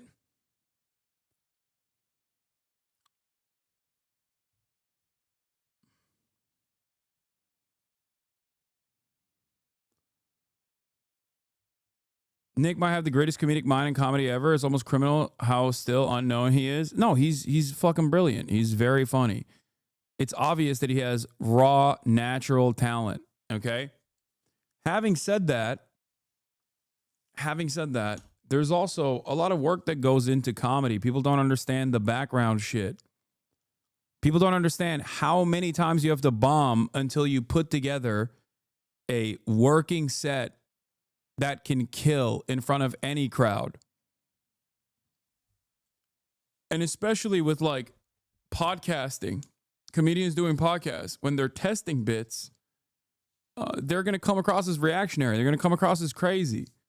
Shane Gillis's like compilation of anti-Asian sentiment is a perfect demonstration of that. Shane Gillis is a very good comedian.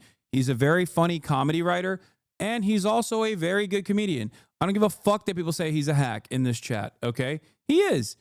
Especially in the current field of comics, Shane Gillis is absolutely in the new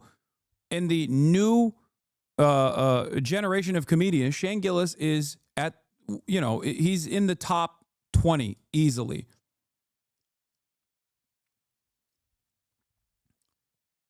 But if you know him only from his worst moments where he's like very obviously bombing on his own podcast as he's like attempting to do humor and actually engaging in like hacky ass bits, then yeah, you're going to think he's a reactionary person. He's a bad person. He's racist, blah, blah, blah. Okay.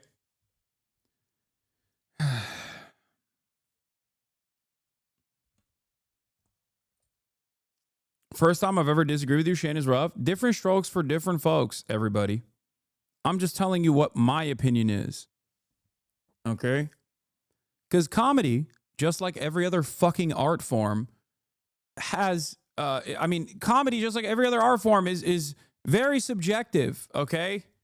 And a lot of people don't understand that because they think because comedy is like spoken word and dissecting social issues, that they think it actually is like philosophical or I don't know, it's political commentary technically. Like it's not, okay? It's not. It's just the ultimate purpose of comedy is to make you fucking laugh. That's it.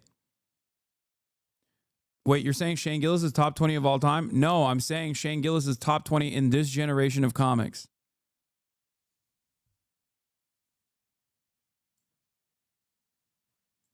In this generation. And I'm friends with close friends with some of this generation of comedians. Like I trust me, I'm telling you, I think that he is easily in the top 20 of this generation's comedians, best comedians. In terms of like someone etching their name into the halls of greats, I would say Bill Burr from the previous generation of comics. Bill Burr has, I think, reached George Carlin era greatness, in my opinion. Which is why it's kind of weird when people are fucking getting upset at him on this like stupid ass right-wing podcast. Goes on stage kind of, away from everybody, doesn't want to go on anybody. Then he goes on stage. The stage is circular. Stay in your lane, dog. You don't know comedy? Yeah, I know. I don't. You're right. Then he takes off his mask and he proceeds to tell jokes, Rob. And now everybody's laughing, projectile spitting towards him. So the irony is just, it's hilarious. And the fact that he's saying he thinks Elon Musk, guys, and the fact that it came out, Rob? Thoughts on pre-cancellation Louis C.K.? Yeah, Louis C.K. is also, regardless of his sex pest shit, Louis C.K. I think was also a very good comedian. Like remove his real world actions out of the equation, and just, if you were to separate the art from the artist, I guess, if you want to, and you look at his comedy as a standalone product, yes, he is also one of the best. Like, the proof is how much you fucking laughed at his shit, okay? And honestly, ironically enough, before his understandable quote-unquote cancellation, that didn't really fucking, cancel him. Obviously, he won a Grammy after that shit. But ironically enough, as a major former Louis C.K. fan at the time, when I saw him at, what is it, the arena? Like the one in fucking, the one in like, the one near Compton. I remember seeing him live and thinking, damn, he kind of started sucking at that point. And I haven't really listened to his new stuff, so I have no idea. Maybe his, the Forum. Thank you. Not the arena, the Forum. I would say that, like, he was actually fucking falling off spectacularly with his wit. Maybe he's a lot funnier now. I don't know. I haven't really heard his shit. Last month, he still thinks you're so stupid and gullible. You think this guy is gonna do the Nazi salute twice? That just shows how stupid Bill Burr is. Okay, that's how gone he is. I guarantee you, he was one of the BLM posting the black squares and all that shit. He probably donated, even though they stole all the freaking money. But here's my question, Bill. What have you ever built? What have you built? We talked about this. Wait, what is Vinny built? Is Vinny a builder? Damn, he's getting red again. I was about to comment on how, like, Vinny seems to be doing a lot better this time around. Like, he doesn't seem like he's seething. He doesn't seem like he's turning red. And boy, was I too fast. Boy, was I too fucking fast on that. I pulled the trigger too quick. He's going red mode. Yesterday, your podcast studio, Elon Musk. He's like, what have you built? What have you built? Why would you ever get mad at Henry Ford? He wants to build company towns. That's a good idea. What have you built? Oh, these guys run around saying they're anti-fascist. What are you talking about? I read the pamphlets. Henry Ford is not only industrious, he's built a lot. He did the assembly line, but also on top of that, let me tell you what else he did. He bought a newspaper in Dearborn, and he started talking about the truth. He loves writing. Why are you shitting on Henry Ford, calling him a Nazi? Read his pamphlets. He wrote a lot. 1,800 pages on Jews. These wokes. They're coming after my industrious entrepreneur, Henry Ford. Zip2, PayPal, SpaceX, Tesla. Bro, he didn't, like, invent any of those things. What are you saying? It's so stupid. Yeah, it's awesome. Being a rich guy is awesome because you just get called an inventor of things you bought. You know what I mean? Like, ain't nobody thinks, bro, no one thinks, what's his face? Berkshire Hathaway, guy who drives a Subaru still and eats at McDonald's because he's a freak of a different kind, the billionaire. What was his name? I can't believe I'm forgetting his name. Oh my God. Warren Buffett. Nobody's like, oh, Warren Buffett, he invented Coca-Cola. No, he just like bought into it. Okay. He's just like, it's so stupid.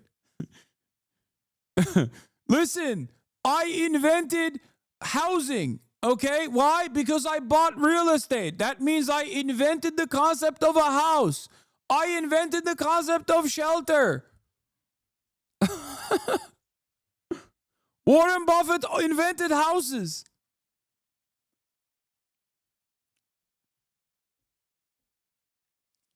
He's the original founder of SpaceX. It doesn't matter, dude. What are you talking about? You think he's the one who's fucking designing the spaceships? What are you? Are you lost in the marketing? Really? It's all marketing. That's all it is. Do I have to go back to the Bill Burr bit from 2012 again about Steve Jobs? Is that what I have to do for you to understand? Like, it's just, you know, you're not personal. These guys are not personally inventing shit, okay? They just sit there and go, invent this thing.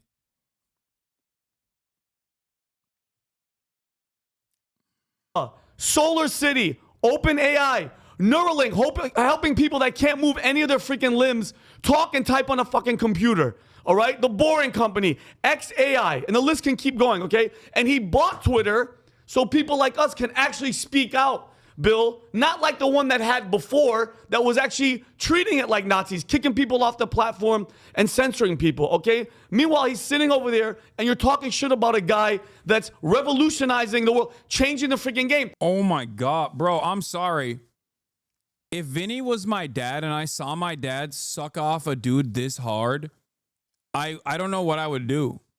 Like, this is not on some no homo shit. Like, I'm not even saying like, oh, I'm homophobic. Like, this is like, you have reduced yourself to a degree where you are no longer human. You have become machine, a dick sucking machine.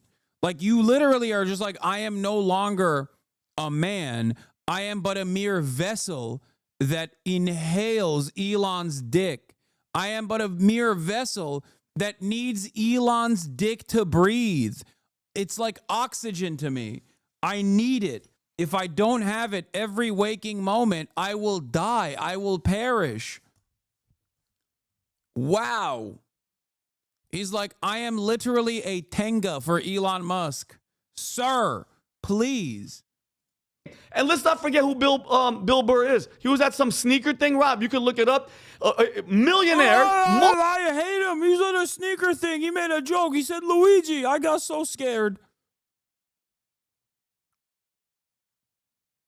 I'm not going to hold you, bro. This is what you do to Braun. I'm not going to hold you. You do this with Braun. Yeah, okay. Elon Musk versus LeBron James. Did Elon Musk score 50,000 fucking points, lifetime points in the NBA? No. Suck my dick. Yes, it is not glaze if it's worthy. It's not glaze if it's valid. Don't get me fucking started on LeBron James, dude. It's crazy to me that there are still, and I'll say it, white supremacists in this chat who have any kind of criticism against the GOAT, Lamau, okay?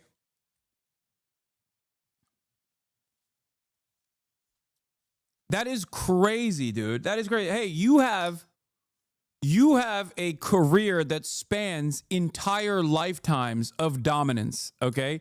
You do that, and then we'll talk.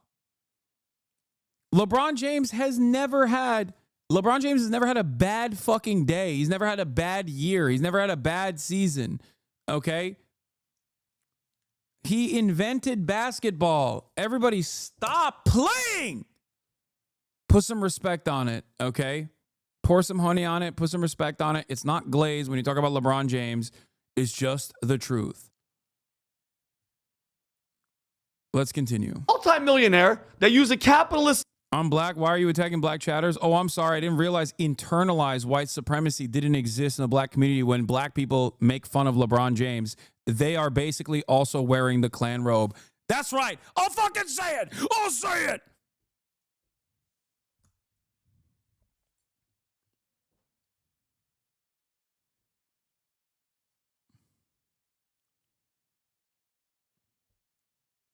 Jordan was golfing at 37. LeBron was breaking the all-time scoring record. Thank you.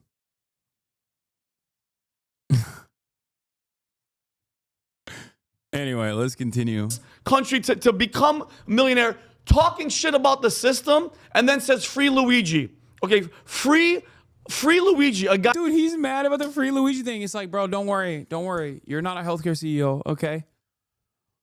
Like, he obviously also jokingly mentioned that when he's talking about fucking sneaker quality going down, but for the same price, if not more expensive. Because I remember the actual clip is from this, okay? I don't know where he actually says it, but let me see if I can find it. This is cool. I mean, I can't pull off any of this stuff. Yeah. I feel like you got to at least be able to put it between your legs. I can't. I'm not. What about this with this fit? I feel like these Kobe's with these clothes. Yeah, is that what you mean?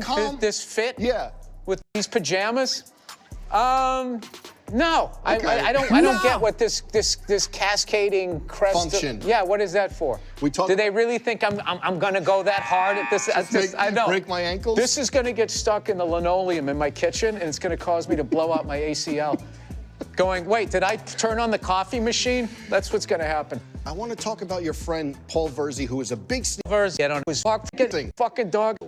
I never take it to the track. It's like, why did you buy the car? So got me those. This King is to wear a little bit. Where's the? Is that plastic? All legit. That's legit. All legit. Are those your birthstones? What kind of a man wears a fucking multicolored bracelet? Come on. Are you an ally? It's called the Fruity Pebbles. Sam from the Converse Archive. Huh? Oh my God. Do you know what these are? Those tiny Archibalds? Or No, Kevin McHale, 1983. Yeah. Oh my God. 1984, I think size 18 or something. From Sam from the Converse Archive. Okay, what am I doing with these? No, I'm just showing you. We pulled them because I think you tweeted at Paul that like these were your Jordans, no fast breaks. Oh, okay. I'll hold this one. I can't hold two of these. I haven't watched this special yet, but I might have skipped it. Watch this. It's short. What? Why don't they push? Dude, are you fucking serious? I'm looking for the free Luigi moment, and this motherfucker goes, "Hey man, watch this totally like irrelevant clip." Oh fuck! I clip. God damn it! God damn it! God damn it! God damn it! Okay, so he's complaining right here about free Luigi. Let's go to the 3rd minute. He said it right here. Green and white, one of your favorites. Yeah. 2023, your favorite shoe. Oh, they brought it back? Yeah, they brought it back a couple of times, and they went with cheaper leather. Okay. You know what I mean? Because some corporate cunt had to give himself a fucking bonus check at the end of the year. What if we made it worse, but made it look the same? Yeah. Then could our pools be bigger? Free Luigi! Like, it's obviously a fucking joke. This guy, on the other hand, is like, no, that's an active death threat to Nike corporate executives. Like, the fuck is wrong with you, man? These people have basically become what they despise. They constantly chirp about, like, how comedy is dead because woke's ruined it. You can't say anything no more. Only to fucking turn around and be like, wow, this comedian said free Luigi when talking about how corporate executives are oftentimes putting the interest of profit over making better product year over year. It's a joke. Who the fuck is killing comedy then?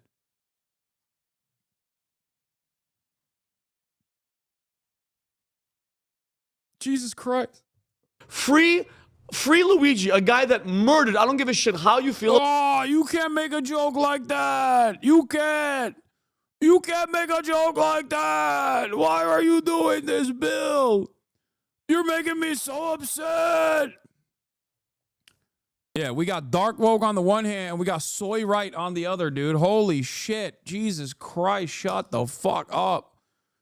Holy moly. Fucking snowflake, dude. I need to report you to the authorities. You said free Luigi.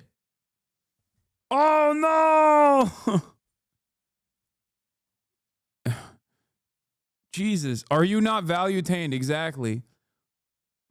According to his own bio, Vinny was later discovered at an open mic night by Damon Wayans' niece. Wayans subsequently cast him on a sketch comedy series, The Underground, on Showtime. Wait, this guy's a comedian?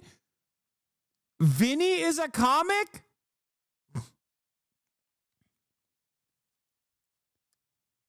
Shut up.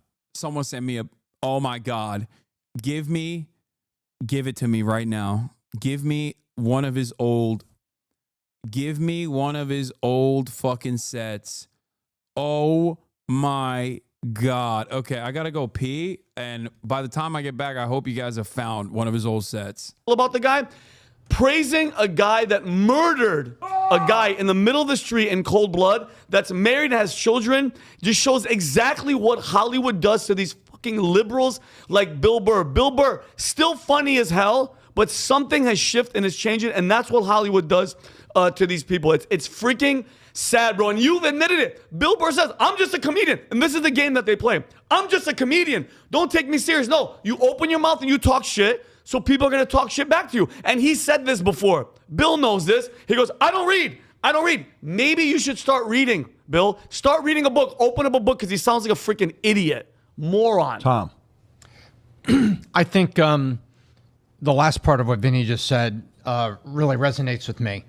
If you're going to be a comedian, there's a difference between satire and obvious humor and a rant. And when you make a rant, which is like you're publishing your opinion on the inside of the LA Times, when you make a rant like that, then you're going to face the music of the consequences of your rant, because people are going to say, wait a minute. That's not your comedy. That's your position.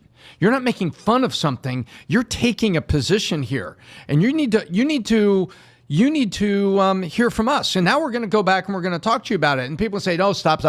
The thing he said about Rachel Maddow, he was just making a joke. Nobody's saying that. People are looking at this guy going, wait a minute, dude. That's a position. That's an op-ed. That's an opinion page on your own personal newspaper. And you need to own up for these things you've said and back them up. Are you going to back him up with the facts? Are you really going to defend that position? Is that where you want to go? Is that the guy that you're going to have club owners saying, well, let's see if we can get Bill in here tonight? Is that the guy? You know, I don't know. I don't know if the audience is going to eat that dog food. Yeah, club owners would hate to have Bill Burr show up at their fucking comedy club. Bill Burr, who is literally hailed by every fucking working comic as one of the all-time greats at this point. Like, Bill Burr is so respected that Joe Rogan will still have him on, despite the fact that they do not see the world in the same lens, okay? Joe Rogan, who despises people who disagree with him at this point, Joe Rogan would absolutely love to have Bill Burr on. Wait, what? Lamau, like he's doing clubs? Yes, Bill Burr still does clubs. Of course he does clubs. Every comic does clubs, no matter how big or small. You want to know why? Because that's how you make your material. You have to test out your bits in front of a live audience. You think he just like materializes this stuff? No, of course not. He goes to clubs. Of course he goes to clubs.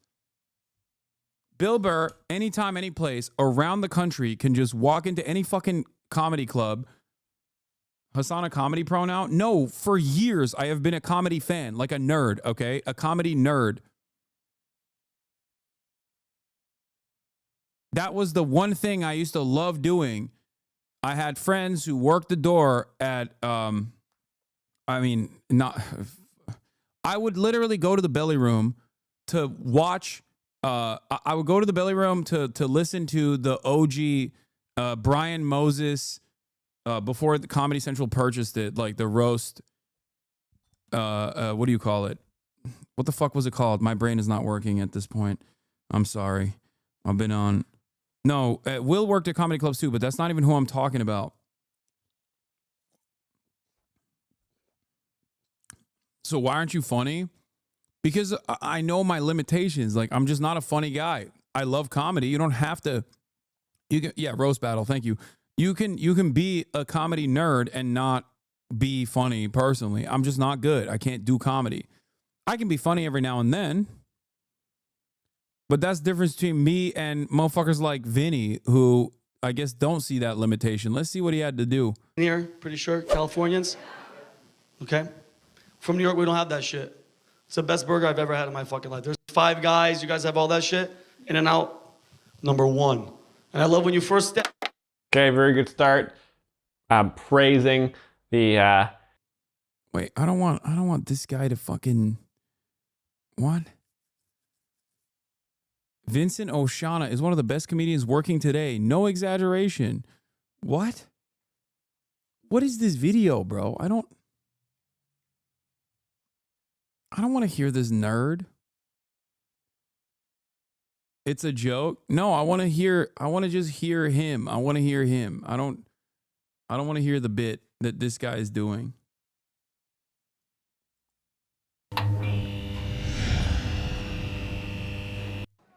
Oh, Laugh Factory instantly. Nothing good comes out of that background. Okay. I don't like Laugh Factory in any, I'm not a Laugh Factory head. I don't like it, but let's hear what he had to do. Let's see his best moments in front of that fucking backdrop. And I hate everybody. Remember when it first hit? Everybody had a cure. Everybody had a cure. People were like, who had that friend? That was like, hey, Sarah with the H. Extra. Oh, those bitches are extra. Sarah, she's extra. Why do you need that, bitch? Your parents knew who the fuck you're gonna be. Oh my God. This is the same guy? This is not that long ago. Bro, this is the guy now talking about Bill Burr. Oh my God. Hey, yo, he's zesty as hell. Yo. What the fuck? Everybody had that friend like, hey, come here. It was always like a remedy to, they're like, listen.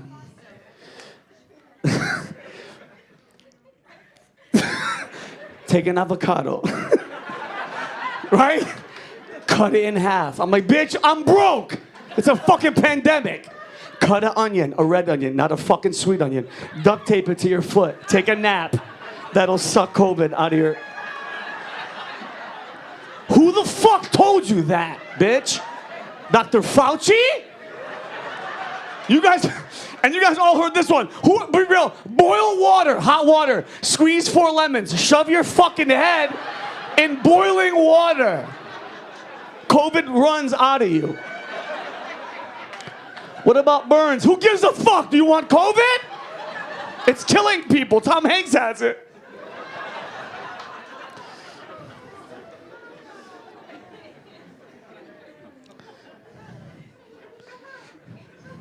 I got new ass. Who fucked a new person during the pandemic? That's hard. Gangster. Not you. I respect that. You kind of slow with it because you're like, I want somebody else to. And bro, I hope this girl, oh, gorgeous shit. I met her online. I'm a gamer. I play on Twitch. Vinny Oshana, I'm playing. Met this fucking hot. What? Yo! He was a Twitch streamer! What is going on? Yo! Oh my God. Oh my God. Now I know why Vinny fucking hates my ass so much. Oh my God. We need to find his fucking Twitch VODs. We need to find his, oh my God. This is a story that contains multitudes. This is getting better by the second. Holy moly. He's not bombing, at least good for him. I mean, he's not. Having said that, however, this isn't exactly great comedy, okay?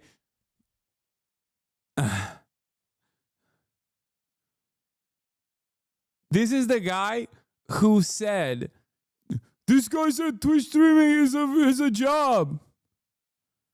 Yo, Vinny Oshana here. I'm a professional comedian and an unprofessional gamer, U.S. Air Force veteran, 800 followers. Currently a comedian and actor living in the city of Angels. Thank you all for following me and enjoying my content. For donations to help with LA rent. He had his PayPal.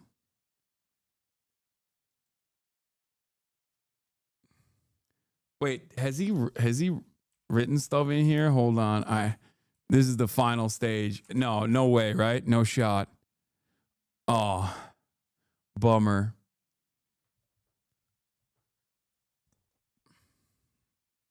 His top clip. He's at 38 meters, 156, right outside this window.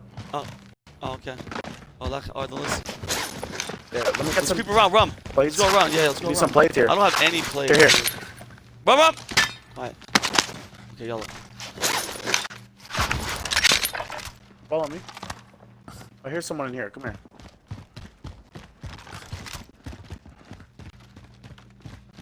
Yeah, 20 meters to the right of us. Get ready. He's coming right behind us. Get ready. Yeah. You got him? He's at 30. Wow. Wow. What up, Queen Seven? You know what? Everybody that's new gets to see my little nip real quick. Yeah. Yeah. 2 dubs, 2 different games. This is crazy, dude.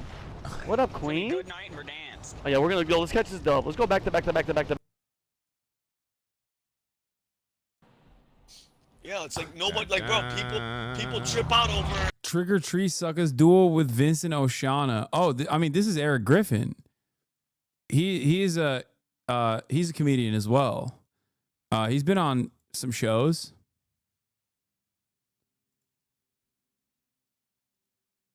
Back to back. Nips. Oh, I was showing. What's her name? What? Look at that chat. Wait. Oh, and I'm getting shot.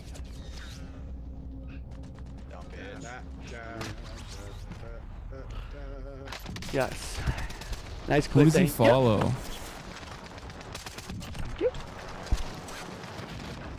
Damn, he got owned. Who does he follow? Huskers, Hitman Gaming. I think like all of his followers are like friends of his, right? And then Eric Griffin. This is sad. Vinny could have been normal. Nah. New Kaiser YouTube. I am getting shot at. Todd is running out the door. Where the fuck is Eric? He's Stalking on live, kind of mid, kind of wild. How is this stalking? He's literally a fucking... Not only is he a public figure, but we're looking at his fucking evolution as like a comic. At this point, he is a comedian trying to make it out the mud. We just went down the Vinny hole to try to understand where, like, what his evolution look like. And God damn it, let me tell you, okay? It's far better than my expectations. Wait, what? Yo, he IRL streams? Let me see. Guys, is the light better? It's a little bit better, like it ain't so cheap, bro. Like now there's a little bit of hint of fucking color. Jesus. Do their vlogs. See, as a Twitch streamer, I also know what this looks like. You know what I mean?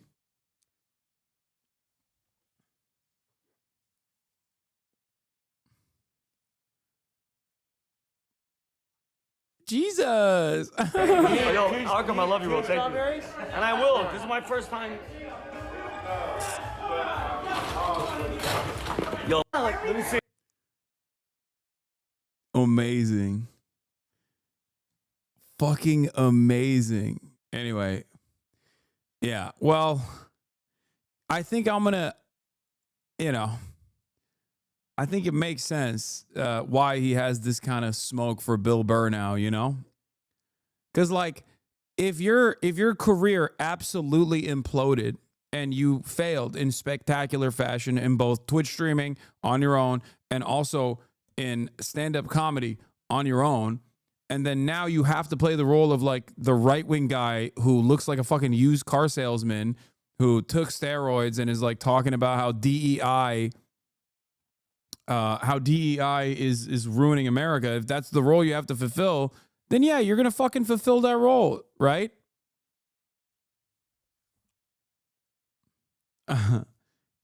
He was noticeably less red when he was zesty, Going, wait a minute, dude. That's a position. That's an op-ed. That's an opinion. I'm not gonna lie, dude. History is fucking riddled with failed artists who become monstrous villains of society. It is kind of wild how consistent that shit is. It is mind-boggling. Is that the guy? You know, I don't know. I don't know if the audience is going to eat that dog food. And there's a hell of a difference between, I was funny, I was a comedian. What happened to when he went on a rant like that? Michael Seinfeld. Michael Richards. Michael Richards. He lost it on stage and went on a rant. What did Jerry Seinfeld say? Sitting with Letterman 2 days later, they looked at the clip, they bleeped it, and Seinfeld turns to Letterman and said, you can't do that. That's not the act. You can't do that. And I think I'm quoting him exactly when he turned to Letterman and says, a great way he handled it. Yeah, that's a good point. I remember that. Adam, your thoughts? Well, sorry to make you apologize, but I think we're on the same. I'm not apologizing for anything. I think Bill Burr is still. Listen, him being hilarious. There's bits, Adam, as a comedian. There's bits that will live forever. Bill Burr's specials were brilliant. Something shifted. He changed it. And like, for instance, Bill Burr's attitude has, as we've shown already, you're a fake fan. You're a fake fan of comedy. Okay, you're a fake fan of comedy. By the way, Adam is another failed comedian. Shut up. That other guy is also a comedian. What is Patrick Bet-David doing? You know how like Mark Zuckerberg got hit with the Dominican rape? Patrick Bet-David hits these guys with like old creepy pastor or used car salesman raise. I just don't understand. How did these guys become these people?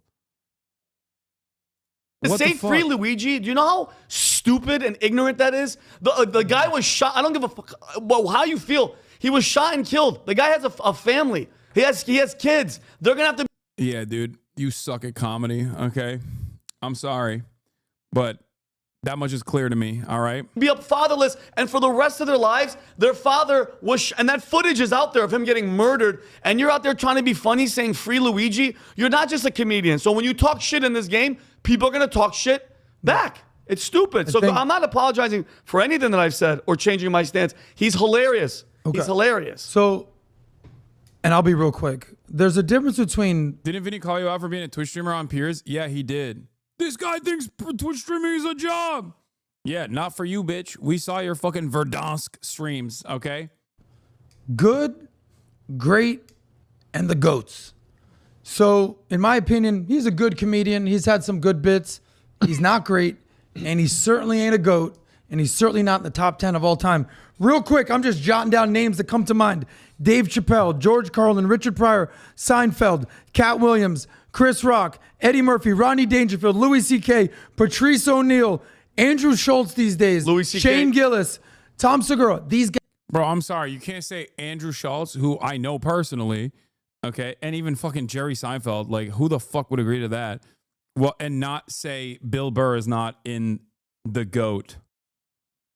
Guys, and I'm just riffing. You think Bill Burr's not better than Tom Segura? Than Tom Segura? Yes. I don't know. Louis C.K. But the fact and that Bill that's Burr even a same conversation is my point. Yeah. Is that nobody would say Tom Segura is a top 10 comedian, maybe active, but of all time, Bill Burr ain't in that list, what does that have to do with him saying, like an idiot, that Elon Musk took that opportunity at the inauguration to throw 2 Hitler salutes like he was dog whistling towards Nazis and white supremacists? That has nothing to do with his comedy. That's just pure brainwashed ignorance. Bill Burr is smarter than that, or at least I thought he was. But by his own admission, he doesn't read, okay? And then when people check you, for you to go, Adam, I've never done this. Well, I'm just a comedian. No. I use this mic, and when I speak from the freaking heart. And guess what? Check me. Tear me apart, talk shit, and we can have that argument. But to be saying the shit that he's saying, Adam, something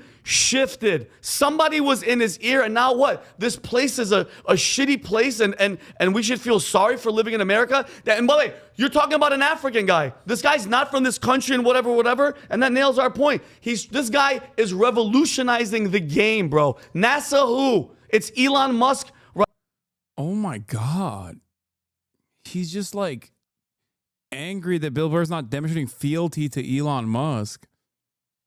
Now that I know he like at least attempted to do comedy, it just puts Vinny in a totally different perspective for me. I will never be able to see him the same way ever again, dude. In my mind, he's this guy. Venezuelan girl, and she's like, I have stage 4 cancer. And I was like, oh shit, come over. I don't give a fuck. Yeah, thank you. Who's awing, bitch? What have you done for your community? I'm fucking giving back, all right? I'm like a one-man Make-A-Wish. She's leaving. I'm fucking hooking her up, all right? I swear to God, I can't make this shit up. So, yo, she walks in, mask. And I'm like, okay, I'm like, we're good. She's like, no, I can't. I have to. I'm like, you know, listen to me. I'm 42 years old. You need, I'm not just gonna, like 22-year-olds, y'all just, hey, no, it's not. I need like a. Oh my God, is he about to fuck the stool? Oh my God, is he about to fuck the stool? Nigga, you know what I'm saying? Like a lawnmower needs like a, you gotta, I need like a build-up. So she's naked, she's fucking gorgeous. I'm just standing there like, I'm like pinching my own nipples and shit. I'm like, what am I doing? She's like, my immune system. She goes, I can't. She says, I'm wearing my mask. I'm like, she goes, you have to wear your mask. I'm wearing a mask in my fucking apartment. I don't have COVID. So I'm hooking up with her. She no kissing, no nothing, bro. Yeah, bro. No, I had to. It's fucking pandemic, pussy. I have to fucking.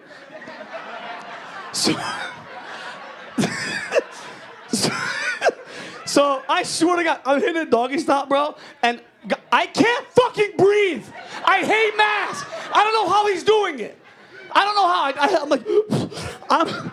I'm like, I'm trying to lower the mask, but she keeps trying to turn. And I'm like,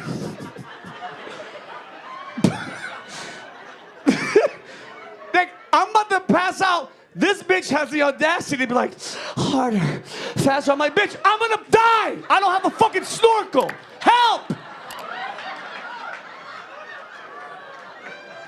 Faster, I'm gonna die.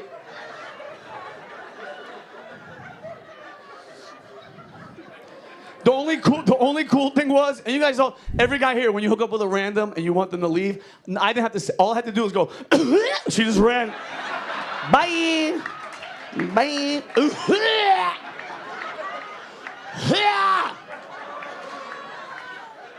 Oh, she left?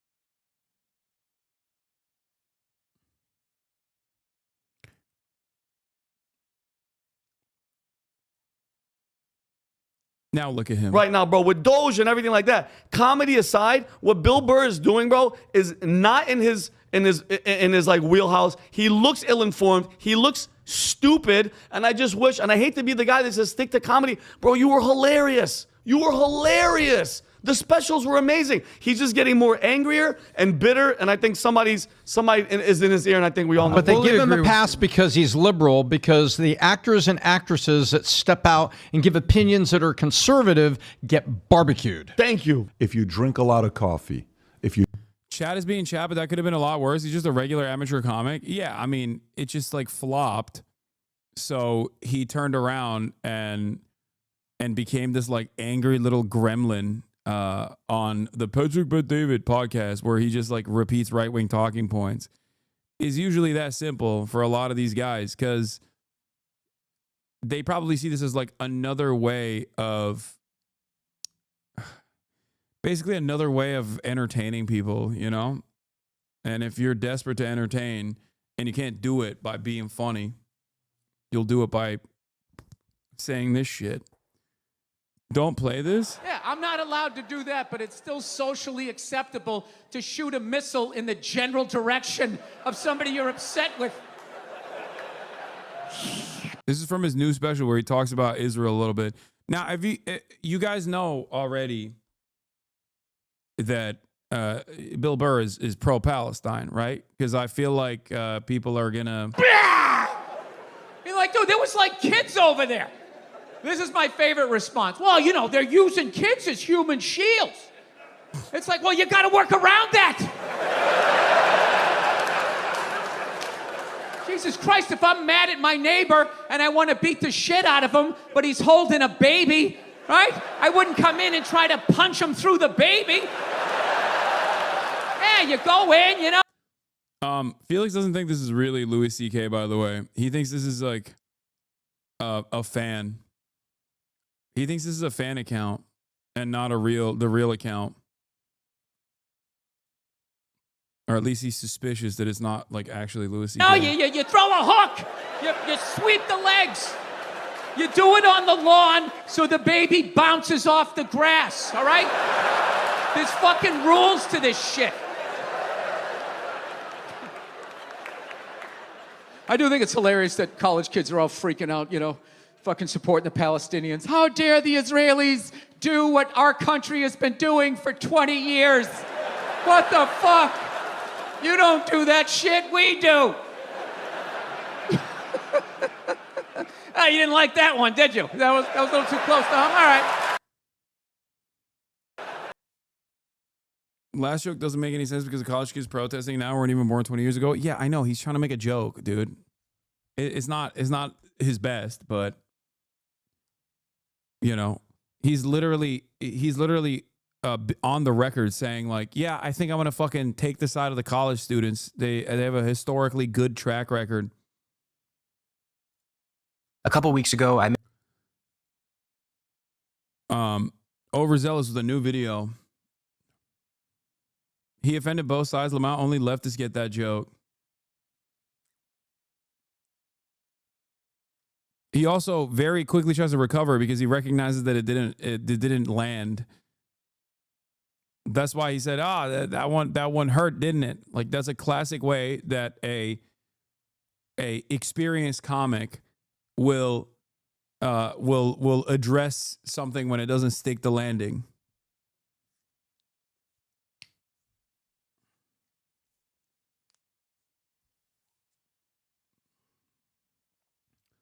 Hasan the Joke Explainer, yes, I enjoy comedy and also have at least a decent amount of autism in my body.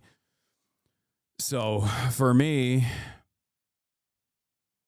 oh, this is the lovely Nia. Bill Burr Talks new stand-up special, Drop Dead Years. Bill's new special comes out tomorrow on Hulu, and he's currently on Broadway. So yeah, he's doing just fine.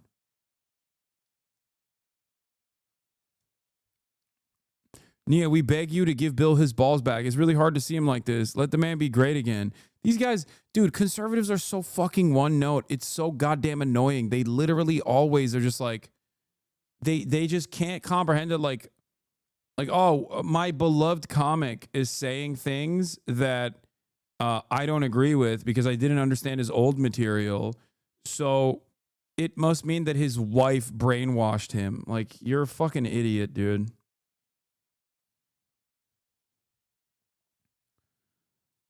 Does socialism always cause disaster? Response to Ethan Klein. Let's see what Overzealous' new video is about.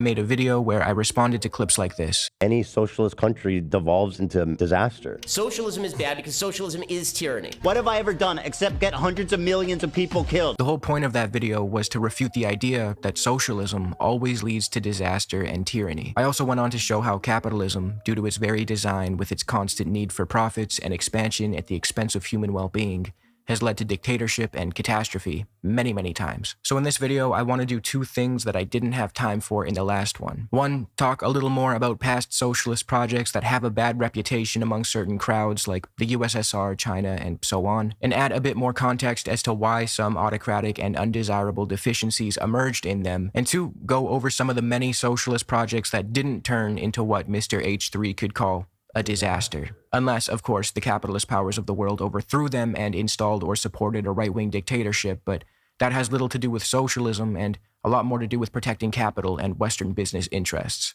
So let's do that now. When you hear the term socialism, I doubt you immediately think of the definition, social ownership of the means of production, and what exactly that even means. Your mind probably just instinctively jumps to countries like Cuba, the USSR, China, and so forth. Now, the debate, even amongst leftists, on whether or not some of these countries constitute socialism rages on. We won't entertain that right now, but what we can say for certain is that all of these countries prior to their revolutions were much worse off. In Cuba, the US-backed right-wing dictatorship of Fulgencio Batista prioritized American business interests as his regime was responsible for wicked human rights abuses in the form of mass murders and torture. Tsarist Russia was a semi-feudal backwater filled with misery and destitution, and same goes for China. I'll let Dr. Parenti give you a glimpse into the state of China prior to the rise of the Communist Party. When the communists liberated Shanghai from the US-sponsored Kuomintang reactionary government in 1949, the communists found that about 20% of the population in Shanghai, 1.2 million people, were drug addicts.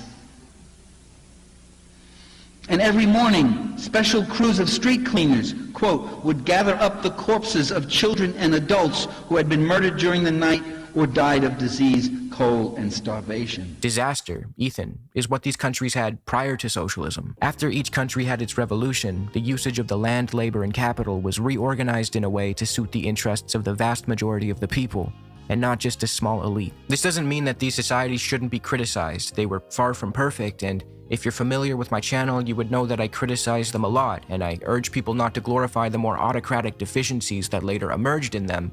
But I also urge people to look at the entire picture and try to understand what happened instead of just brushing them off as either good or bad, as if forcing a country into that sort of reductive moral binary and then refusing to explore any further is productive in any way. There is a conversation to be had about how some of these societies went on to take a more authoritarian form. I personally am not a fan of hyper-centralized authority for prolonged periods of time because I think it could lead to some undesirable outcomes, but we need to examine why some of these socialist projects felt the need to centralize authority in such a way to begin with. In every socialist society, the one thing that was a constant, the thing they could all assure would be soon to greet them if their revolutions were successful, was attack and animosity from capitalist nations. This took the form of invasions, bombing, embargoes, sanctions, assassination attempts, and more. This constant bombardment from external threats breeds paranoia and autocracy. It causes power to centralize, dissent to be taken much more seriously, and sometimes viewed as an existential threat. This leads to unideal outcomes. But I have a hard time seeing how this has anything to do with socialism as a theory. It seems to be the result of being under constant... I bet $100 that Asmin didn't know what a Houthi was. If it wasn't for you, now that's all he tries to talk about. So funny to watch. Asmin Gold tackling geopolitical issues such as the man-made famine implemented by Western-backed coalition forces like the UAE and Saudi Arabia on Yemen is fantastic. I'm sure he has a lot of good opinions on that. I'm sure he has a lot of, he's put a lot of thought, a lot of reading was done. Attack. If we look at Russia post-revolution, when a multitude of Western nations invaded the country and sided with the White Army to fight against the communists in the Russian Civil War, we can start to understand why paranoia was rampant in the USSR right from the jump. If we shift our focus over to the different kinds of socialist experiments, ones that are often referred to as democratic socialist projects where leaders and parties... He's saying Noah Samson should be sued. Amazing. Asmongold thinks that defeating the Ansar Allah, the Houthis, is simple. Just find them with satellites and kill them. Oh boy. It's like, imagine you're in this fucking... Yeah, fuck around and find out. Am I right? It's like if he knew a thing or two about Operation Prosperity Guardian, he would have recognized that the NATO Andes did this exact same fucking posturing before, and it yielded not so great results. I read somewhere, maybe it's wrong, that they also get Chinese tech now for their drones, so I don't know. In canoe. And you see this video, you're like, oh shit. Fuck, man. Oh, come on, dude. Yeah, I'm cooked. I'm going home, man. Yeah, bomb Yemen? Yeah. Are the airstrikes in Yemen working? Well, when you say working, are they stopping the Houthis? No. Are they going to continue? This was awesome. Are they stopping the Houthis? No. Will we keep doing it? Yes. Yes. $1 billion in the pooper. $1 billion plus in the pooper for Operation Prosperity Guardian. Instead of getting Israel, our attack dog, to stop doing genocide, we were like, we're going to go after the people who are trying to stop Israel from doing a genocide. And man, oh brother, did it fucking work spectacularly. Yeah, even the NATO Andes are mad. NATO Andes are mad that the American government is so inefficient in its wasteful expenditures to defend Israel's genocide. Like, which is true. I mean, this is literally true. Only if you have to realize, I think, that it's because America's consistent. They consistently want to be on the wrong side. That's why the Ukrainian stuff was living on borrowed time, where they were like, no, dude, you don't understand. We like being on the wrong side. Even if we have the wrong purposes for being on the Ukraine side, it's just like, you don't understand. We want evil to succeed, okay? We want evil to win. We misunderstood. We accidentally thought that, we accidentally thought that Russia was on the right side, so we backed you guys. But it turns out they were on the wrong side, so we're backing them now. Fantastic. Yeah, the New York Times article is what I'm talking about. Houthi drones could become stealthier and fly farther because of hydrogen fuel cell components that have been smuggled in from China, is what they're saying. Will provide Houthi fighters a technological leap ahead.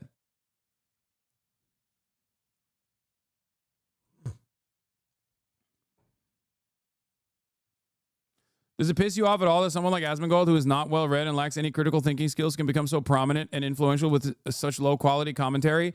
No. It's not Asmongold's fault. He's taking advantage of the market. It totally makes sense. Okay. I get it. I understand it. What is frustrating about this process is that there is a market for it. That is what kills me a little bit. That's it. But also, Asmongold's not the first, nor will he be the last guy that does this shit, to be fair. History is riddled with people like this that milk dumbasses with the lowest common denominator takes, like, yeah, we're really going to own these Houthis. Yeah. Which America could, you know. It is an incredibly costly endeavor, however, you know. And at what cost? The question is, what cost? If there are two ways out of every conflict, which is escalation or de-escalation, your goal probably should be to manage it in the least violent ways possible. That's what a superpower is supposed to do, which is to go back to Israel and be like, dude, you got to cut it out. The fuck are you doing? What do you mean you're not going to send in humanitarian aid to Gaza? Like, there's supposed to be a quote-unquote ceasefire right now. You're fucking the bag up. Because the Houthis had stopped their blockade on the Red Sea and their pot shots against like ships that try to penetrate the blockade that they had implemented. They stopped it. They very openly stopped it. And then a couple days prior, they said, we're going to restart it now that Israel claims that now that Israel has stopped humanitarian aid from going into Gaza, we're going to try and punish Israel to the best of our ability again. U.S. is bombing Yemen because that's easier to do than to get Israel to abide by the terms of the ceasefire they already agreed to. That is precisely the dynamic here. I hope everybody understands. Yeah. No, you don't get it, dude. We just got to keep bombing one of the world's poorest nations that just withstood a fucking genocide by our guys in the region, okay? It just a couple more bombs. Dude, a couple more lanes in this highway structure is going to work out. Just one more lane, please. Please give me one more fucking lane. Please, please, please. One more bomb. One more bomb. If we bomb Sanaa one more time, I swear the Houthis are going to stop. They're going to fucking stop. We just got one more fucking bomb, dude. Come on. Come on. Who's with me? It's just like Americans, there's no solution.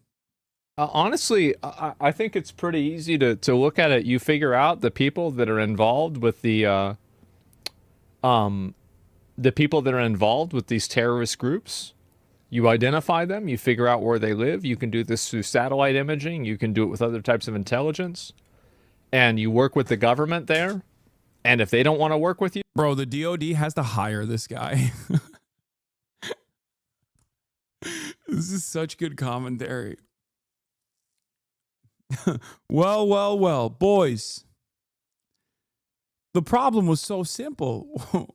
Why didn't the American government think of that, dude? That's crazy. Here I thought, you know, it's not complicated. People make it unnecessarily complicated. You just got to use the satellites to find where they're at and kill them.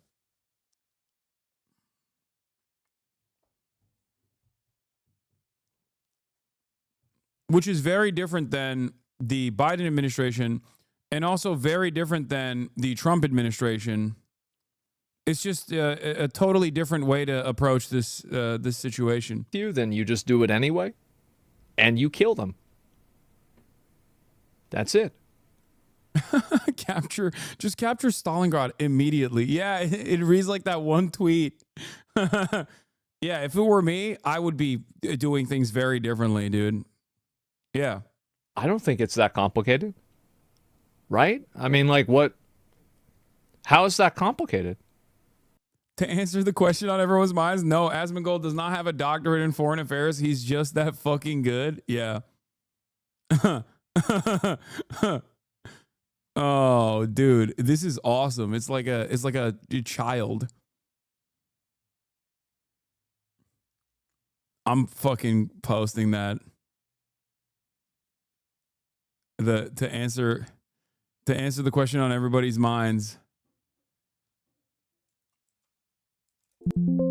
Hold on.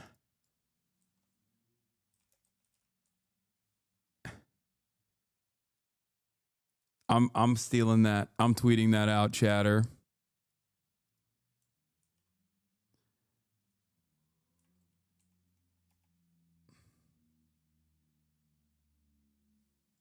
No one will. This is too much of an inside baseball, but it's our joke now. It's our joke now, comrade. Your joke has been reappropriated.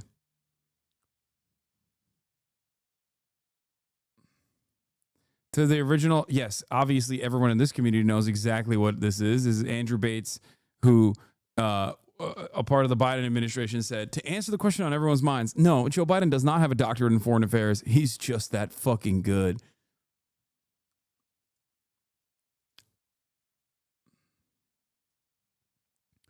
Yeah.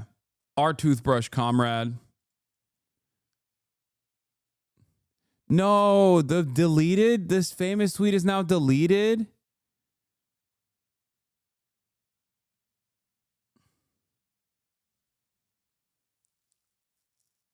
This show has the most brain dead people, and I don't mean it because I disagree with their politics, but I think they have no understanding of the world. I remember watching them react to tariffs and chess supported it, then Trump removed them, and they also supported it. That's awesome. How Hitler could have won. Don't terror bomb Britain. Focus on RAF facilities. Demand Mussolini not be a R word with the Balkans. Don't siege Leningrad. Take it immediately. Zerg rush Stalingrad to cut off Soviet oil. Ally with the Slavs against the commies. Ignore Africa.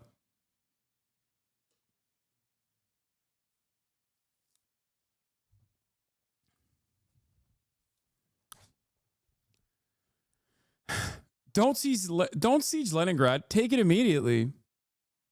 I mean, it's spectacular work, I think.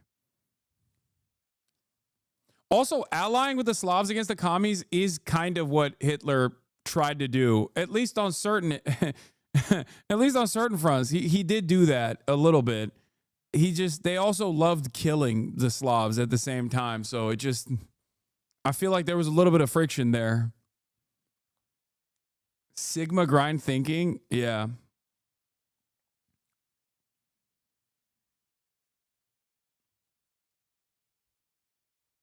Oh, God.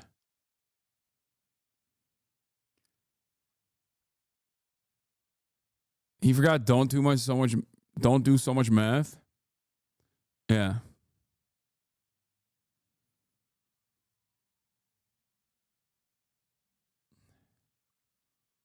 Anyway, let's get back to this. Parties rose to power through peaceful and electoral means while maintaining a free and open press as well as encouraging opposing political parties. Asmongold's knowledge comes naturally to him. Truly impressive. Hasan's the stupid one, spending years to learn about these topics when he could have just played WoW. Also, spent years to learn about these topics to learn about it in a gay way, in a way that obviously is fucking so dumb when the situation is not complicated. The American government should be using satellites, dude. Famously, the way that they currently operate, they don't use that for some reason. They just, which is what I advocate for, by the way. We can see how quickly they were infiltrated by the capitalist powers of the world, specifically the US. From Allende in Chile to Arbenz in Guatemala, both men were democratically elected, and it didn't take long for the US to spend millions of dollars infiltrating their media, supporting reactionary elements within their militaries, and ultimately overthrowing them both. We now begin to understand the unfortunate and undesirable decisions made by the likes of Fidel Castro when he decided that a free press, while being under attack by the US, would be a death wish. I don't even advocate for the specifics found in some of these past projects. I champion more of a bottom-up approach. But to paint these past societies as disasters without understanding what they were up against, what they replaced, and without mentioning the millions of lives that were improved because of them, is ahistorical. This leads me to the main point of this video. Why is it when the average apolitical person is confronted with the term socialism, they immediately think of states like the USSR and North Korea, but rarely Salvador Allende's Chile? And the reason for that is simple. The former, states like the USSR, came to power via revolution and were heavily propagandized for decades, partly due to the fact that they survived the initial attack by capitalist forces. The latter, states like Chile, implemented socialism democratically and through electoral means. They weren't hyper-militant, the Americans overthrew them quickly, and there was no need for the US to spend decades filling our heads with Red Scare propaganda about them. Put simply, it's survivorship bias. We remember the countries that survived being attacked by the West, but as a result of them surviving the onslaught, paranoia and autocracy began to rear their ugly heads within those countries. It's a bit of a self-fulfilling prophecy. So with that out of the way, and to show Ethan the range and variety of past socialist experiments, for the remainder of this video, we will quickly look at some socialist projects that improved the quality of life for the vast majority of people and did not turn into what he could consider a disaster. So let's do that. I put these examples of socialist projects in the honorable mentions category, not because they were unimpressive, but because I've already gone over them many times on this channel, so I want to quickly run through them for those who may be new to my videos. Starting with Salvador Allende of Chile. This topic in particular I've covered many times. If you want an in-depth video about Allende and the Chilean road to socialism, check out this video of mine. But to briefly recap, prior to Allende, much of Chile's industry and resources were owned by foreign corporations, from copper mines to the... Oh my fucking God, this drama shit is beneath you. Bro, we're literally watching a fucking video that goes through Salvador Allende's Chile or fucking Thomas Sankara and Evo Morales' Bolivia, and you're like, this drama shit. Dog, how do you not understand that drama is the fucking drama is the sweetener on top of this? The video itself has basically nothing to do with fucking Ethan. He's just using Ethan's name as a way to explain to people with clickbait historical socialist attempts that were thwarted by American intervention and Western intervention. That's the entire point of this. It has nothing to do with fucking drama. Virtually every video I watch on stuff like this, whether it be Bad Empanada or Overzealots, is directly doing that. Telecommunications industry, American businesses soaked up plenty of Chilean wealth while many Chileans lived in poverty. This was... Bro will be like, American intervention during the Cold War was just drama. Can we not talk about this? Still is a common arrangement in many areas in the developed... Salvador Allende, he was a big drama guy, loved the drama. World. Rich Western corporations will buy up the natural resources, exploit the local labor forces, and if the people of the exploited nation decide to fight back, either through revolution or by electoralism, Western governments, acting in partnership with their business interests, will install a fascist dictator to protect their profits. This little arrangement tends to benefit two groups: the Western business interests, who siphon the wealth away from these poorer countries, and the local elite of these poorer countries, who make up a small percentage of the population and tend to benefit from their alliance with these Western capitalists. In 1970, Salvador Allende was legally and constitutionally elected, and he vowed to take back Chilean resources and industry to help develop the country and pull people out of poverty. He referred to his ambitions as the Chilean road to socialism, where he... Big mistake. Can't do that. Not allowed. Would bring about those ends by respecting the democratic and constitutional integrity of Chile. This immediately pissed off the Americans, who had spent years trying to convince people that socialism and democracy were mutually exclusive. By the end of Allende's first year, he had nationalized over 150 enterprises and loosened the Americans' grip over his country. He had an impressive first year and a half. You see, silly socialists, this is why socialism never works, okay? Because it fails on the weight of its own contradictions, except it doesn't. We make sure it fails every single time by doing a bloody coup and then installing the worst fascist dictator you've ever seen and then rewriting the constitution of the country. You know, that's why. And that's the natural balance of things. Obviously, how dare you? And to back up that statement, I will use. And then decades later, we will literally openly reveal that we've done such things. But what are you supposed to do? You've already been so heavily propagandized against this position that you can't even fucking recognize that America was responsible for this. This is my favorite Marxist source, the CIA. Allende's economy saw an 8.5% jump in GDP, a lower rate of inflation compared to his predecessor, the lowest unemployment rate in a decade, a sharp boost in real wages for Chile's lower classes, leading to a consumer buying spree that boosted manufacturing output by 12%, and an additional 12% boost in construction activity, leading to a decline of the unemployment rate in the Santiago area from 8.3% to 3.8%. Now, to you and I, this seems like a good thing. People are enjoying rising living standards, and foreign exploitation is screeching to a halt. But no, I don't, because that is happening at the that is happening against corporate profits, and I don't like that. And also, I am a industrious Chilean entrepreneur, and for me, I'm gonna go back and ask some Western allies, like, yo, these guys are fucking doing some crazy shit. You know, you want to come in and help us out a little bit? But for the Americans and the Chilean conservative elite, this was really bad news. The CIA began funding right-wing opposition in Chile. They gave over $1 million to El Mercurio, an anti-Allende conservative media outlet. Nixon gave the order to make the economy scream when referring to what he wanted done to Allende's Chile. The Chilean right-wing and business owners engaged in attempts to sabotage the economy by withholding their goods and refusing to sell them, which led to artificial scarcity. The U.S. established an economic blockade. It used its... This is where this is where the heavy hand comes in, okay? That's it. Like, if you want to have markets, that's fine. Okay? Great. Sure. You can have your markets. There is going to be heavy regulatory control over it, okay? The moment that you hit the artificial scarcity button, the moment where you limit supply when demand is still rising, I'm coming in and I'm saying, okay, well, it's really sad, but we're going to have to basically take over your company, at least for the interim period. Now, what's interesting about this is that I've actually advocated for the Biden administration to do this and prior liberal administrations to do this in the past as well. Like, this isn't like dictatorial control or whatever. I mean, I guess Americans would consider that, but Americans would say that is the case. But like, this was an issue with Chavez as well. This was a major issue with Chavez. People think like Chavez was this like ruthless autocrat, but it ironically was a major problem for him too, in the same exact sectors, actually. It was the agricultural output in the grocery stores that refused to collaborate with the Chavez regime at the time. And the very same issue started in Venezuela as it did in Chile as well. And the issue, Chavez, sorry, not Chavez.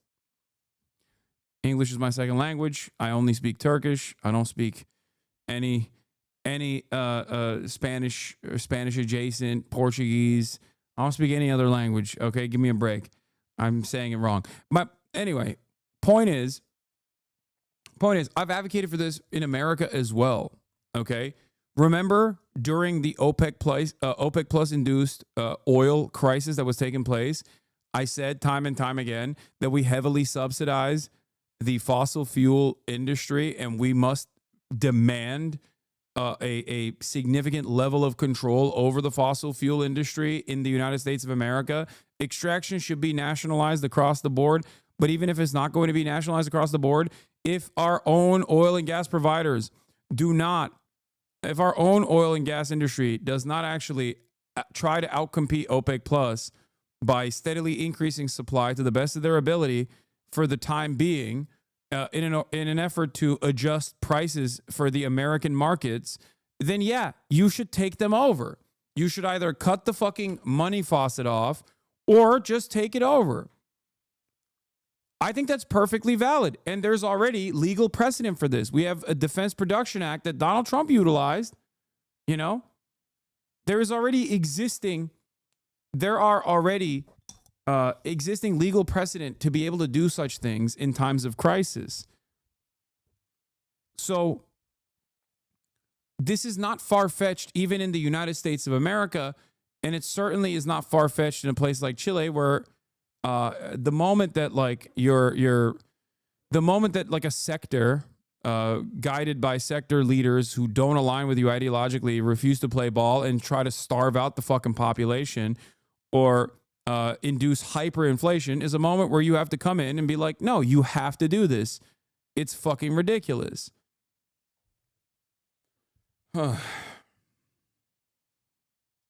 Influence to cut international and bilateral aid and private credit to Chile prevented Allende from being able to renegotiate the national debt that he had inherited from his predecessor, and so much more. Long story short, the right-wing Chilean military, taking advantage of the US's work in destabilizing Allende, bombed the presidential palace and overthrew the government. Allende lost his life that day, and Chile fell to the dictatorial rule of Augusto Pinochet, who spent the coming decades torturing, murdering, kidnapping, and terrorizing Chileans while protecting American business interests in the country. So I guess in a roundabout way, this did lead to disaster, but not because of socialism, but because of the overthrow of socialism and the replacement of Allende with a tyrant who would protect U.S. business interests. In addition to Allende's Chile, Thomas Sankara's legacy in Burkina Faso is worth looking at as well. And yes, I apologize, this image is computer generated, very cringe of me, but there are just 0 public domain images of my guy Thomas. So I guess this is what we're gonna have to do. Burkina Faso was originally a French colony called Upper Volta. Like many other colonized lands,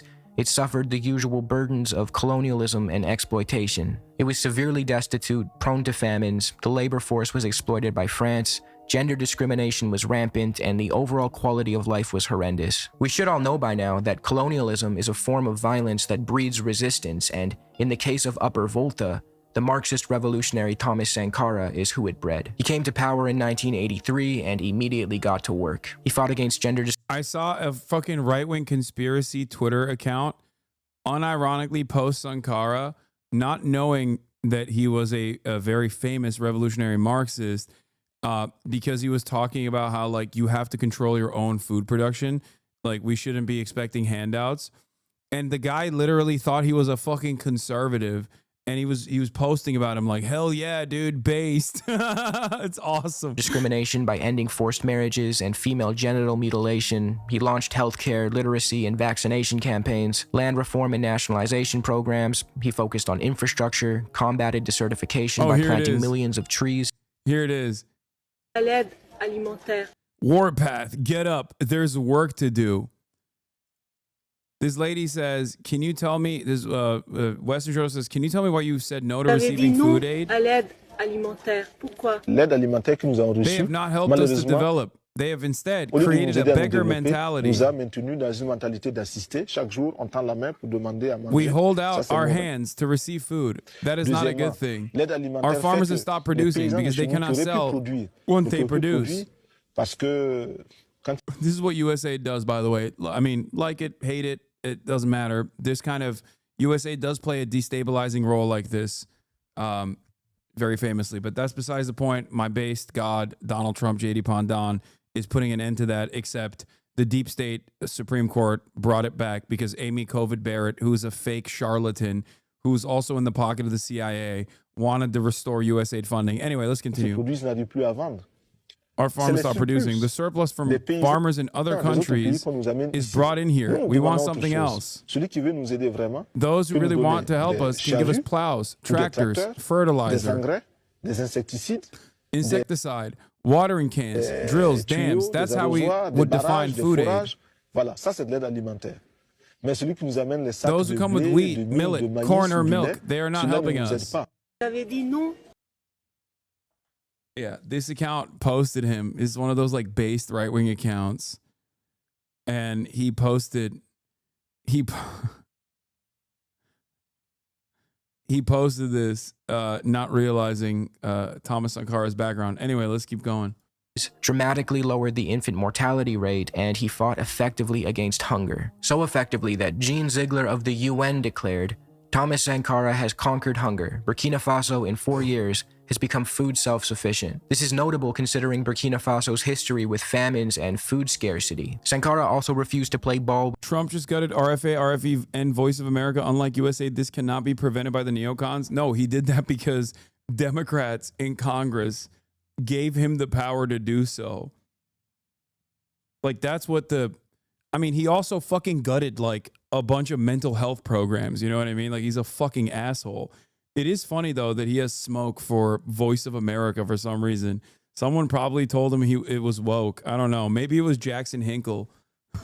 Jackson Hinkledink was in his ear being like, Mr. President, Voice of America's woke. Just kidding. He would never do that because I still think he's a federal agent. Anyway, let's continue. With the IMF and institute. Remember, chat, this administration is fucking blackbagging people who are objectively not doing any of the things that many of my naysayers say I do all the time in terms of like offering material support to Hamas or whatever, and they're blackbagging them regardless. But Jackson Hinkle can go to the fucking Hassan Nasrallah funeral and then come back to the United States of America without even a scratch, okay? That has a history of predatory lending practices known to worsen conditions of already poor countries and open up their economies for Western exploitation. All of this is not to say that Sankara never made mistakes or that he was some kind of god amongst men. He himself would hate that description, as he openly criticized personality cults and he didn't allow for statues to be built in his image, but he absolutely sacrificed all he could for the people of his country. He even refused to take a presidential salary because his priority was helping the citizenry above all else. This completely contradicts the stereotypical socialist fat cat who lives in luxury while his people starve, the kind of Western caricature that we've been programmed to believe. Sankara, like Allende, shouldn't really be touched on as a footnote and deserves his own full video, but for the sake of brevity, he too was eventually overthrown in a coup, and Burkina Faso immediately began to regress in his absence. Bolivia, like other Latin American countries, still feels the burdens of colonialism, even to this day. The way the land and resources are divided up in many of these countries largely continues colonial landholding practices where a small group of white elites, descendants of European colonizers, hold the majority of the land while indigenous populations live in poverty. In addition to land and resources being controlled by a small ruling elite, they are also bought up and hoarded by foreign corporations, further exacerbating inequality. These conditions gave rise to many leftist Latin American movements that aimed to reclaim their land and resources from foreign influence, kick out the Western imperialists, and use their country's natural wealth to serve the vast majority of their populations, not just a small ruling class. In addition to all this, in the 80s and 90s, Bolivia was subjected to neoliberal policies as a result of them taking on World Bank and IMF loans. I've touched on this phenomenon earlier in this video, but the IMF, World Bank, and other international financial institutions push developing countries to take out predatory loans. The goal is to entrap these countries in debt.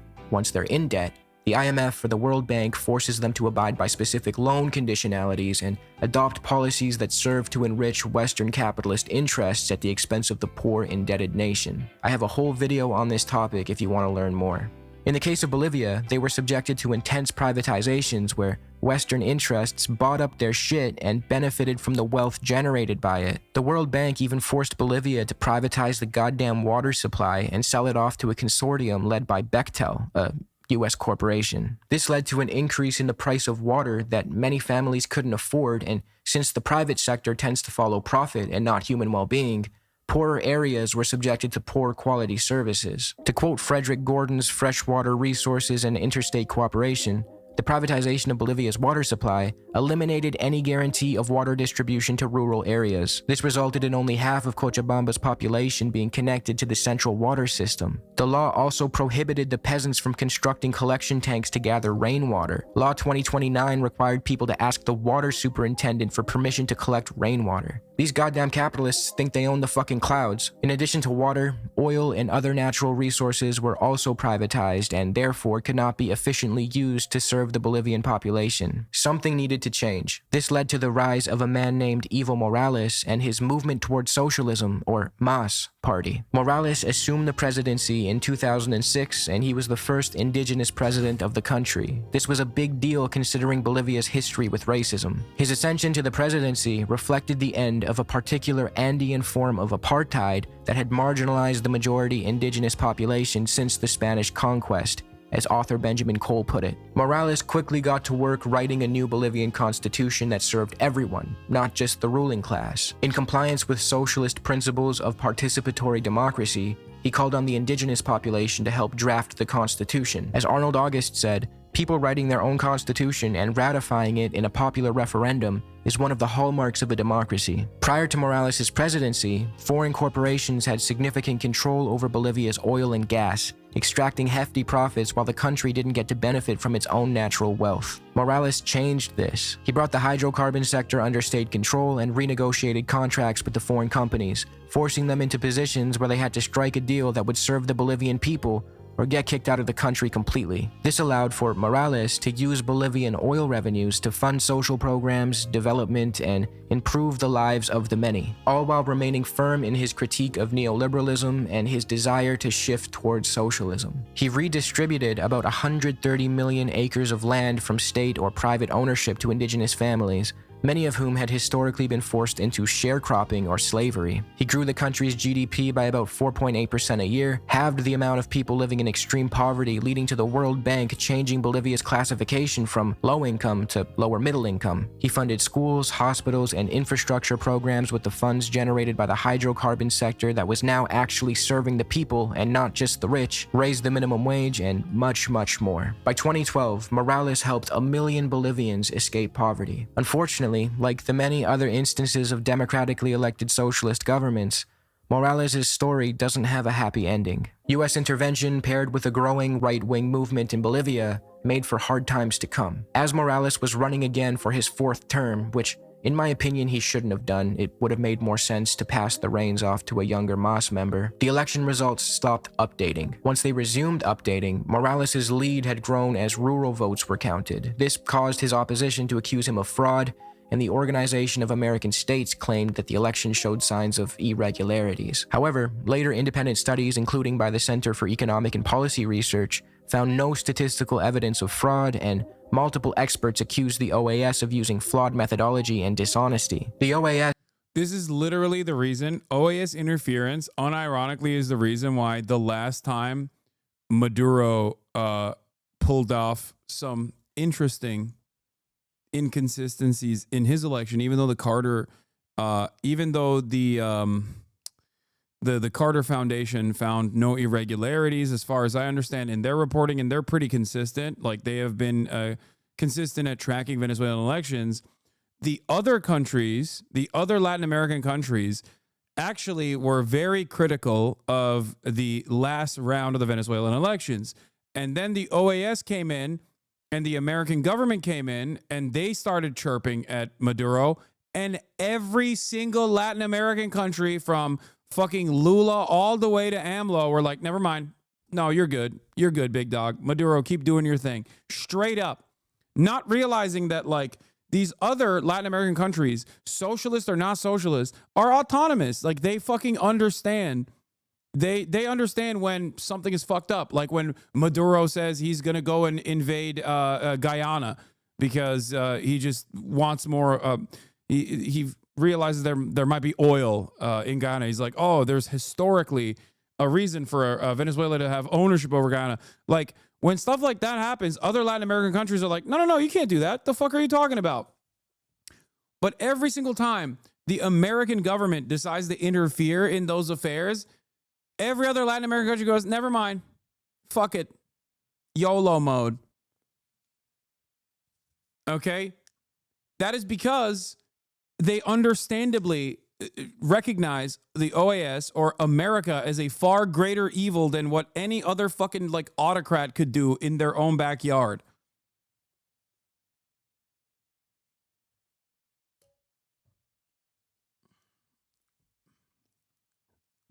One must ask why they have this America bad mentality.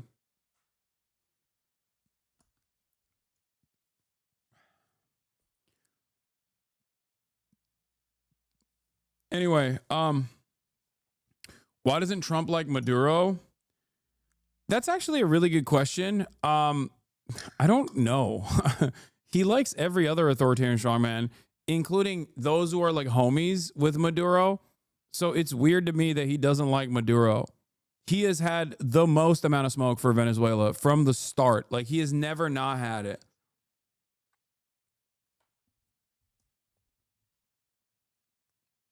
Maybe he considers him to be weak, which in some respects he is. He really does hate, he hates Venezuela. He hates Venezuelans, and he fucking hates Maduro. Which is interesting because maybe the Floridians, I don't know, but like a lot of the fucking Venezuelans that came to Florida came under Trump because of Trump's sanctions. So I don't know. Then went on to request that Morales redo the election, and he agreed, saying it was no problem. But before the election took place, the conservative military forced him to step down and flee the country. Not exactly what happened. The area in the coast of Guyana was already disputed. When oil was found, Maduro just pressed more, even because Guyana made a highly prejudicial deal with Exxon for its exploitation. Yeah, you can't. Come on, dude. Come on. No, that's fucking bullshit. Look, I like Chavez. People will get mad at me for even saying that. Maduro cannot even hold a fucking candle and has consistently used the popular momentum of Chavez to basically hold everything together. He has also been consistently under attack and undermined by Western powers, certainly in the same way that Chavez was as well. But he's not. You know, I'm not the biggest Maduro head.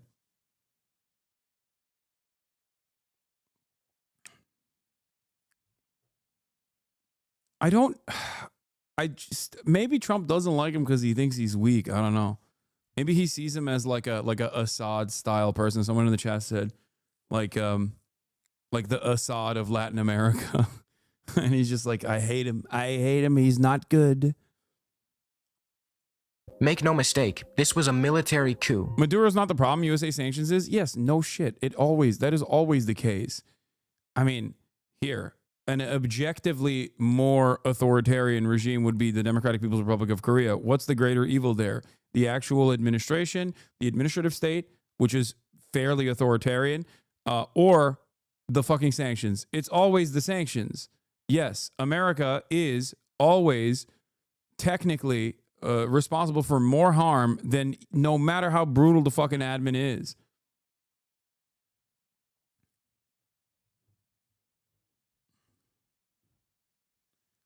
Sanctions are collective punishment with the hopes of like creating some sort of coup or some sort of revolution. I think it's because he's Latino. No, Trump likes Lula. I mean, not Lula, fucking, no. I was going to say Bolsonaro, but like obviously Bolsonaro's a fascist. He was replaced by Janine Áñez, and he likes Claudia. Trump likes Claudia. Claudia Scheinbaum, beautiful, powerful woman. Beautiful, powerful women's. She's controlling Mexico with an iron fist. I love her. She's so good. Power unconstitutionally. Áñez was a deranged right-winger who went on to massacre Morales supporters in the aftermath of his overthrow, leading Bolivia to charge her with genocide. So again, I guess there was a bit of a disaster that took place here, but it wasn't socialism. It was getting rid of... Fairly authoritarian is a bit of an understatement when talking about North Korea law. There's literally no country that is more authoritarian on this planet. Probably. Israel's pretty bad.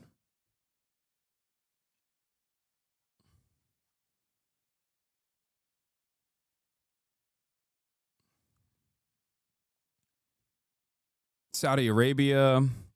A lot of the Gulf states are pretty bad. I would say Saudi Arabia is probably worse than. I mean, it's not a competition. It's just there are a lot of awful dictatorial regimes.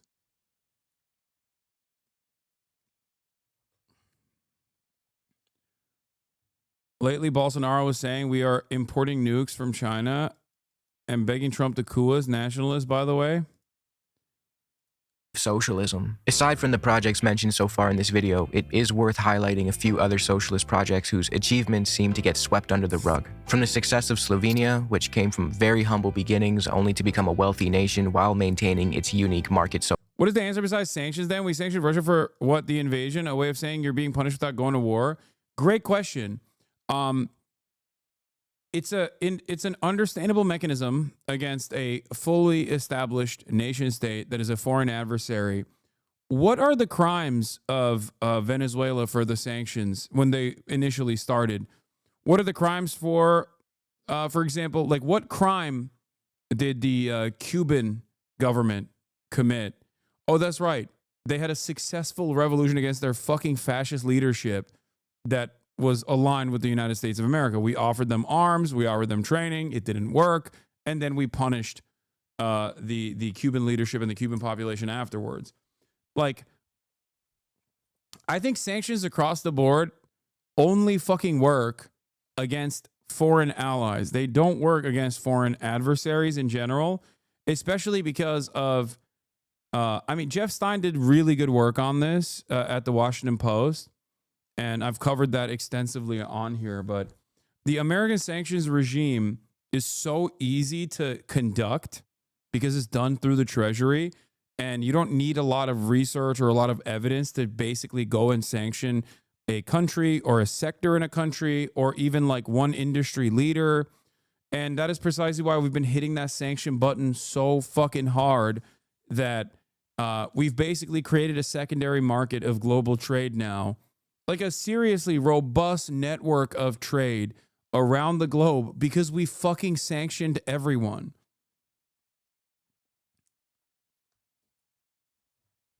It's an interesting phenomena, and it's partially the reason why, like, for example, with Russia,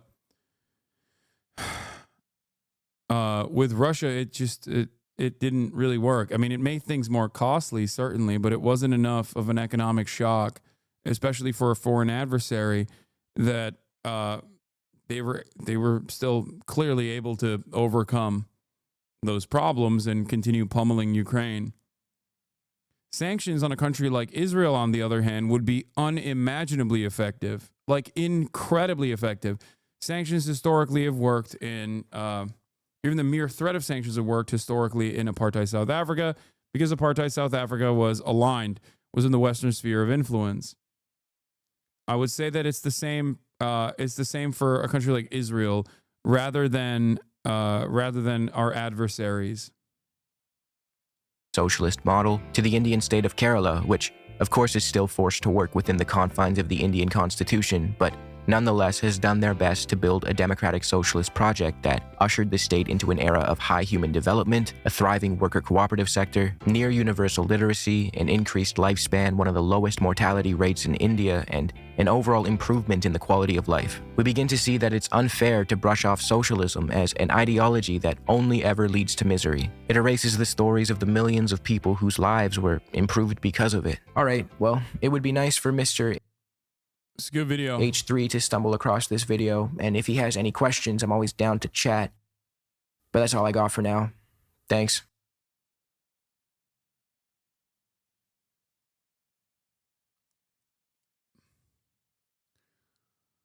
The Trump administration has opened up the faucet of the torrent of pain against Yemen once again, and I saw my timeline from people in Yemen that some of those bombing campaigns actually impacted the civilian population, unsurprisingly.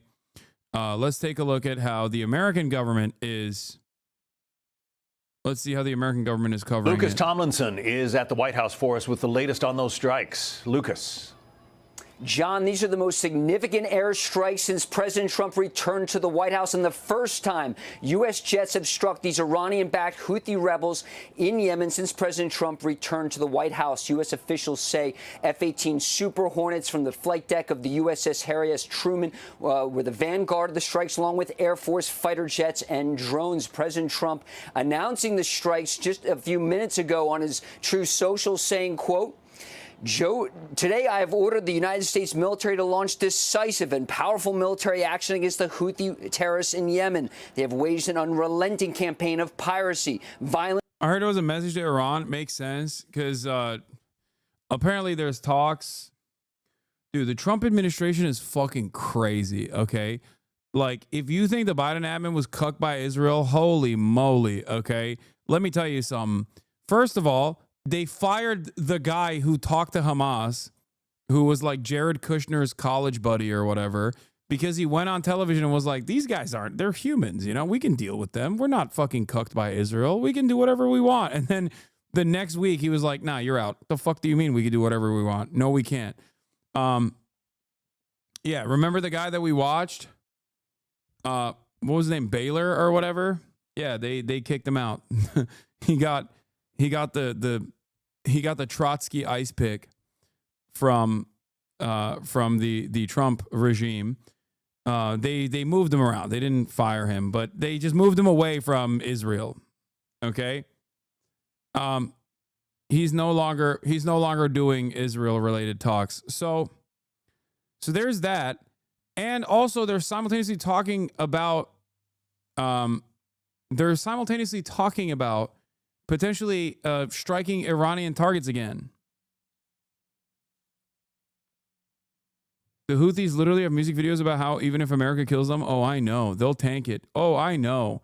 And that was before Operation Amazon Prime. This will suck for Yemen, but they withhold worse from the same people. Oh, I know. Trust me, I know very well how musical of a people the Yemeni population is in general. I've made the mistake of showing some of those musicals, and people constantly love bringing it up as though this is like a shameful act. I don't give a fuck.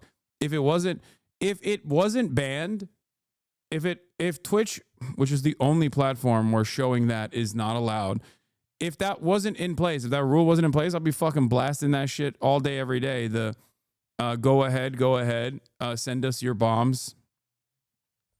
Yeah, they are a musically gifted people. I know people think that I'm like ashamed of that or something. I'm not ashamed of showing that to Nick. I don't give a fuck. You can suck my dick. Anyway, can we watch some American propaganda military ads? We do every day, my friend. Yeah. The Pentagon has been drafting new military plans against the Houthis since Trump's decision to redesignate them as terrorist organizations several weeks after he assumed office. According to the U.S. official, after the Houthis downed a U.S. military drone 2 weeks ago, the preparations for the strikes accelerated. And in recent days, the main question became about best operational timing for the strikes. Trump approved the plan on Friday, and Saturday he gave the final order to carry it out. The Trump admin had informed a small number of key allies in advance, Saudi Arabia and Israel. The official said other relevant allies and senior members of Congress were informed after the strikes began.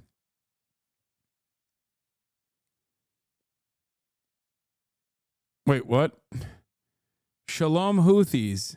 We are attacking the Houthis. Biden, we will attack the Houthis. Wait, what? They both did the same thing. What?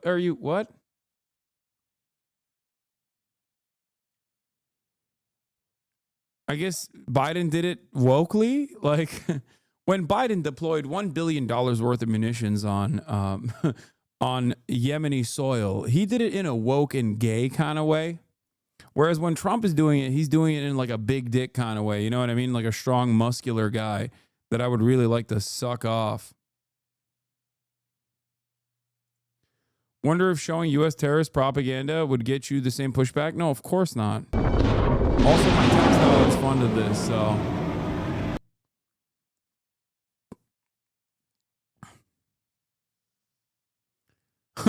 Can you explain how one of the poorest countries on earth somehow threatens the security of the American people? Can you tell us how American tax dollars transform into bombs, missiles, and warships only to be used against a country that has never threatened them? Yeah. So attacking shipping traffic to and from the U.S. isn't a threat?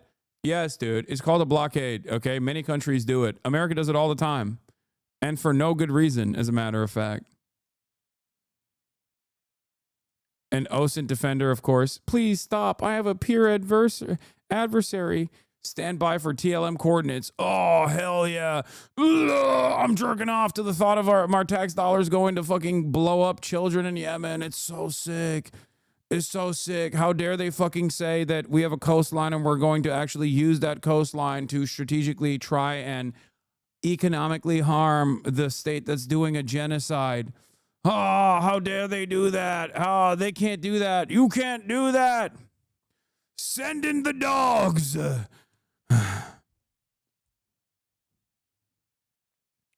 Yeah, sick.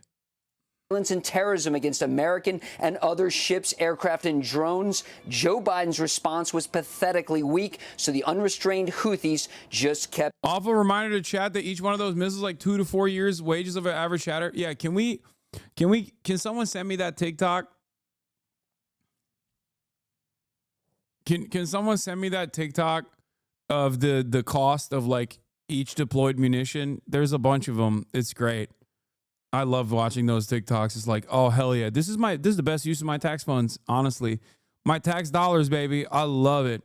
I love sending like a bunch of autistic teenagers who are 18 years old on a fucking multi-billion-dollar aircraft carrier into the fucking Red Sea so we can deploy munitions that cost multiple people's tuitions, like one munition that costs like multiple people's yearly fucking wages.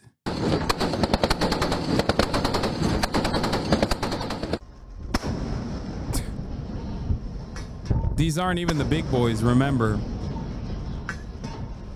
It's okay. We'll fire more federal wage employees to fucking pay for it, baby. I love being a peaceful dove. Woo! Hell yeah, brother. I love the peaceful dove. All hail the peaceful dove.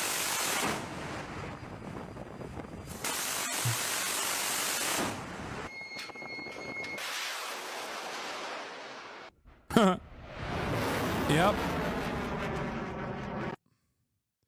Yeah.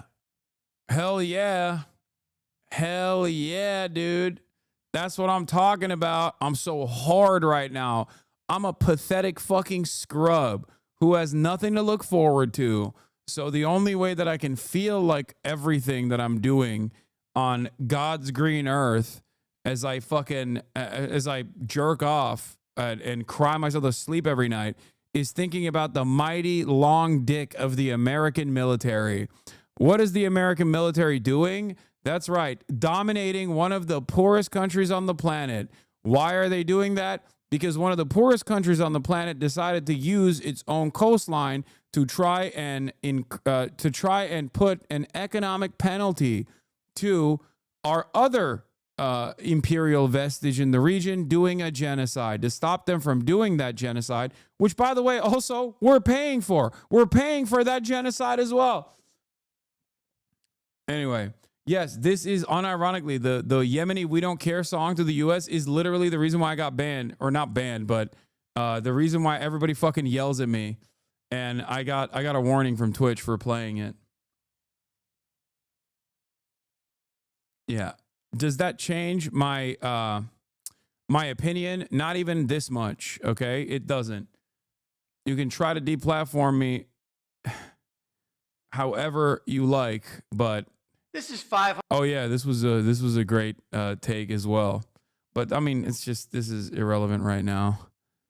Let's continue. Going. And John recalls just days after taking office, one of President Trump's first executive orders was redesignating the Houthis a foreign terrorist organization after the Biden administration removed them. The State Department made it official. Wait, what? The Biden administration removed them? Yeah, they put it back on.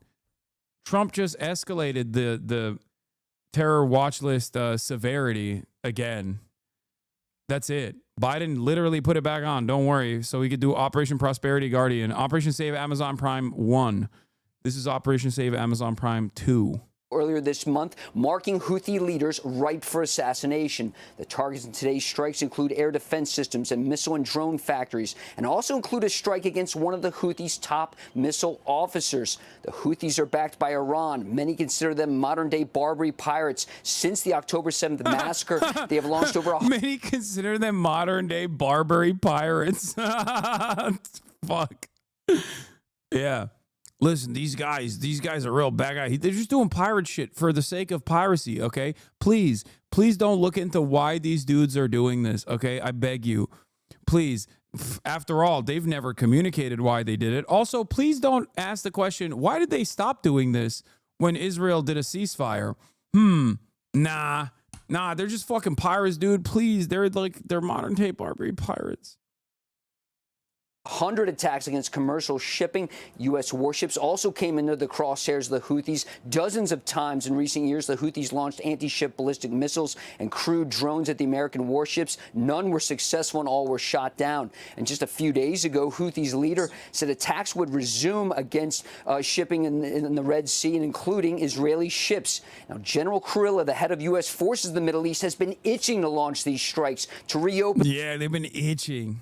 In those vital shipping lanes and destroy Iran's proxy force in Yemen. Kurilla ordered Truman, the U.S. Navy aircraft carrier, back to the Red Sea late last month to be prepared. Will all the liberals now get mad at Trump doing this because they hate Trump? Just kidding. Of course not. Are you kidding me? All the liberals are too busy fucking yelling at leftists. Oh, man.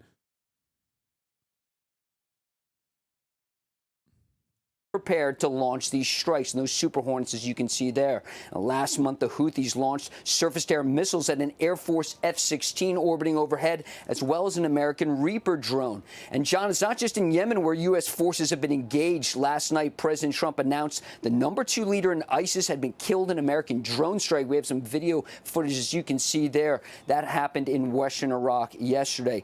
And, John, these airstrikes against the Iranian-backed Houthi rebels were meant to send a message to Tehran as well to stop their support for the Houthi rebels. Of course, that's where these missiles and drones that the Houthis fire at commercial ships and U.S. warships come from. I'll also read a little more from President Trump's lengthy statement on Truth Social. He had a message to the Houthis. It says, quote, "Your time is up and your attacks must stop starting today. If they don't, hell will rain down upon you like never before. And to Iran, support for the Houthi terrorists must end immediately." And President Trump said, how is this not considered an act of war? Seriously, how the government is not spending this? Dog, Biden did it too. I asked the same question back then. It just kind of happens.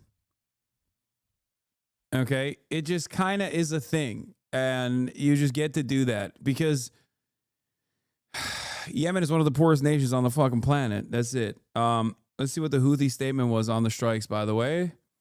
Houthi spokesman responded to renewed American airstrikes on the Yemeni capital. In a world governed by greed, interest, and fears, Yemen has emerged to act... Dude. I'm not going to say anything. Yemen has emerged to act on the basis of moral and humanitarian values. Therefore, the war we are waging against America and its allies is a war between good and evil, between truth and falsehood. Thus, the people of this world are faced with two choices, with no third, either to stand with that truth or with that falsehood. Houthi Don LaFontaine.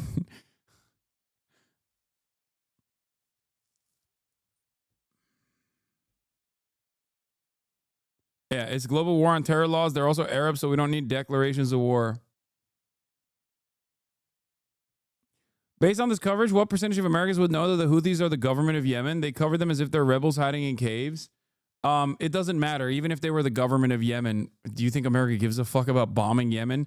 Americans are stupid. They thought that Iraq, Saddam Hussein did 9/11. Like, Americans will literally watch the TV and go, yeah, that makes sense. Give me the burger now. Also, how many McDonald's exist in Yemen? 0. Okay, there you go. That's how it works. No McDonald's means that's a territory you can bomb. Unless they have nukes, in which case, then you can't bomb them.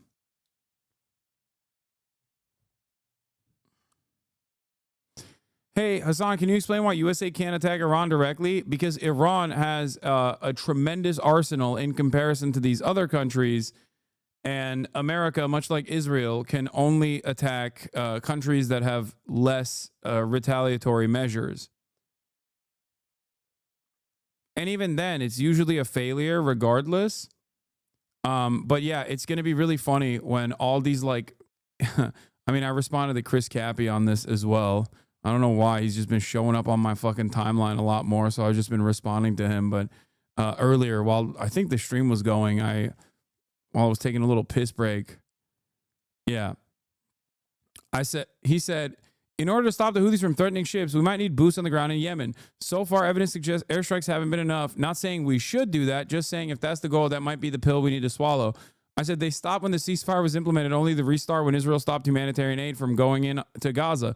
Maybe that's another solution that doesn't require 18-year-olds from Arkansas getting their dick shot off so that Israel can continue doing a genocide. I'm always hoping for a peaceful solution, Hassan. My point was that the current bombing campaign being conducted by Washington likely won't defeat the Houthis. Maybe I'm wrong.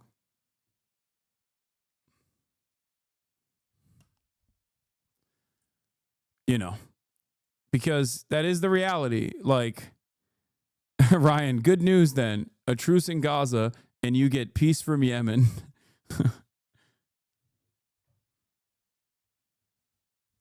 I mean, under Biden, we allowed Israel to bomb the airport in Yemen when the top World Health Organization fellow was there. That's true.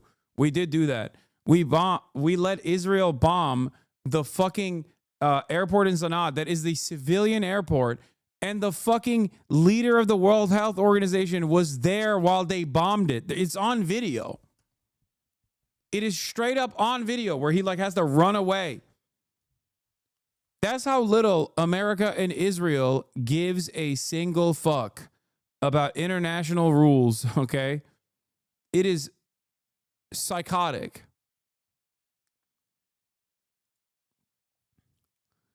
Yeah. The Houthis' response, we will meet escalation with escalation, and the one who starts it is the most unjust. Looks like the Trump admin will continue the Biden admin's legacy of failure in deterring the Houthis, and the Yemeni civilians will continue to pay the price. Yeah. Drop sites, Shuaib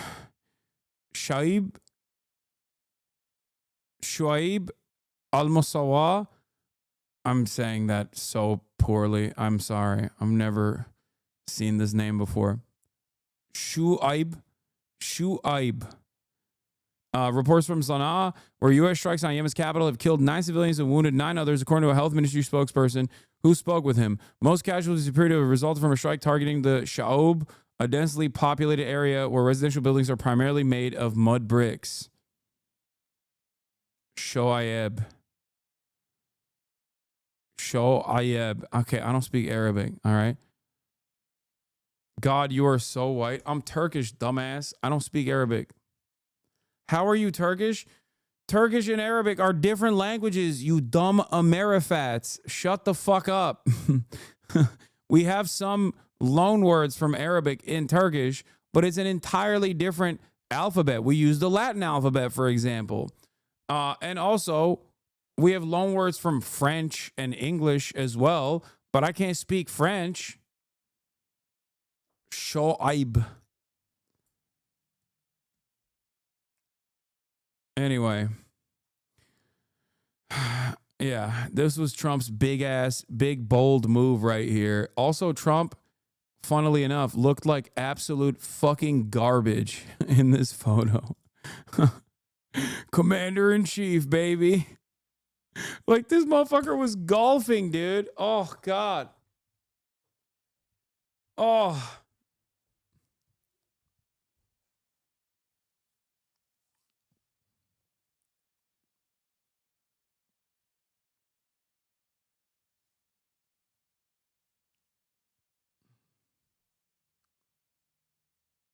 Why is he wearing...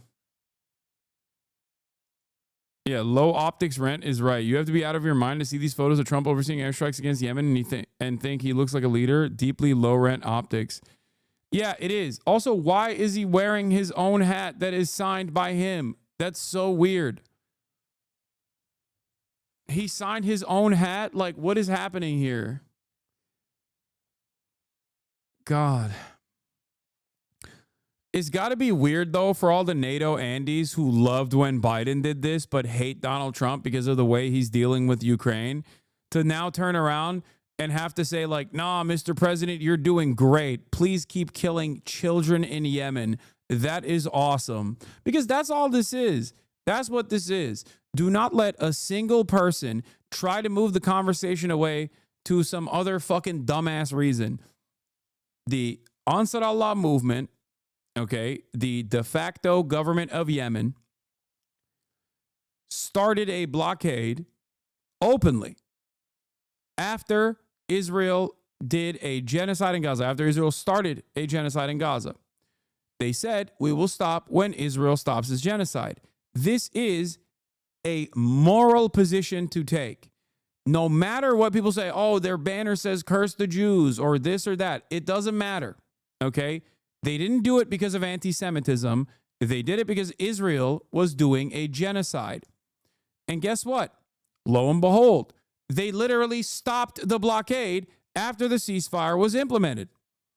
If they are doing this at the behest of anti-Semitism, they probably wouldn't have stopped, but they did. They stopped the blockade when the ceasefire started. And then a couple days prior, one of the spokespersons from the Ansar Allah movement came out and said, after Israel declared that they were stopping humanitarian aid from going into Gaza, which is, again, a human rights violation, a war crime, and totally a continuation of Israel's genocidal actions in Gaza, they said, we're going to put the blockade back on. We're going to put the blockade back on. We covered it here. You might not have heard about it in mainstream news because they don't give a shit about stuff like that. Okay?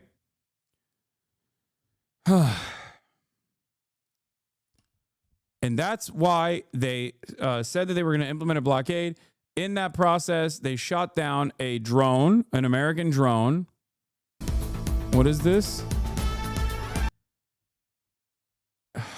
I don't want people to falsely fucking hit me with they're going to say I'm watching terrorist propaganda. It's really stupid because it's newsworthy to watch, but I don't want to get in trouble. Anyway, sorry. No music, guys. We can't. It's very fucking stupid, but I just don't want to risk it. So where was I? Yeah. So they shot down a drone, an American drone, and basically in the process, America was already gearing up clearly to bomb Yemen again, and now they have started. And now all the Republicans have to sit around and be like, it's so sick when Trump does it. Mr. Peaceful Dove, by the way. Can't wait. Can't wait to send some fucking American troops to Yemen. All right. We got to put boots on the ground, baby. Got to put those boots on the fucking ground. There's a bunch of kids who want to get a communications major after getting fucked up. We got to put those guys in Yemen. We got to put our boys in action. Why? For Israel, of course.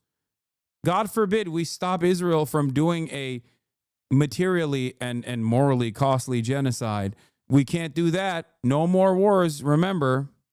He won't be nice about it, John. You're a Navy veteran, Lucas. I know that during the Biden administration, the Navy said it was basically more engaged in seaborne operations than at any time since, I think, World War II. Do I have that right? And is this That's correct, kind of intended to put an end to that kind of thing on the part of the Houthis? That's right, John. Multiple times U.S. warships came under ballistic missile attack in the Red Sea and off the coast of Yemen and the Gulf of Aden. And just for context, that has never happened in world history. Ballistic missiles have never been launched at U.S. warships before. Thankfully, they were all shot down. But that was always a concern in the Pentagon. What if those missiles gets through? It was notable in President Biden, in his farewell address, he talked about U.S. forces not being engaged in combat. And if you looked at the Navy press release when the USS Dwight D. Eisenhower strike group returned from the Red Sea, they talked about hundreds of bombs being dropped against the Houthis, dozens of surface-to-air missiles from those Super Hornets shooting down those crew drones that are flying overhead. There was also an issue of cost. You know, these interceptor missiles launched from the guided missile destroyers and cruisers in the strike group, John, those missiles cost millions of dollars, shooting down what were, in essence, flying lawnmowers launched from the Houthis, very crude drones, just, $50,000 or so in cost. And the fact that these shipping lanes means vital shipping lanes that are needed for commerce, for the oil trade, have been essentially shut down since the October 7th massacre. Dude, oh man, I'm so sad. I can't believe it. Guys, I just need you to remember there's no other way out of this. Okay? God forbid we tell Israel, pack it up. It's over. God forbid. Can't do that. Nope. Can't do that. Gotta use more money. Gotta use more weapons. Fuck this country, man. So fucking stupid. And all these absolute morons that have to fucking pay, 50 grand for a hospital visit, sit around and basically clap like seals whenever the American government's like, hell yeah, baby. We got to do it. We got to give him hell. It's so stupid. Ugh. It's so dumb. Yeah. There goes your food stamps, baby. There goes your health care. Oh, I'm sorry. Do you got too many fucking potholes? Can't fix it. Can't fix the fucking potholes. Sorry. We got to go blow up children in Yemen. You understand? Why do we have to do that? Because, well, they have implemented a blockade. Why are they implementing a blockade? Well, because Israel's doing a genocide and it's their coastline. You worried your friends might get vaporized or, to blow up terrorists? Dude, honestly, when I hear stuff like this, I'm like, yeah, you deserve it. Like, you deserve not having health care. You deserve making $35,000 a year for the rest of your life. Like, if you're this excited at the prospect of blowing up terrorists, like directly, as I'm explaining, the cost of that is coming out of your fucking pockets. Yeah, what can I say? We all collectively deserve it. We do. This comes from a place of weakness. It's not bloodlust. Chatters will look at this and go, oh, that's bloodlust. He's bloodthirsty. No. He's weak, and he recognizes that he's weak. He knows he is utterly powerless in the face of American empire. America will do whatever the fuck it wants to do, right? And he knows that, so he's like, oh, please make this Please make this be worth it for me. If he thinks that we're blowing up terrorists, if he thinks that like we're giving it to people that deserve it because they're evil people, they're bad people, then maybe that's, maybe then it's all right that the American government is deploying, 7 generations worth of wealth at one go to kill 9 children in Yemen overnight, which most likely will not even stop the blockade implemented by Yemen.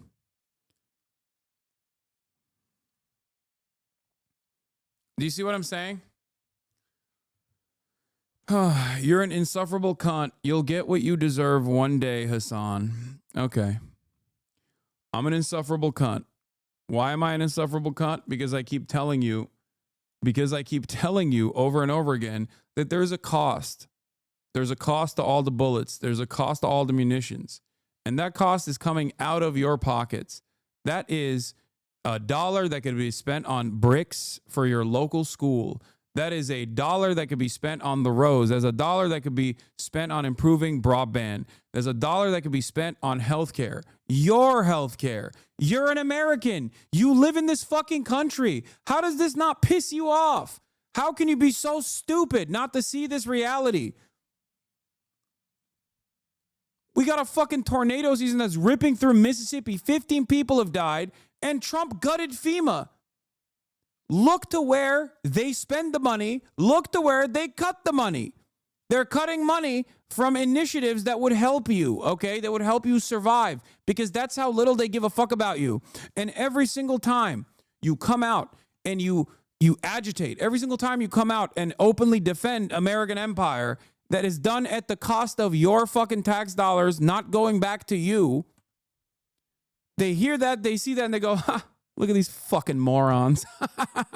Yeah, hell yeah, baby. Keep doing genocide Israel with our weapons, with more of our tax dollars.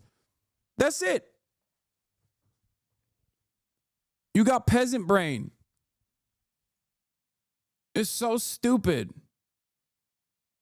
Trump cut NWS and NOAA right before fucking tornado season.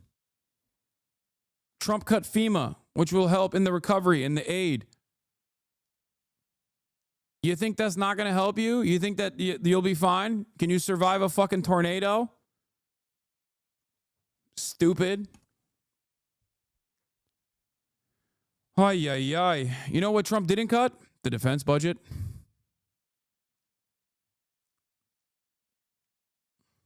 But like I said, I think deep down inside, a lot of these people who think I'm their enemy have a fear.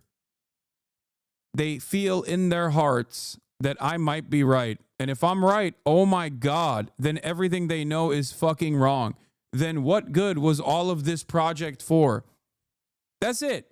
That's why they get so fucking angry and so resentful and lash out and say, you're a fucking terrorist. Your terrorist buddies are going to die, dude. That's why you're mad. No, man. I mean, I am mad that we're just killing random people. Like, have you thought about how insane that is? You can't, because you live in America, so you think you're free. You think you're free of any sort of like intervention, foreign intervention. And to a certain degree, you're correct. We are, right?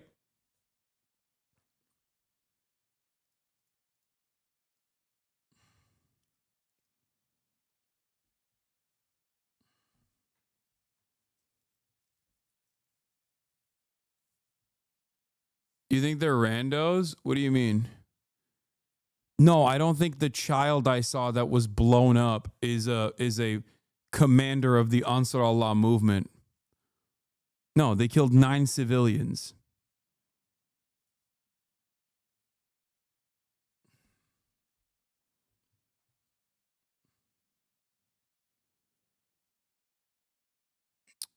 Let's continue. Commercial ships having to take that long journey around Africa, certainly adding to the cost. So certainly there's an economic message here with these strikes against the Houthis today. And by the way, John, these strikes could go on for a number of days. That's not immediately clear. Right, because I read that one of the goals is to target their weapons storage facilities, which are reportedly deep underground. So they're going to be using those bunker busters and probably repeatedly to try to get to those warehouses that are essentially buried. Right, and it's notable, John, those Super Hornets carry 2,000-pound JDAM satellite-guided bombs. Those are not bunker busters, so if you needed those, you probably have to call in something heavier, some B-52 bombers, perhaps a B-2 bombers. We saw that one time during the Biden administration, B-2s launching from Whiteman Air Force Base in Missouri. But certainly this is a powerful message being sent. You know, you also have Tomahawk cruise missiles aboard those guided missile destroyers in the Truman Strike Group. We didn't hear about any Tomahawk strikes today, but certainly there's more firepower in the area if called upon. A powerful message being sent not only to the Houthis, but as you say, to Iran as well, Lucas. There's no question, John. President Trump recently sent a letter to the Ayatollah saying Iran needs to end its nuclear enrichment program, stop in this path toward what many in the intelligence community say is a path to a nuclear bomb. The Israelis have been itching. Yemenis are some of the crazy motherfuckers, dude. Yemenis with a Twitter account is the most deadly weapon out there, okay? When I see the average Yemeni citizen respond to like a bombing campaign that happened in their fucking neighborhood, I understand what Mao said, or was it Lin Bao said about the spiritual atom bomb. Like literally, these guys will just be like, "Oh, this is sick. Please keep bombing me." Like that. I don't know why it's like that. I don't know how it happened to be like that. Maybe it's because of the fucking insane amounts of maybe it's because they just like have experienced this so much, but it doesn't shake them. I don't know what it is. To strike the Iranians so far, while the Trump administration has voiced its support for such an operation. President Trump has said he wants to end this diplomatically. That's why he sent that letter, but it was rejected from the Ayatollah. But the Iranians support these Houthi rebels, and so there's no question this is a message being sent to Tehran as well in Sana'a in Yemen. All right, Lucas Tomlinson at the White House. If you get more. This is what the head of the media office of Ansar Allah said. I swear if you burn Sana'a and all of us there will not leave Gaza to die of hunger.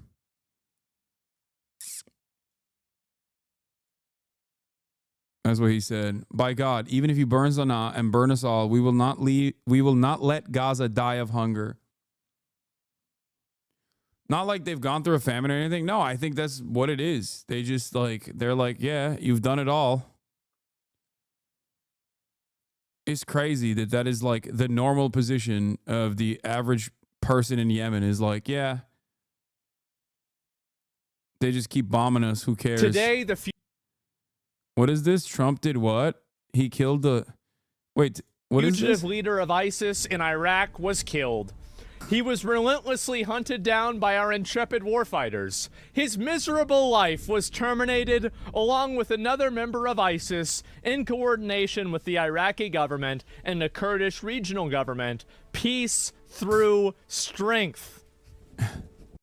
This guy is a real centrist head here. Centrist heads rise up.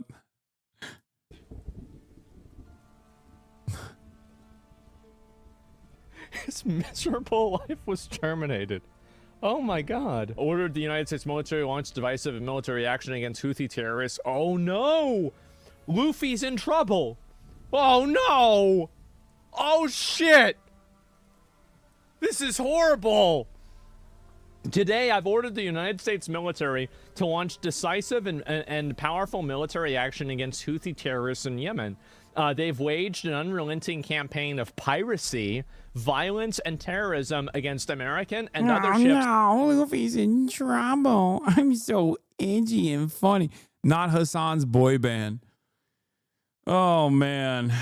Look, Asman is at least rich enough that it don't matter to him that, I don't think he takes advantage of the healthcare he can fucking purchase right now. So I don't think he gives a shit about all that stuff. But I know his audience is like probably kind of on board with healthcare. Like they probably would like it. Probably aren't going to have such a great time when the Trump admin cuts their parents' Medicare. Lol, you're so mad. Am I? Does it seem like it, or does that make you feel like the commentary is based because you can't just like enjoy it for what it is? You have to assume that the person, some lib is owned somewhere. You are, though. Guy is seething. Yeah, I'm seething. I'm so mad. Oh man. Oh, you got me. Deaf mad.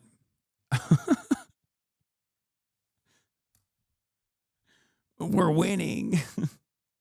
We're winning. My brother has cancer and Trump cut cancer grants, but we're winning. Hey, it's all good. It's going to a good place.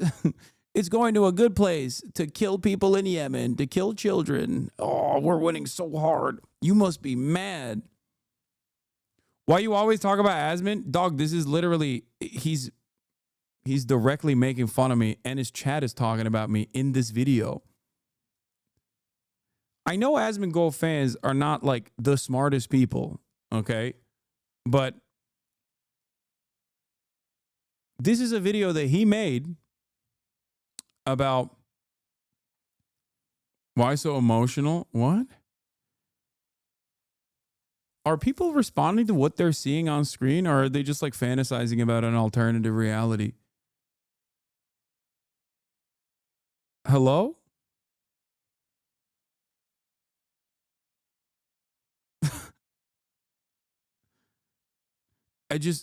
would it be more entertaining if I was like, oh my God, I'm so upset.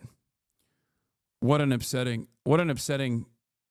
sequence of words coming from Asmongold. I'm seething. I'm so mad. Yeah. In a normal world, you would probably be embarrassed to, admit that you watch Asmongold for political commentary. But unfortunately, this is the world that we live in. So we've moved way past beyond that point where not only are you not afraid to openly admit that this is where you get your political commentary from, you also simultaneously are coming in here to fight his battles, I guess. Anyway, let's continue. Aircraft and drones. Joe Biden's response was pathetically weak, so the unrestrained Houthis just kept going. It's been over a year since the U.S. flagged commercial ship sailed safely through the Suez Canal, the Red Sea, or the Gulf of Aden. The last American warship to go through the Red Sea 4 months ago was attacked by the Houthis over a dozen times. This guy, look at this, look at this, look at this, look at this. What does intifada mean? The world decided they are terrorists. It feels like trolls are trying to trigger you. A couple days later, did you see the Asmongold response? I have a game. Take a shot each time you say genocide. Why you always talk about Asmongold?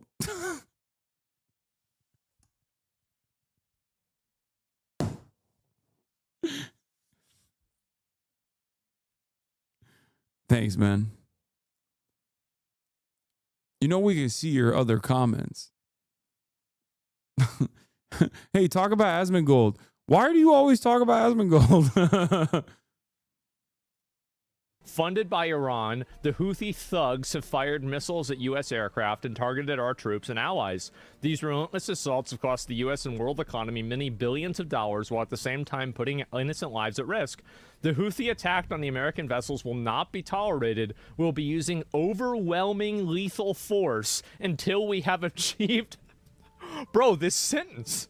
We will use overwhelming lethal force until we have achieved our objective. The Houthis have choked off shipping in one of the most... Kamala says we're going to have the most lethal military. They're like, yeah, that's woke and gay. Trump says we're going to have the most lethal military. They're like, oh, so based. Oh, man. Most important waterways of the world, grinding vast swaths of global commerce to a halt and attacking the core principle of freedom of navigation upon which our international trade commerce depends. That got bro pussy wet. True. Brave warfighters right now are carrying out aerial attacks on terrorist bases, leaders, and missile defenses to protect American shipping, air, and naval assets to restore navigational freedom. No terrorist force will stop American commercial ships. To all Houthi terrorists, your time is up and your attacks must stop, starting today. If they don't, hell will rain down upon you like nothing you have ever seen before. This is so fucking... I mean, yeah, no, this is good. This is good stuff. Why is this making him come so hard? He has to. I think he's faking it, first of all. I think this is the fakest orgasm I've ever seen, okay? And I watch Brazzers, and this is way faker than that. I think he has a role to play, so he's just like, oh, so sick. Oh, I love that he's doing it to the Houthis. Like, motherfucker, you don't know what the Houthis were or are. You don't know where the fuck Yemen is. You don't know any of this shit. Can't wait for him to be like, Hasan, here's a video where you can't find Yemen on a map. Got him. Oh my God.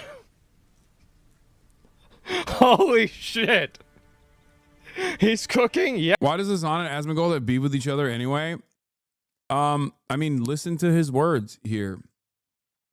This is the exact same like sweaty loser shit that I made fun of when the libtard NATO guys were doing this exact same thing under the Biden administration. You know?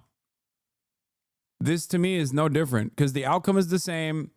It's just exchanged ownership from the woke libtard Biden administration to the based Trump administration.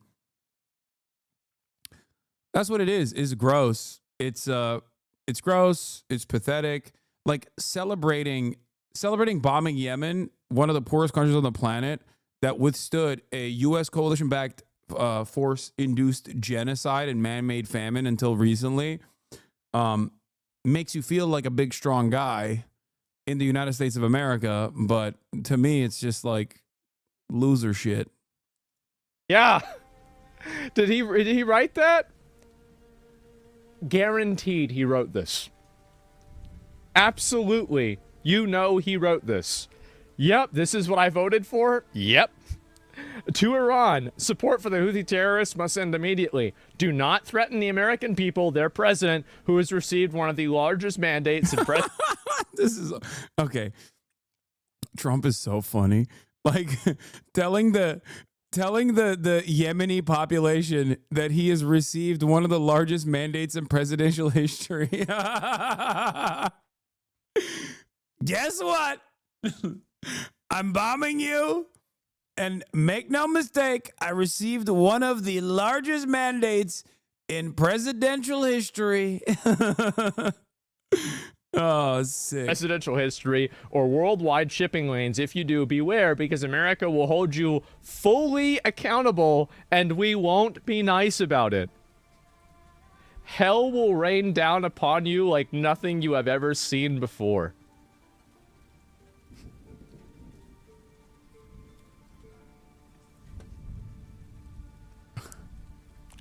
Man.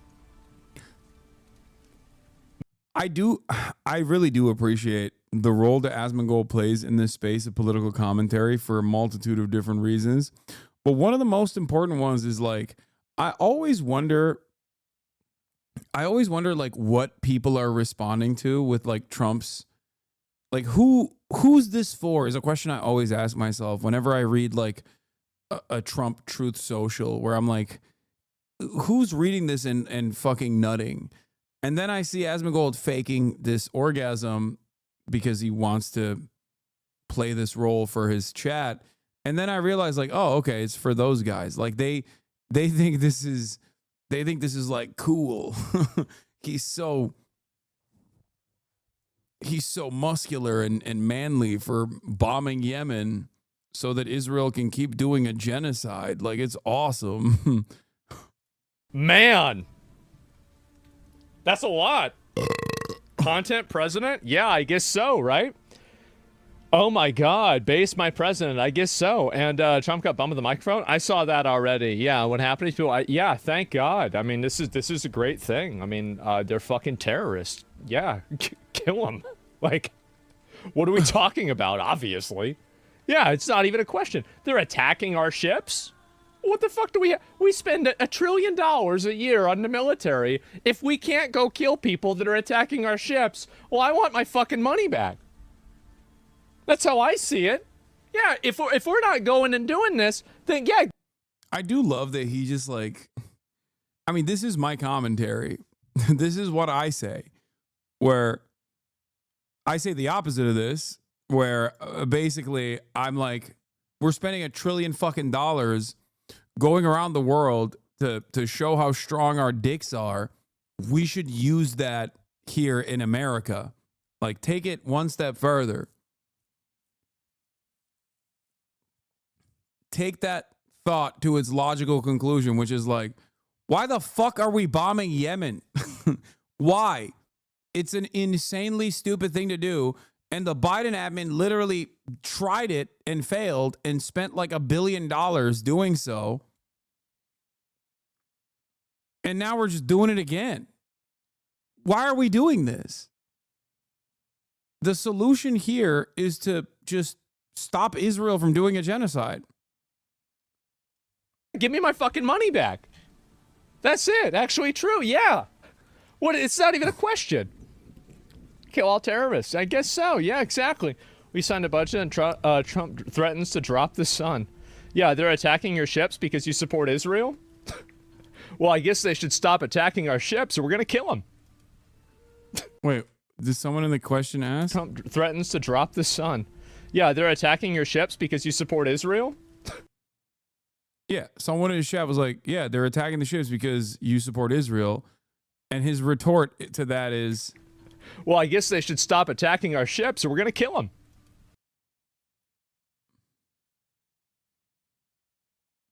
Is this not him calling for violence against political figures? Dude, are you insane? What are you guys talking about? Yes, there's a double standard. Hello?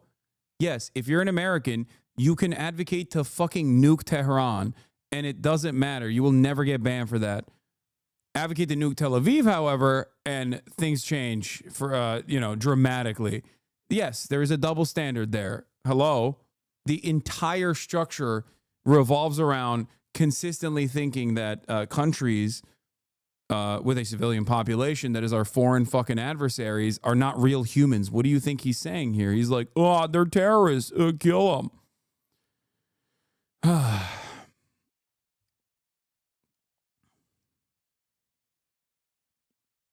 That's it.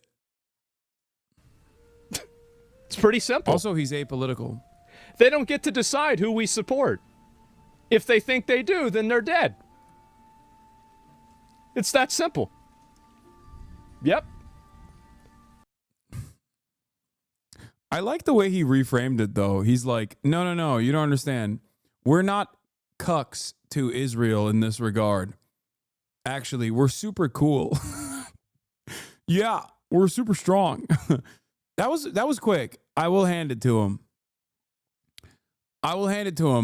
The way he reframed that to make it seem like America's insane, unconditional loyalty to Israel conducting its genocide is actually an act of bold bravery, especially when Trump does it. Because when he does it cool style. He tweets about how he's going to, kill them all dead. Peace through strength.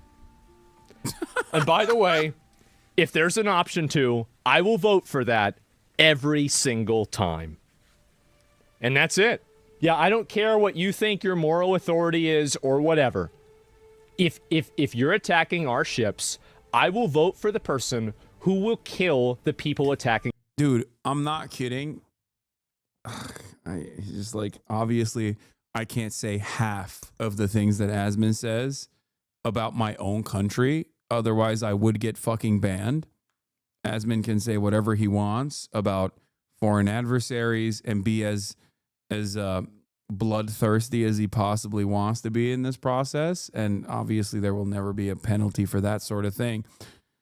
But like, show this video to any person in the third world. Actually, don't do that. Never mind. I take it back. They don't need to get punished further. They don't need to be tortured. I think Asmongold is a very good default for the rabid, I support America unconditionally guy. Okay?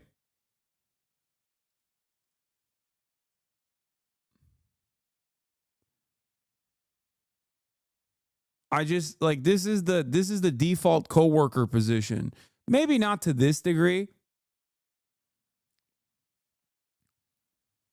Maybe not this actively salivating, because he is an entertainer, so he has to present himself as though the subject matter is like way more entertaining than it actually is.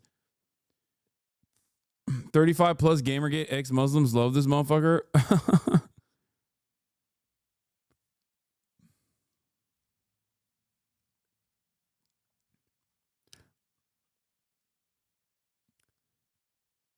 My coworker ain't this stupid, and I work from home. Okay. Our ships. Full stop. No restrictions. Absolutely. Thank God. That's how I see it. Absolutely. Sith for president? No, it's not being Sith. It's being common sense. That's reasonable. Very reasonable. Extremely reasonable. Hasanabi tell Daily News to justify America killing innocent folk because you support genocide of ship thieves. The genocide of ship thieves. That's a good one. And anyway, so yeah, this is amazing, and I can't wait to see this happen. I hope they post more videos of it, and I think watching the videos of this would be fucking amazing. And I think this is something like, bro, watching videos of this would be fucking amazing. This is like, if they start posting these on the news, people are gonna love it. Absolutely. And so Americans are the only ones that cause that can. No, they wouldn't. I know for a fact that they wouldn't. And the reason why I know that is because they did during Afghanistan, and then they had to stop because people were like, oh my God, that's what we're doing? That's horrible. So they stopped. Especially when the coffins came back. Especially when you started seeing the American flag draped coffins and people started associating the toll of America's seemingly endless bloodlust of empire, all of a sudden people's attitudes change very quickly. That's why I always say, like, Americans can think that they're not bloodthirsty while still actively advocating for the empire to continue. Things have changed, Hasan, and there won't be coffins assault drone strikes. It's not 2004 anymore. Yeah, but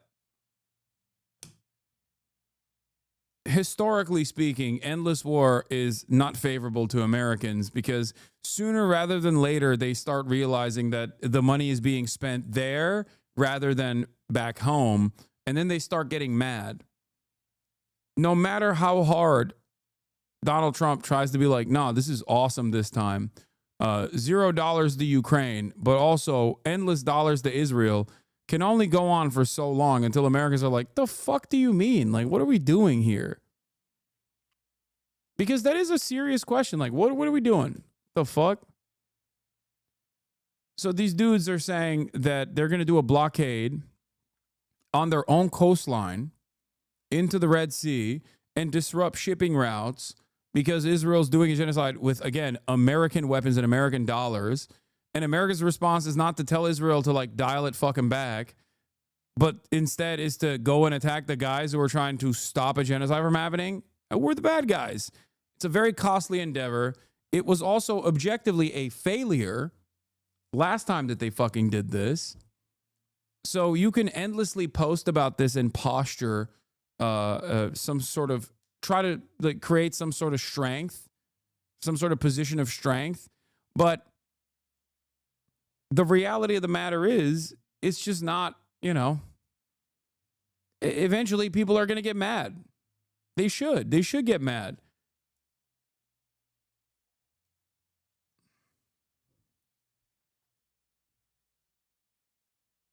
You know? Determine violence should be used or not? Yeah, pretty much, because we've got bigger weapons, and if they don't like it, then that's too bad. That's right. Cry about it. Yep. Yep, that's right. Absolutely. You don't like it? Too bad. Stop being a terrorist. That's it. It's so easy. Yeah, it's so easy to not be a terrorist. I don't know why so many people have a problem with it, honestly. And they're just shit protesters. Are you against free speech now? Like, ask Asmongold about his opinion on invading Iraq or Afghanistan, and you'll hear a very different attitude. Why? Because those were in the past, okay? Now it's appropriate. Now we know what the cost that we incurred looked like, okay? That's it. He is anti that. Yeah, that's what I mean. No, that's it. These guys never demonstrate foresight and only talk about hindsight. They are liberals in that regard. If Asmongold was like a fascist through and through, he would probably still maintain the position that, like, no, those wars are good and this one is good too. It's always good to do empire shit. This is a guy who in the past has agreed with me on my statements on 9/11, you know? I'm sure his new audience would not like to hear that, but he understands the concept of blowback, or at least did. But then again, there was another guy who understood the concept of blowback when I described it to him after I got interviewed by him when I got banned and canceled for my statements on America Deserved 9/11, and that man's name was Ethan Klein, and he seemingly doesn't understand that concept at all any longer, so I guess people change. I am, apparently. I actually saw this recently on Twitter. So this has been a very popular tweet. Now, this is an example. Obviously, this is what happens when you disagree with people that, again, this is how disingenuous people like this are. Asmongold's hypocrite doesn't actually care about free speech. So we're going to play the clip. This is a popular clip. It's been going around, and it's critical of me, and it's implying that I have two separate standards for censorship in Europe and America. So let's watch the clip. So the government decides what's hateful or not, and whenever they make that decision, they decide to censor you arbitrarily. And people in Europe are okay with this? Man.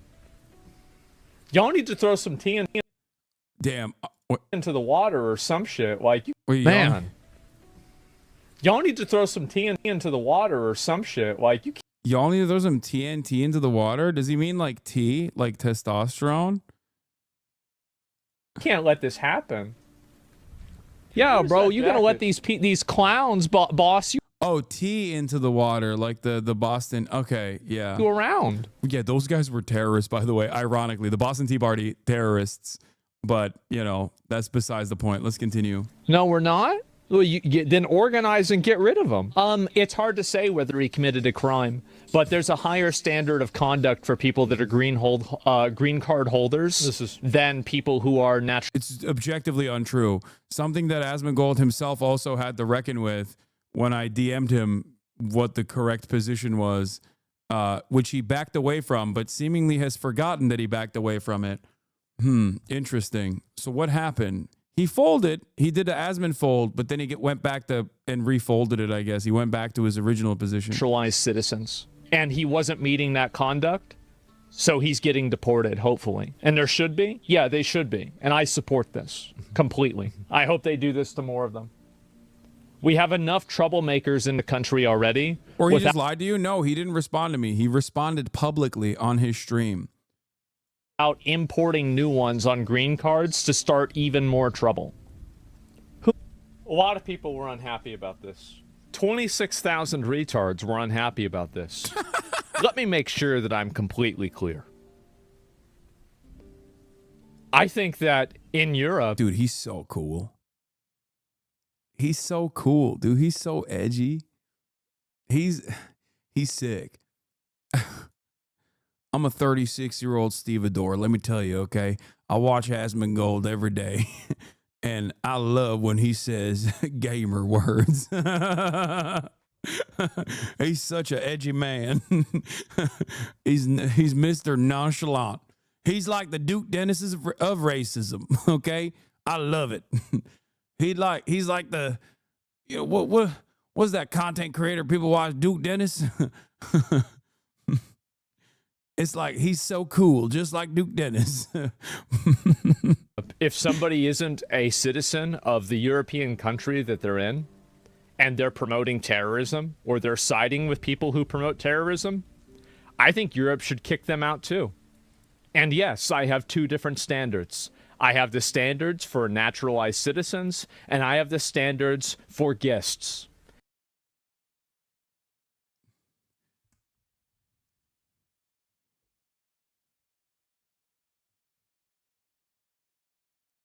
Dude, but that's not the standard in America. In America, we have a free speech standard.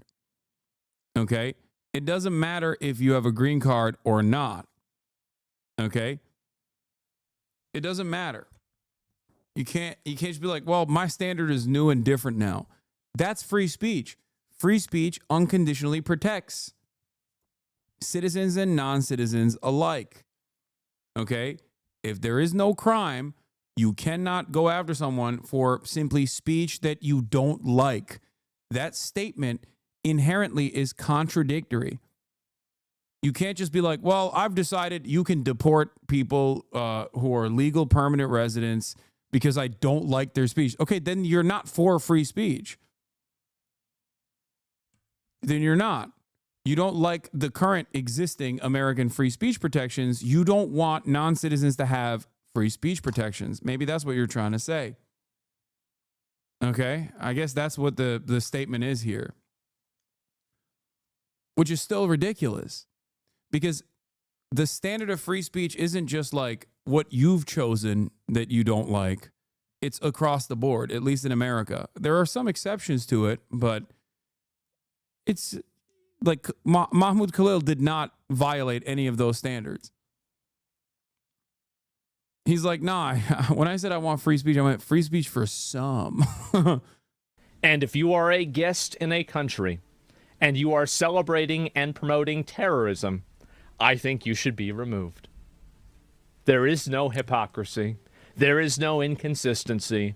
There is only obvious, uncompromising common sense.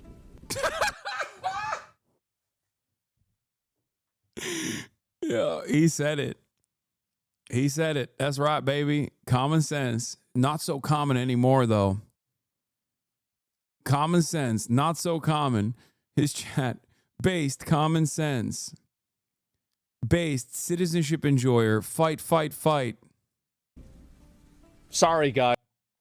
Stop making sense, bro. They won't understand. That's reasonable. There's only power. Based. These guys, I don't think can understand why, like, the current American government violating free speech standards in this, like, incredibly obvious fashion will inevitably hurt them. They can't comprehend why. That's a dangerous future for themselves as well. Guys, better luck next time. Disingenuous implications and lies, No, that's, once again, Asmongold is not the legality enjoyer that he claims to be, because he's like, I'm a rule abider. If I go somewhere and they have rules, I will follow them. Okay. Europe has hate speech restrictions. Okay, so you don't like Europe's hate speech restrictions. Okay. You don't like it. You say it's ridiculous. But then you simultaneously say, no, actually, free speech restrictions, like hate speech restrictions, or claiming something is offering support to terrorism when the American government unilaterally decides that it is the case, is actually good, especially when it's done towards a non-citizen, especially when it means revoking the legal permanent status of a non-citizen. Now, currently, there are, luckily enough, there are restrictions on the federal government from taking actions such as this one. So he can't claim that he is Mr. Legal here, because on the one hand, he's criticizing the European laws, and that's fair, right? He doesn't like the European lack of free speech, but also simultaneously advocating for a clear-cut violation of the pre-existing free speech standards here in the United States of America. It doesn't make any sense. Getting this worked up over a viral tweet, not emotional or mad, by the way. Don't ever print in the newspapers he's emotional or mad. No, you don't understand. He had a mic drop take. Asman is going to fold again. Just say their next flowchart argument that Rubio has the power to deport anyone against foreign policy and going to end up going to be up to the Supreme Court. Yeah, it's common sense. Representations and just in general, stupid comments like this, they're not sending their best. And that's why we're sending them back. Too bad, isn't it? A lot of I think conservative vendetta does actually come from being a fucking loser. Like you feel in your heart that there's a lot that you desire that you can't reach. And I'm not talking about Asmongold, because I think he's living his best life. But like, people in his audience are genuinely fucking losers, right? So they're like, at least we're hurting someone else. It's playground bully shit, you know?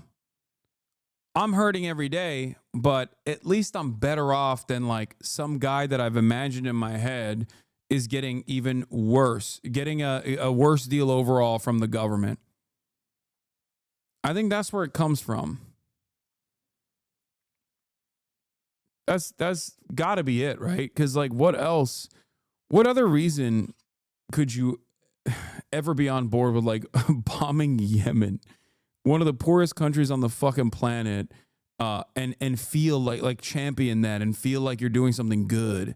It's like, oh, it's because I hate terrorists, dog. It's like, okay, well, I don't see you advocating to bomb fucking any other country. I'm not going to say which one, okay? They're doing a metric ton more terrorism. I don't think that's your standard, you know?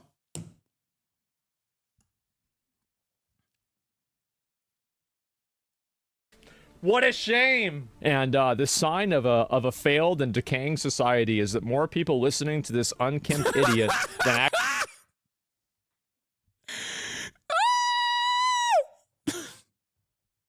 Yo, why did he read that? That dude cooked. That's crazy. Actual experts who spent decades studying these topics. And then we have, how many flags does he have in his profile picture? Oh, White dude. woman enjoyer.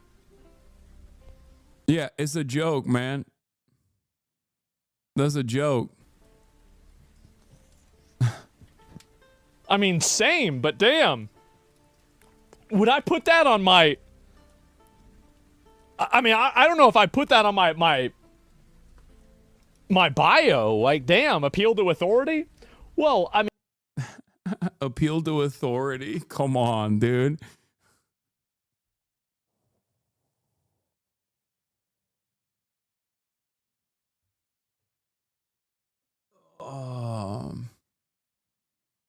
Yeah, he's not disputing. He's not disputing anything. He's waiting for a comeback from chat. I mean, somebody's an expert. You can...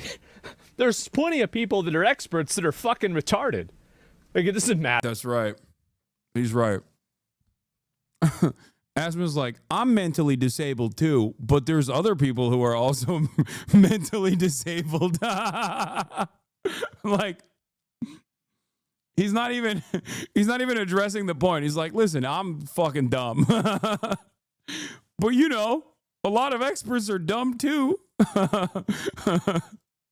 Matter. What is this? These two things have nothing to do with one another. Yeah, nothing to do with it. Yeah, Asmongold's a grifter with no real morals. Who would have guessed? Okay. Midas, why don't we deport all the terrorists to your house instead? Why don't you deal with them then? Fucking own, dude. Oh no. That would be so devastating. Yeah, no, give me Mahmoud Khalil, okay? I'll take this terrorist. Yeah, deport him to my house. I got space. That was the thing. That was the meta when people were like, on Twitter, there was like a pro-Israel account that was like, oh, what would you do if Hamas came to your house or whatever, right? And it was like this incredibly funny viral Twitter thread of people being like, I would cook them food. I would welcome them. I would serve them tea. I would learn how to like everyone from all around. It was mostly non-Americans. Like, I'm going to be so for real, dude. I'm going to be 100% honest right now. I would welcome, give or take 50 Mahmoud Khalils into my house, then one Asmongold. Okay? I can't handle the bioweapon that is Asmongold in my home. For no other reason. Because, like, I'm sure we could have an entertaining conversation off camera or whatever. That's not the problem. Like, I mean, that's not really an issue to worry about anyway, because it's not like he fucking leaves his house.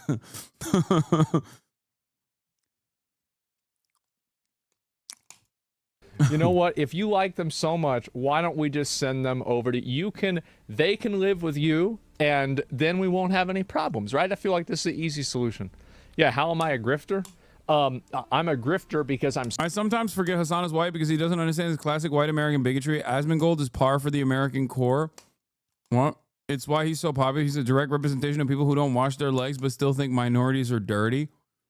I guess. Considering that I still don't believe that Asmongold is like saying his genuine perspective, but simply playing a role because he knows it gives him clout, and he doesn't do it for money. And I've mentioned this many times over. He does it for relevance, because that's what he cares about. And I know this. I know this because the big difference between me and Asmongold, I think, in this regard, is that I also have like an ideological conviction. Like, I have a worldview, and I believe that the more people hear it in a charitable manner, and the more people internalize what I'm saying, the better things will be. Like, there is a real vision there, and there's a real genuine ideological motivation for why I do what I do. The only difference between him and I is that he doesn't have that, where he just will, do everything in his power to just operate off of clout and maintain relevancy. And I think that's the reason why he's very successful in this field. But he certainly doesn't care about money. I will say that over and over again. People don't understand that when I say it. They're like, what do you mean? Of course he cares about money. You're like, no, he's good. He thinks you're the dishonest one? Yeah, I know. Well, it's an easy way to disparage your enemies.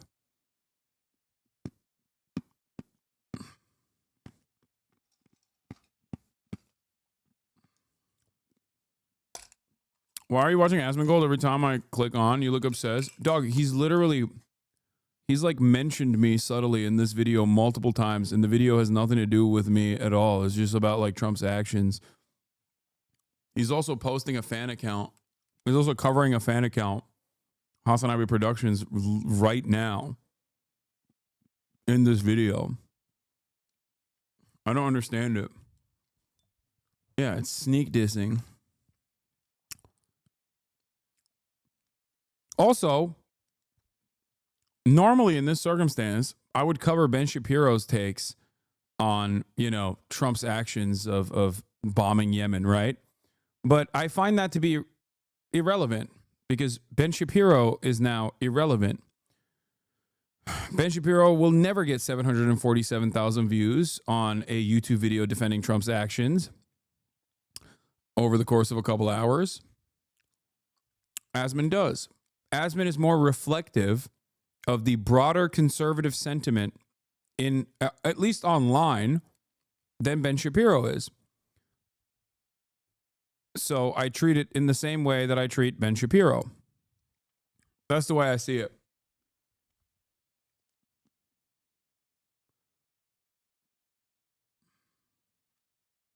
Saying things that they disagree with. So instead of attacking the substance of my argument, they create a false dichotomy. So do you not think he's getting paid by the RNC? No, I don't think he's getting. Dude, what are you guys talking about? He doesn't even fucking run. He doesn't even run ads on his stream. What do you mean? No, I'm telling you, he already has made enough money. He doesn't give a shit, bro.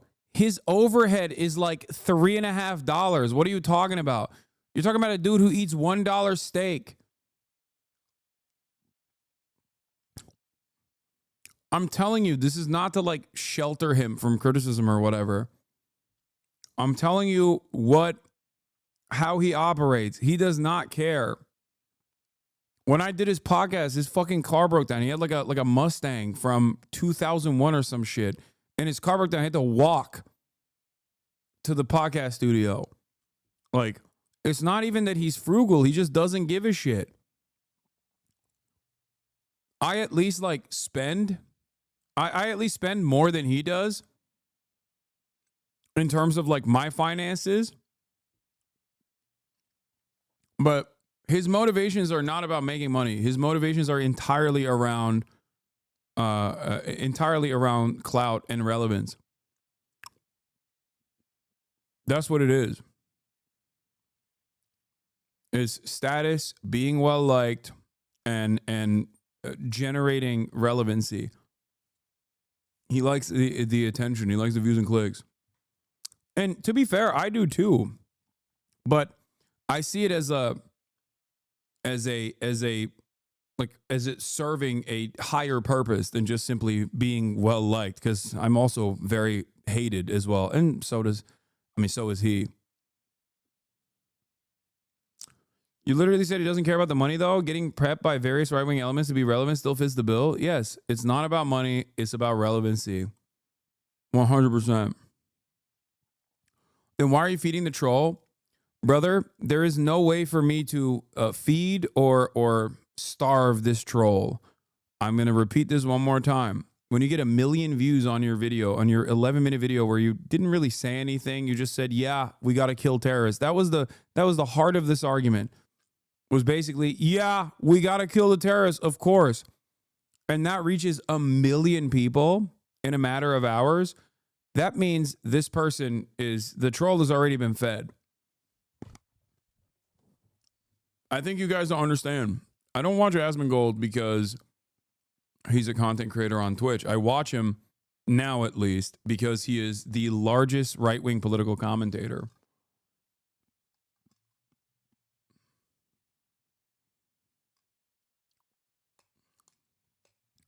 He is multiple times larger than Tim Pool and Ben Shapiro combined. it's important to it's important to understand why Asmongold is the most popular right-wing commentator. You know what I mean? Me and attack my credibility because the obvious nuance between this is lost on these people. They're totally emotional. They don't think about what they're saying at all. And I just think it's funny. It really is. Grifter is just the most reaction content? Yeah, I guess so. Well, they use the term grifter to attack a person's credibility. Secret fascist watches Asmongold. What happened to you? What? Secret fascist? I don't know what you're talking about. I'm confused. I'm not grifting. If anything, if you want to think I'm a grifter, that I don't know why you'd say that. You could disagree with me, but I'm committed to. I do disagree with Asmongold. I think that if he were to ever talk to me on stream, I would only address the disagreements. I wouldn't entertain the notion that he is grifting for relevancy. I want you both to stay even. That's so funny, dude. We gotta open up your brain like a CTE victim after after you pass away to see what happened. My man, the top scientists need to figure out how that works. True centrists, both sides. It is hilarious that the well-read and intellectual conservatives are blown out the water by... Yeah, no, for sure. That's what I mean. It's like, imagine spending your whole life, you go to fucking Yale Law School or Harvard Law School, and you go through all the think tanks, right? You work for the Manhattan Institute. You get these, like, subsidies. You finally are able to open up shop for your own media franchise, okay? And this dude who has not washed himself since 9/11 comes in and is like, yeah... titties in video games. Clearly a double standard here. Korean titties are much larger. That's why they're based. And then all of a sudden he's like, Leroy fucking Jenkins, baby. I'm coming in, putting my dick down, doing political commentary. And every single fucking well-read and well-sourced, like, conservatives who care about at least cherry-picking data are just like sitting around going, how did this happen? I don't think they care about it too much because I would feel this way. Like, I wouldn't feel jealousy or envy or even anger if Asmongold had this exact same style of commentary but was like advocating for socialism, because I'm on board with that. You know what I mean? I would think, fuck yeah, it's awesome. I love that. So I don't think that like Ben Shapiro and the others that see stuff like this, I don't think they get super mad. I don't think they might feel a little bit of envy, but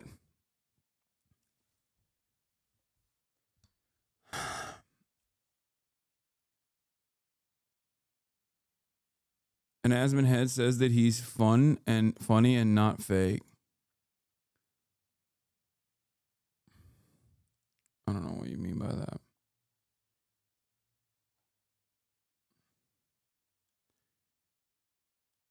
The likes of Tim Pool do, though, since they're 1,000% grifting.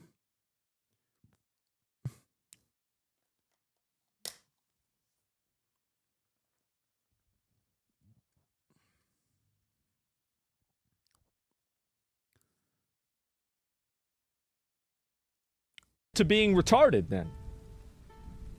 I'm not being retarded as a joke. I'm being retarded as a lifestyle. Brilliant.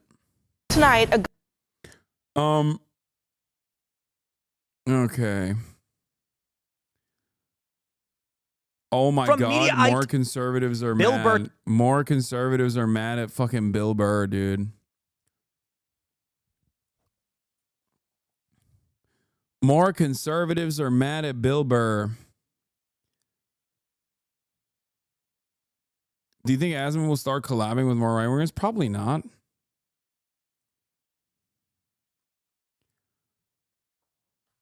Central Committee says the fact that he is a viable political influencer for the right shows that they are literally degenerate incels. I don't disagree with that statement. I don't disagree with that statement at all. Yes. Conservative lifestylists have actively changed what they care about. You went from 20K to 35K and leftists are not popular. Right wing has always dominated the algo. What do you mean? What do you mean I went from 20K to 35K? Then you say Tim Pool has 60K views. That's sad. The student who self-deported was not an activist. She liked pro-Palestine tweets and signed on to the letter. Wait, what? Bro, this is straight Israel shit. ICE relentlessly pursued this Fulbright scholar and forced her to flee the country because she had liked some pro-Palestine posts and signed on to a letter calling for Palestinian liberation. Even the most basic expressions of popular support for Palestinian human rights or critique of Israel can make you a target of destruction by the Trump regime. Unlike Mr. Khalil, Miss Srinivasan says she was not an activist or a member of any group that organized demonstrations on campus. Oh my God. Aren't likes hidden? Not on Instagram. Miss Srinivasan says she was an architect who came into the United States from India as a part of the Fulbright program. Dude, I can't wait for Asmel to pop off on this one. He's yeah, based. I don't like it. You don't get to like Instagram posts in my country as a guest. Yeah. Holy fuck, this is crazy. She said that her activity on social media had mostly been limited to liking and sharing posts that highlighted human rights violations in the war in Gaza. And she said that she has signed several open letters related to the war, including one by architecture scholars that call for Palestinian liberation. I'm just surprised that I'm a person of interest, she said. I'm kind of a rando, like absolute rando, she said, using slang for random.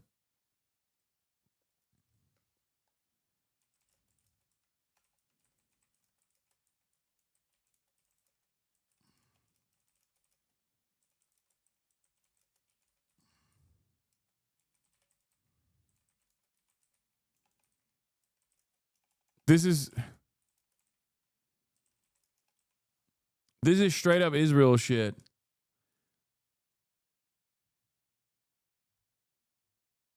That's it. No more retweets for you, brother.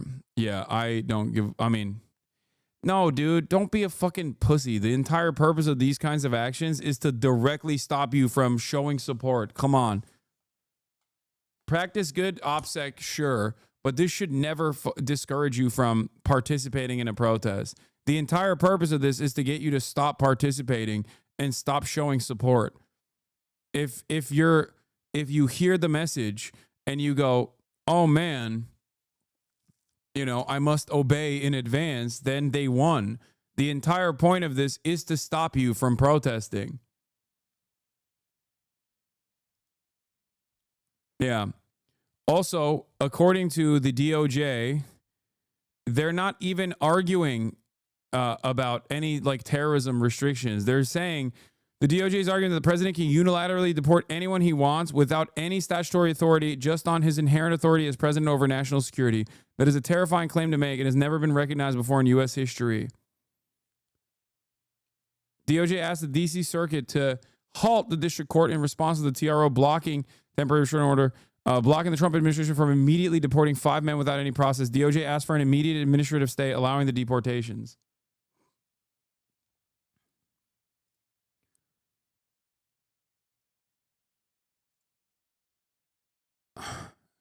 Rhode Island doctor prevented from returning to the U.S. after visiting her parents in Lebanon. Dr. Rasha Alaway works at Brown Medicine in Rhode Island Hospital, and she had secured an H-1B visa, her lawyer said. What the hell? The U.S. consulate in Lebanon had issued her an H-1B visa, which is given to people in specialty occupations requiring expertise. The visa was valid through mid-2027. Alaway was detained when she returned to Logan Airport, and family members are afraid that she's about to be deported to Lebanon. We're at a loss as to why this happened. Great stuff, man. Great stuff. Yeah, I saw this one as well. German national with green card detained by ICE after arriving at Logan Airport, and they tortured him. How the frick do I turn off this fucking thing?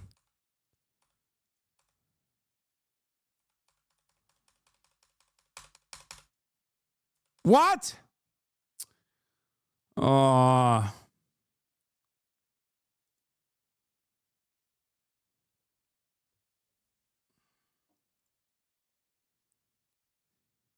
Trump's DHS deported a surgeon from Brown University's medical school who was here legally on an H-1B visa that doesn't expire until 2027 and has committed no crimes. Trained in the U.S. at Ohio State, University of Washington, and Yale as a transplant surgeon, one of the most difficult surgical fields in all of medicine. She is a highly trained doctor on kidney transplants, which cannot be easily replaced. Her phone was seized at the border. A federal judge handed down an injunction against her deportation, but she was already deported on a plane en route to Paris.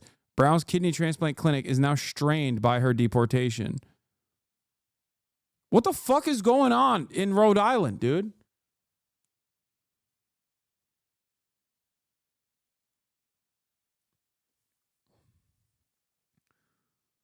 New Hampshire interrogated at Logan Airport. This guy was denied like water.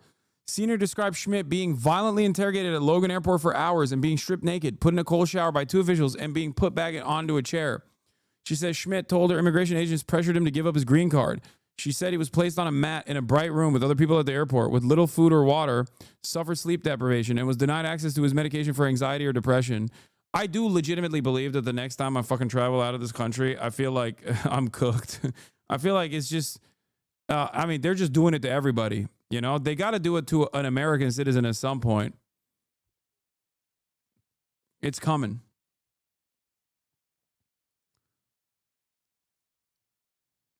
He hardly got anything to drink, and he wasn't feeling very well, and he collapsed because he was placed, she said he was placed on a mat in a bright room with other people at the airport with little food or water, suffered sleep deprivation, and was denied access to his medication for anxiety or depression. He hardly got anything to drink, and then he wasn't feeling very well, and he collapsed. He was transported by ambulance to Mass General Hospital. He didn't know it at the time, but he also had influenza. On Tuesday, Schmidt was transported to the regional headquarters for ICE in Burlington, Massachusetts, and then transferred to the Wyatt facility. The family, including his partner who's a cardiologist in Nashua, have acquired attorneys that have been working with the German consulate in hopes of having him released on bail. Bro, they're coming after white people, bro, and German whites too? God damn. What the hell is going on? Yeah. Schmidt has a misdemeanor charge for having marijuana in his car in 2015, which his mother said was dismissed after laws changed in California around marijuana possession. He missed a hearing about the case in 2022 since a notice was never forwarded to his new address. Senior mentioned that Schmidt is successfully recovering from alcoholism and had a DUI that he's completely worked through and paid off from around 10 years ago.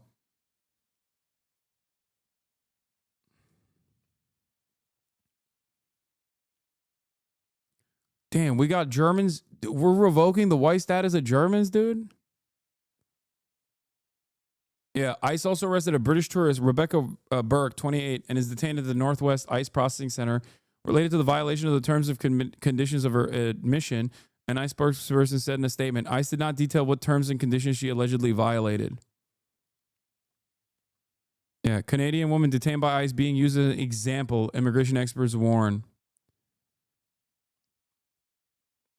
This comes after a Canadian woman was detained. Jasmine Mooney, originally from Vancouver, tried to enter the U.S. from Mexico at the San Diego border.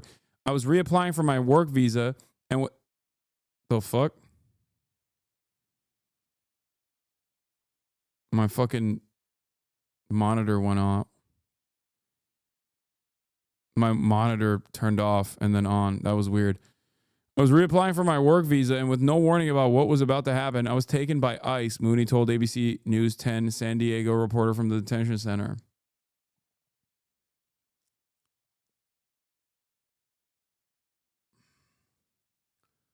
This is...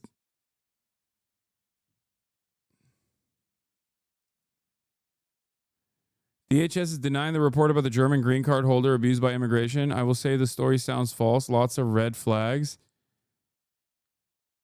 ICE tortured a German green card holder living in New Hampshire in an attempt to make him give up his green card. Okay, we'll wait. We'll wait for more information to come out. But that would be a real abdication of responsibility from the fucking Boston Globe, dude. Are you kidding me? This isn't some random blog. Like, holy fuck.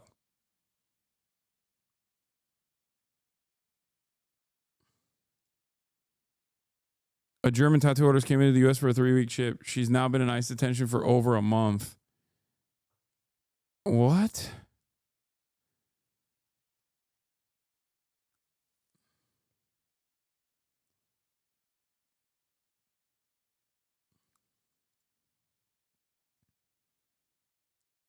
Ryan had an update? What's his update?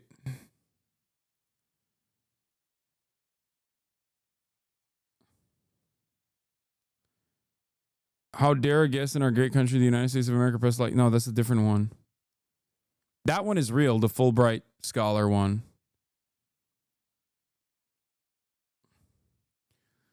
Tricia McLaughlin, spokesperson for the DHS, with a statement on the German green card holder who was alleged to have been abused. This is blatantly false. When an individual is found with drug-related charges and tries to re-enter the country, officers will take proper action. Oh, so they did do it. Okay, never mind. They're just they're just saying that they didn't torture him. Okay.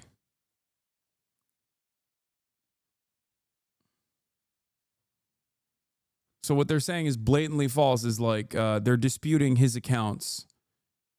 Yeah, also the marijuana charges were dropped, and it's from 2015. It's 10 years ago. And I know for a fucking fact that the Department of Homeland Security also literally does not care about charges from a decade prior, especially if it's something that they dropped. He has a fucking green... Like, what are we talking about? He has a green card. Clearly, they didn't care.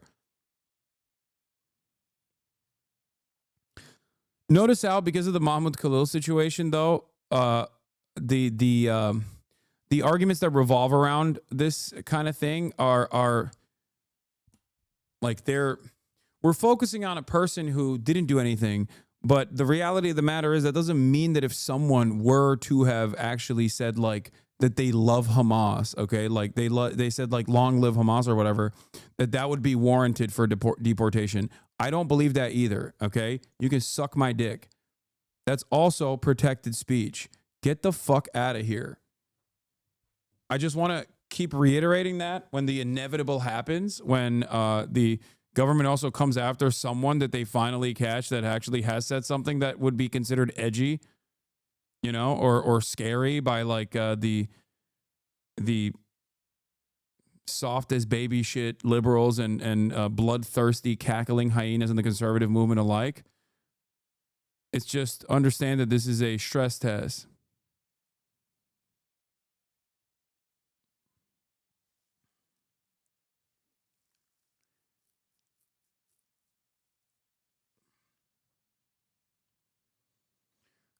This doesn't sound completely false about them harassing him on weed charges. When I got global entry, I got interrogated about traffic tickets I had 15 years ago. No, I know. I talked about my story with the Department of Homeland Security as well. Yeah.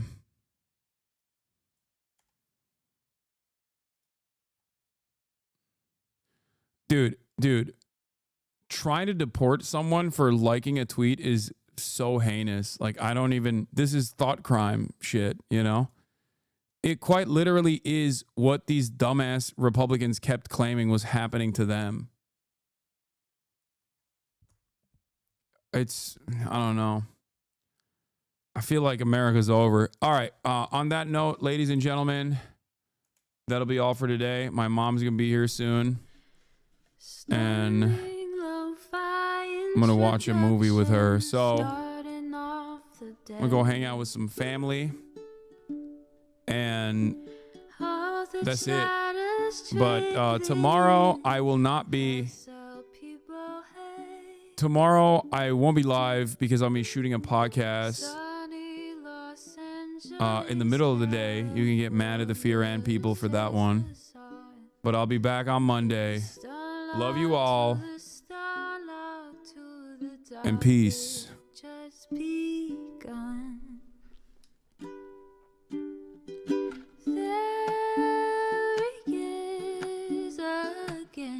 Hasan is streaming. Hasan is streaming. There he is again. Hasan is streaming. Hasan is streaming. Reviewing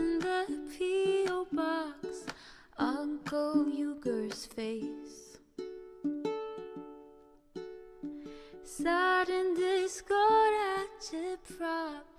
Great names take embrace. Tiny Bernie Sanders, LGBTQ Air Force. The whole left at your fingertips, on at your door. H3 crowded debate, the Young Turks online show. 3 full fucking years of this, plenty more to go. 90-day fiance talks of champagne bourgeoisie.